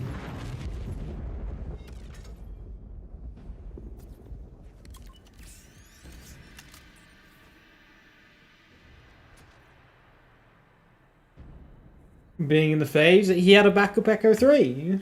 It's fine. Don't worry about it. Everyone just has Echo 3s lying around. Like, okay, right, Echo, you know the Echo logs that you pick up? They do look very similar to just a normal, like, Echo 1 or 3. Like, they're just kind of everywhere. Just people just leave them around.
or if this build is a bit flashing lights.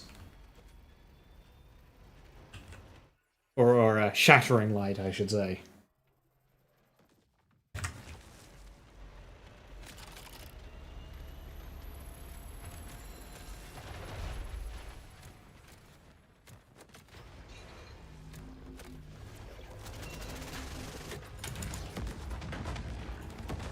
Bye.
I tried alternative fuel source with shattering. I did when I spec'd it.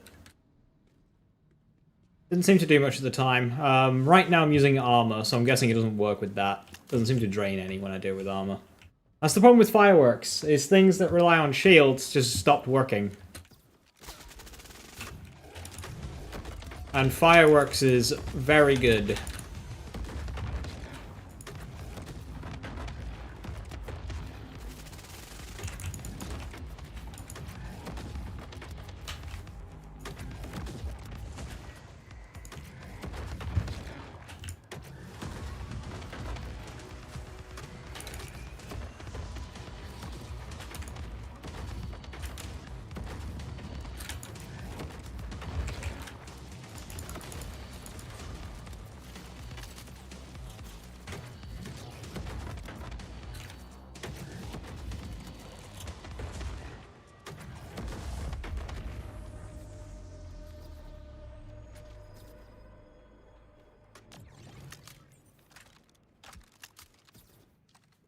I didn't probably test if it was working with the subsequent shots.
A gore master.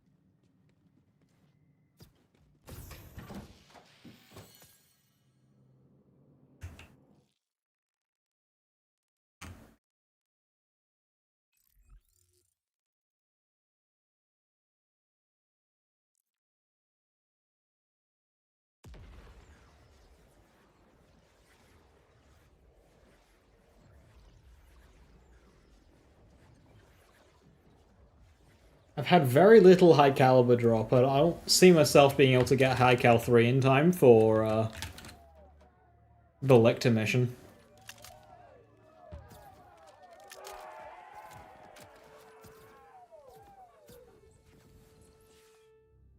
Idolater.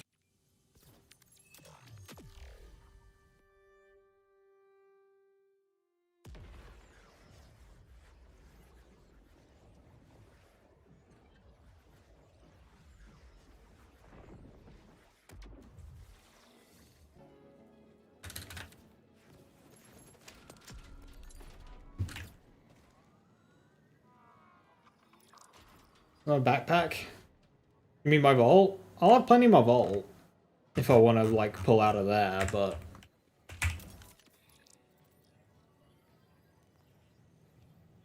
In my bank? Yeah, I'll have plenty there. It's just, do I want to do that or not?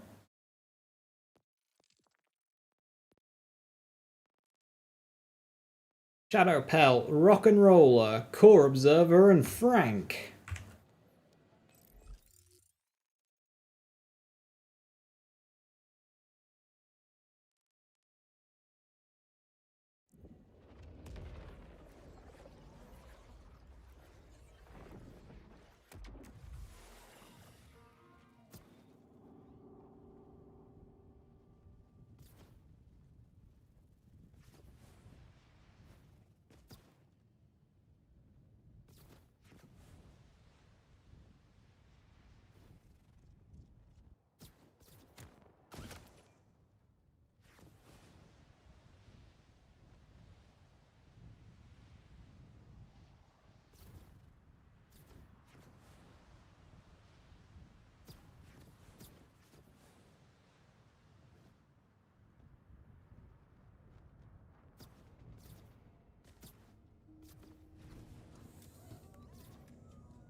Convergence and Black Market, what should you look for? As close to 4,000 DPS as you can. Higher fire rate stat is faster charge, so that makes it comfier to use. Jacob's Ricochet is, of course, comfy if you want to use it for mobbing.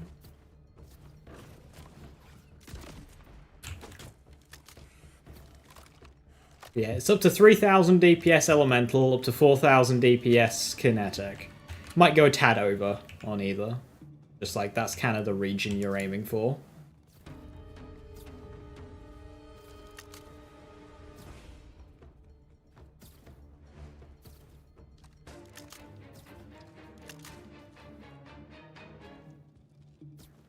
No fancy license parts to get, just Jacob's Ricochet if you want it. Daedalus Swap SMG makes it funny. Because of the high fire rate, ammo can be potentially an issue. But if you've got Daedalus Swap SMG, ammo is no longer an issue.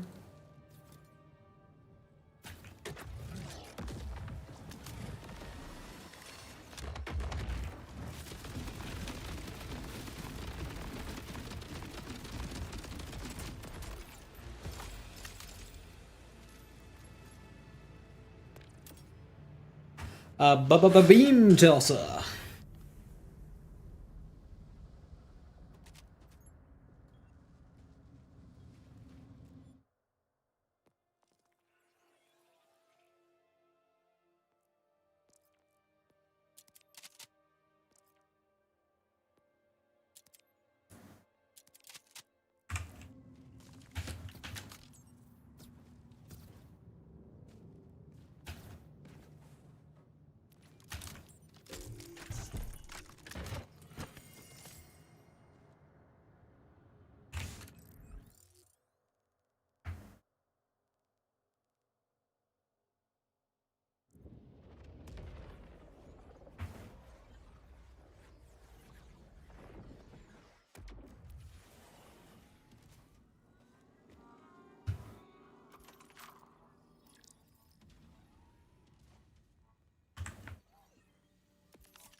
Tested the tip jar yet? Yeah, I've gotten both the shinies. You can even get duplicate shinies.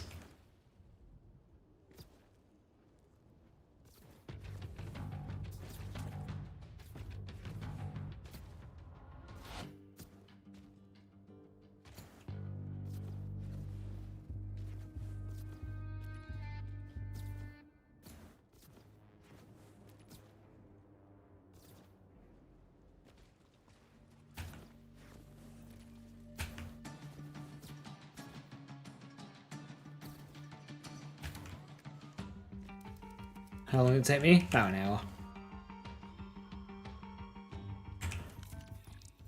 One relatively dull hour.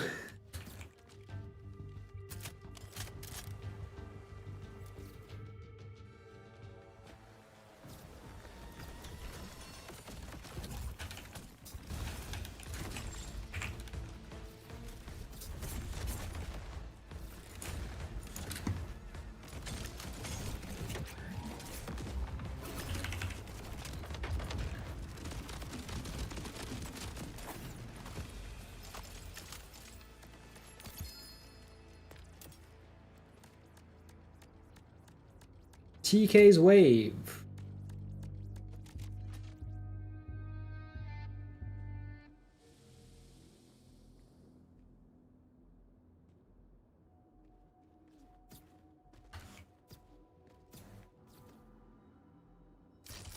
Or observers one, right?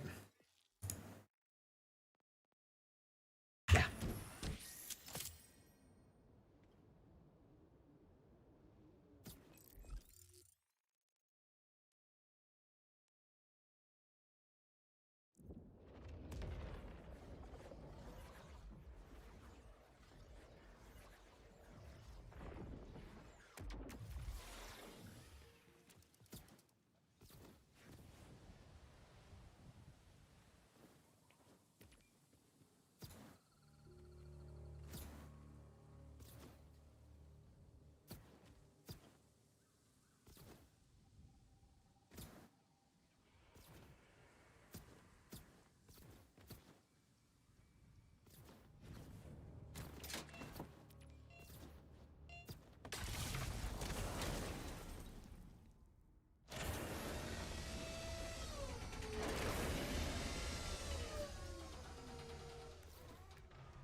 Fuck it, let's have some fun. Ball.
Then the open world felt like a world rather than a section of one. Cyberpunk. Assassin's Creed.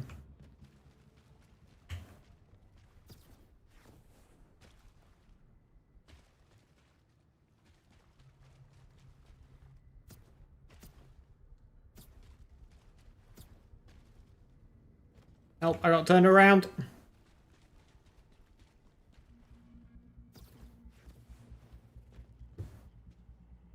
Oh, it's this one.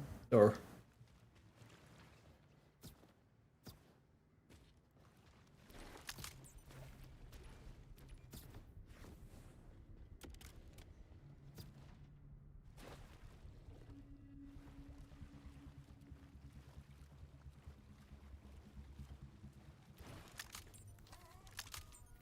small scale representation of what it actually would be. Yeah, it is like very small. Like, where are the people living? There's like 3 towns. And one of them is just like 2 houses.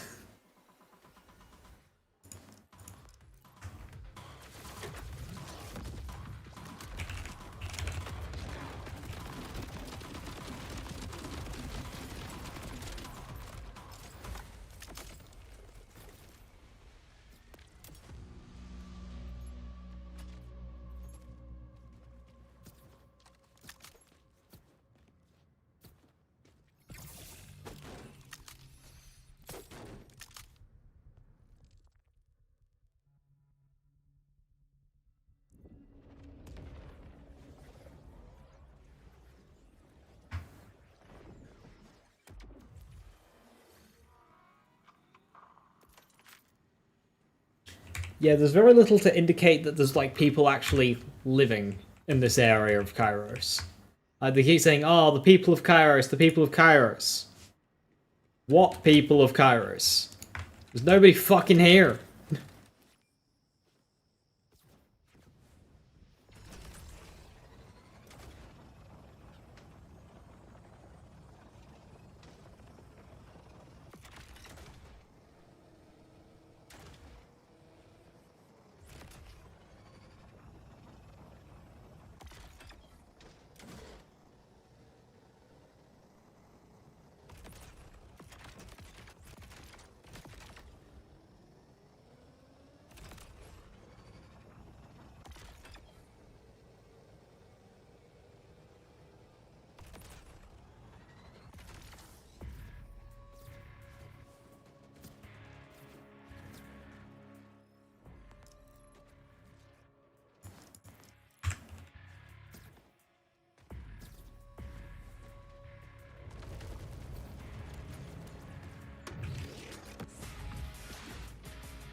Well, where are you going? Okay.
Just playing around right now.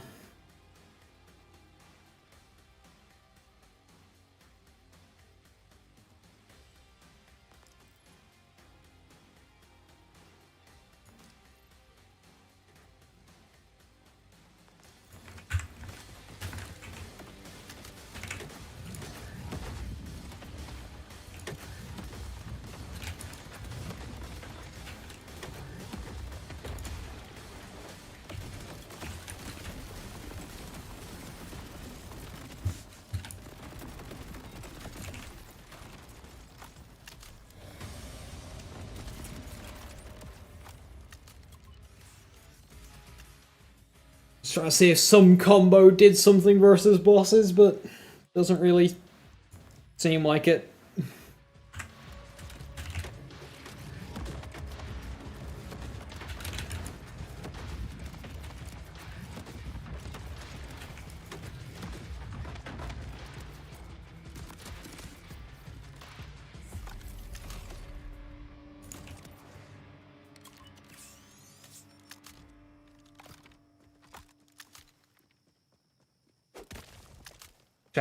Light can produce more than Demon Core. I believe it would be able to. It would just take longer to do. And the thing is, I don't think damage is too much of a problem with Demon Core.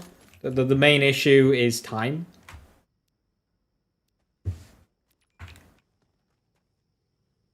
Like, neutron capture, like, very high damage, but it's already pretty slow to execute.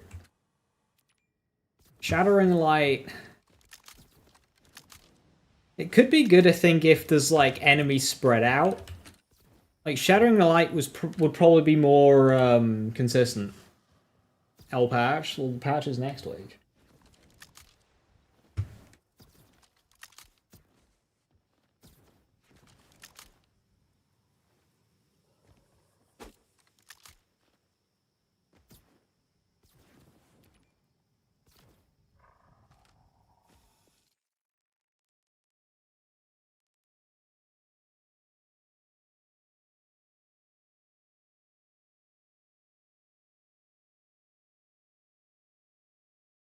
Sticky Ripper Queen's Rest with Jacobs. Buy it.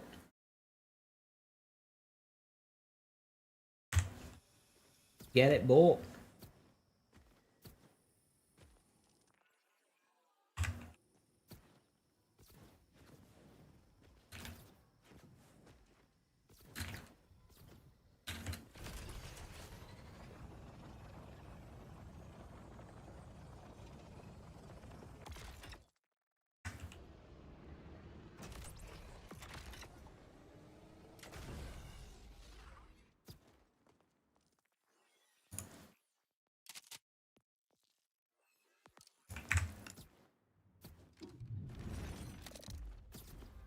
It's Rock and Roller! This is kind of awkward, actually.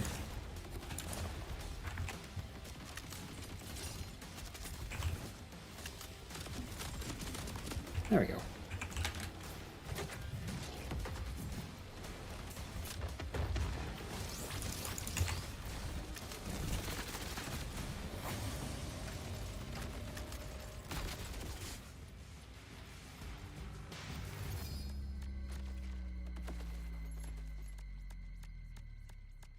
Hey, a skeptic.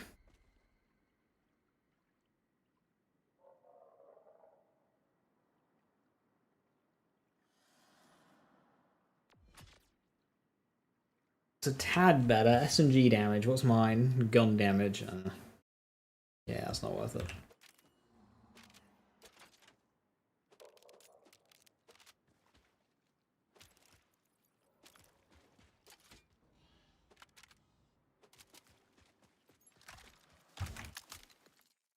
Stay 738 doing Moxie trades. Still no Embrace Phosphine. We are down to our last 197 million. We might have to stop soon.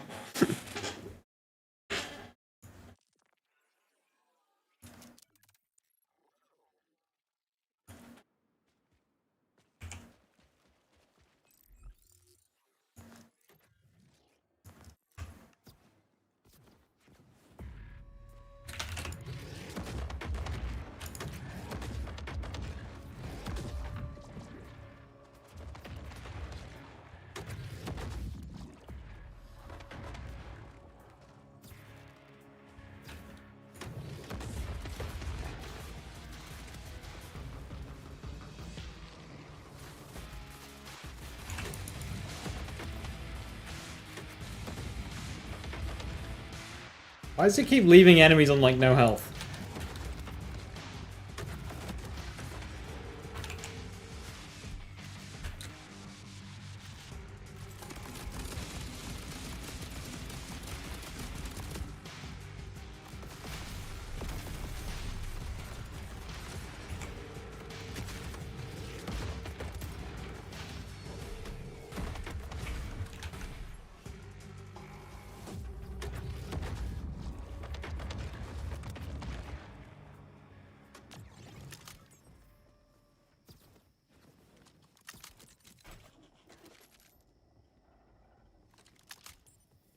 Remember the first ever wildcard mission? As in, like, the first week, yeah? Centripetal, Centripetal armored on, Oppressor.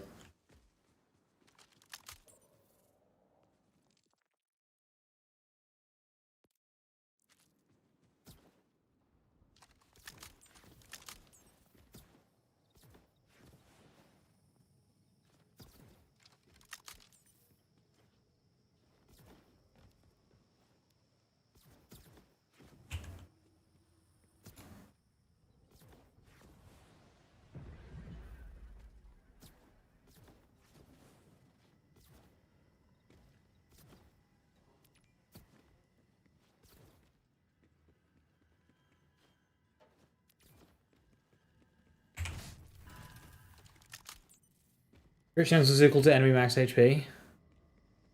That's a gun effect.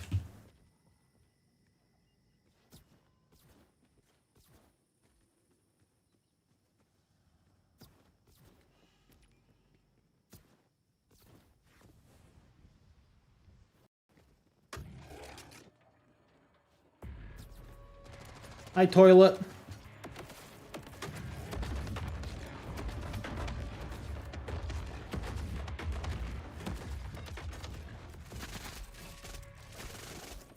Tanky toilet.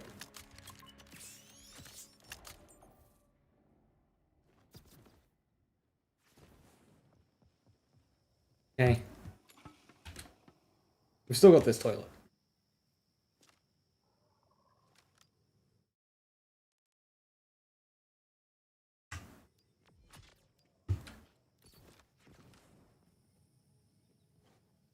You're so confused what was shooting you the first time you were here. Right, okay. So, I know we've been here before, right? There is a door, and it's locked. And you can't go through the door. Gearbox. When are you opening the door?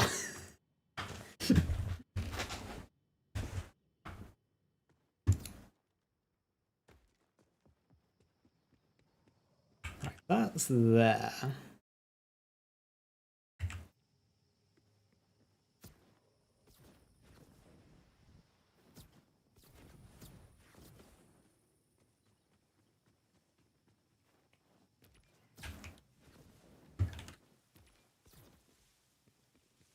I do love how big the Stronghold looks when you're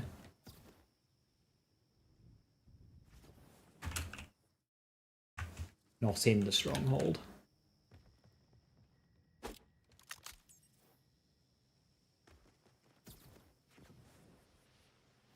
Yeah, it's behind this building.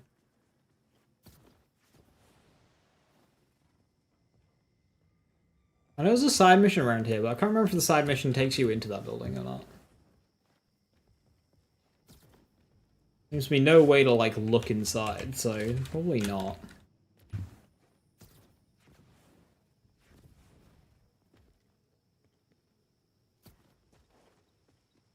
More elemental pistols.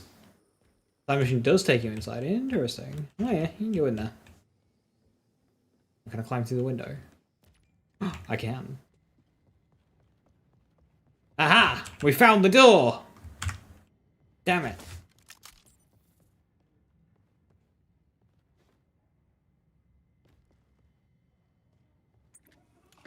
And does the side mission open this door? Because that would be a...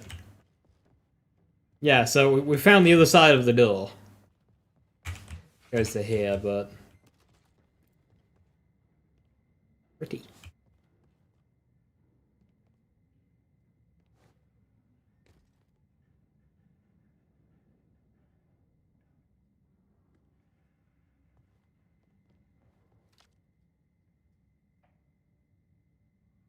You see, I wish we got that Dominion.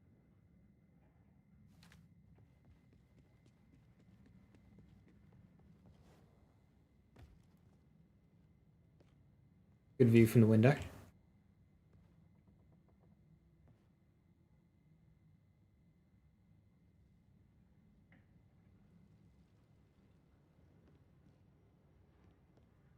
Is this the stick to control the TV controls from the seat without getting up? I'm familiar with the stick.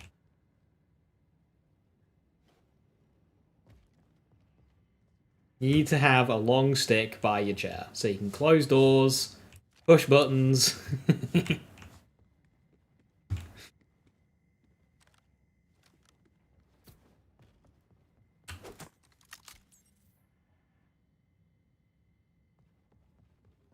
Instead, we got the toilet Dominion. Yeah, like, okay. So Dominion really could have just been... So, like,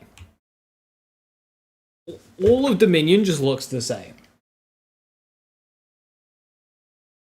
Each district should have been noticeably different. Especially Terminus and Carcadia. Terminus District and Carcadia District look basically identical. Carcadia District's a bit smaller, and of course it's separated by the massive ravine in the middle, but beyond that, they are very similar. Fade Fields District is the only one that's a little different, but even then, like, when you're in the streets down here, like, being in the streets here is no different to being in the streets here.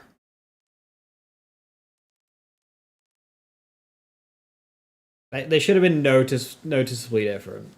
Like, Terminus should have been, as you say, like, Tokyo Dominion, like, the one on the wall. The one closest to where the Timekeeper is. This is the Timekeeper holdout. This is the pretty one. This one is, like, in disarray because of it just being opened up. It's getting raided by Rippers. Lots of Rippers in here. Like, that one would have made sense. And then this one just being, like, the favela area, which, again, bottom of the city, whatever. Makes sense. Like, noticeable differences between the districts. Instead, we just got the same district 3 times. You wish the menu was a lot bigger? They could have expanded it. When you look at, like, the size of Dominion, you think the whole map could have just been a bit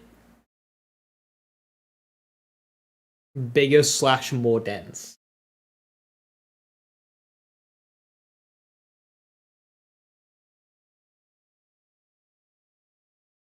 Like, you look at East Fade Fields, you've got 4 buildings, and then the Stronghold. I mean, you don't even go here. Like, all of this mission is on this side, and then underground at the very end. I can go on this end. That is a side mission. That's not used for anything. That's a safe house. That's not used for anything. That's a mission.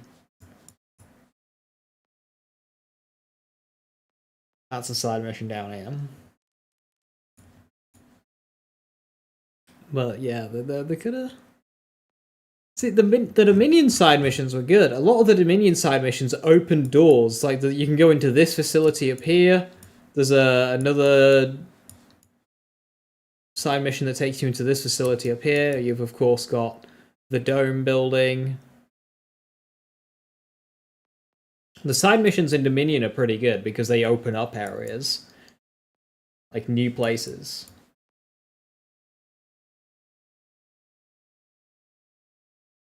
The rich people were there, it's just the start time was a crapshoot. It's awful. Plain away.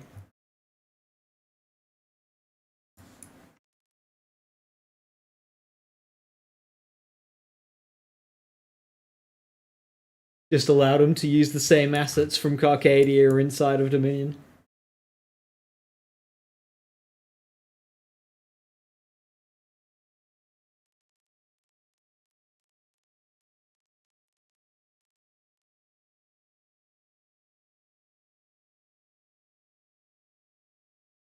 Whole island's unexplored. I mean, this one over here. There's like something there, like a runway of sorts, because you can kind of look here. It looks like that looks built. Like these notches, that looks built. That's a structure. I don't think you can ever go there.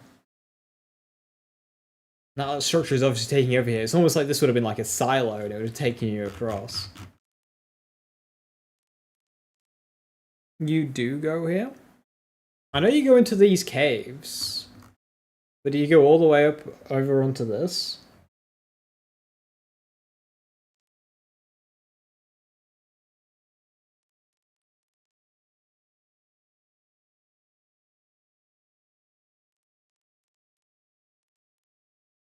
I remember. I'll have to do some more side missions. Go through the caves, you get to that area, it's just a cliff with some fences. Just a cliff with some fences. That's Borderlands 4 right there. Just a cliff with some fences. You don't remember going there? It's classified as one of the hidden side missions. Basically, where this question mark is, there's like a rock with a dude stood on it. Like right there-ish. Surrounded by threshers. You go talk to him. That's the Tannis location. I've not actually done the Tannis Easter egg in this game, so I don't know. If that's where it is, then I'll have to go there at some point.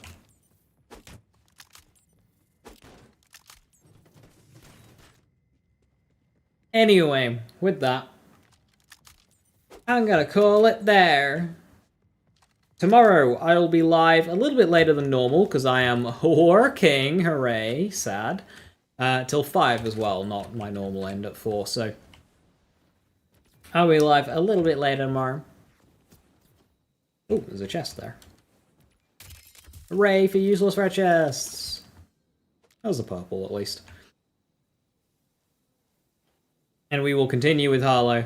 We will, we've got the Lictor mission unlocked now. I don't have High Cal 3. I guess we could just, like, whatever through it. Unfortunately, our action skills don't really give us much this mission, so it'll be pretty action skillless. But that's fine. Happy 8 years or whatever. I've been streaming for, like, 13. Not quite. 12 and a bit.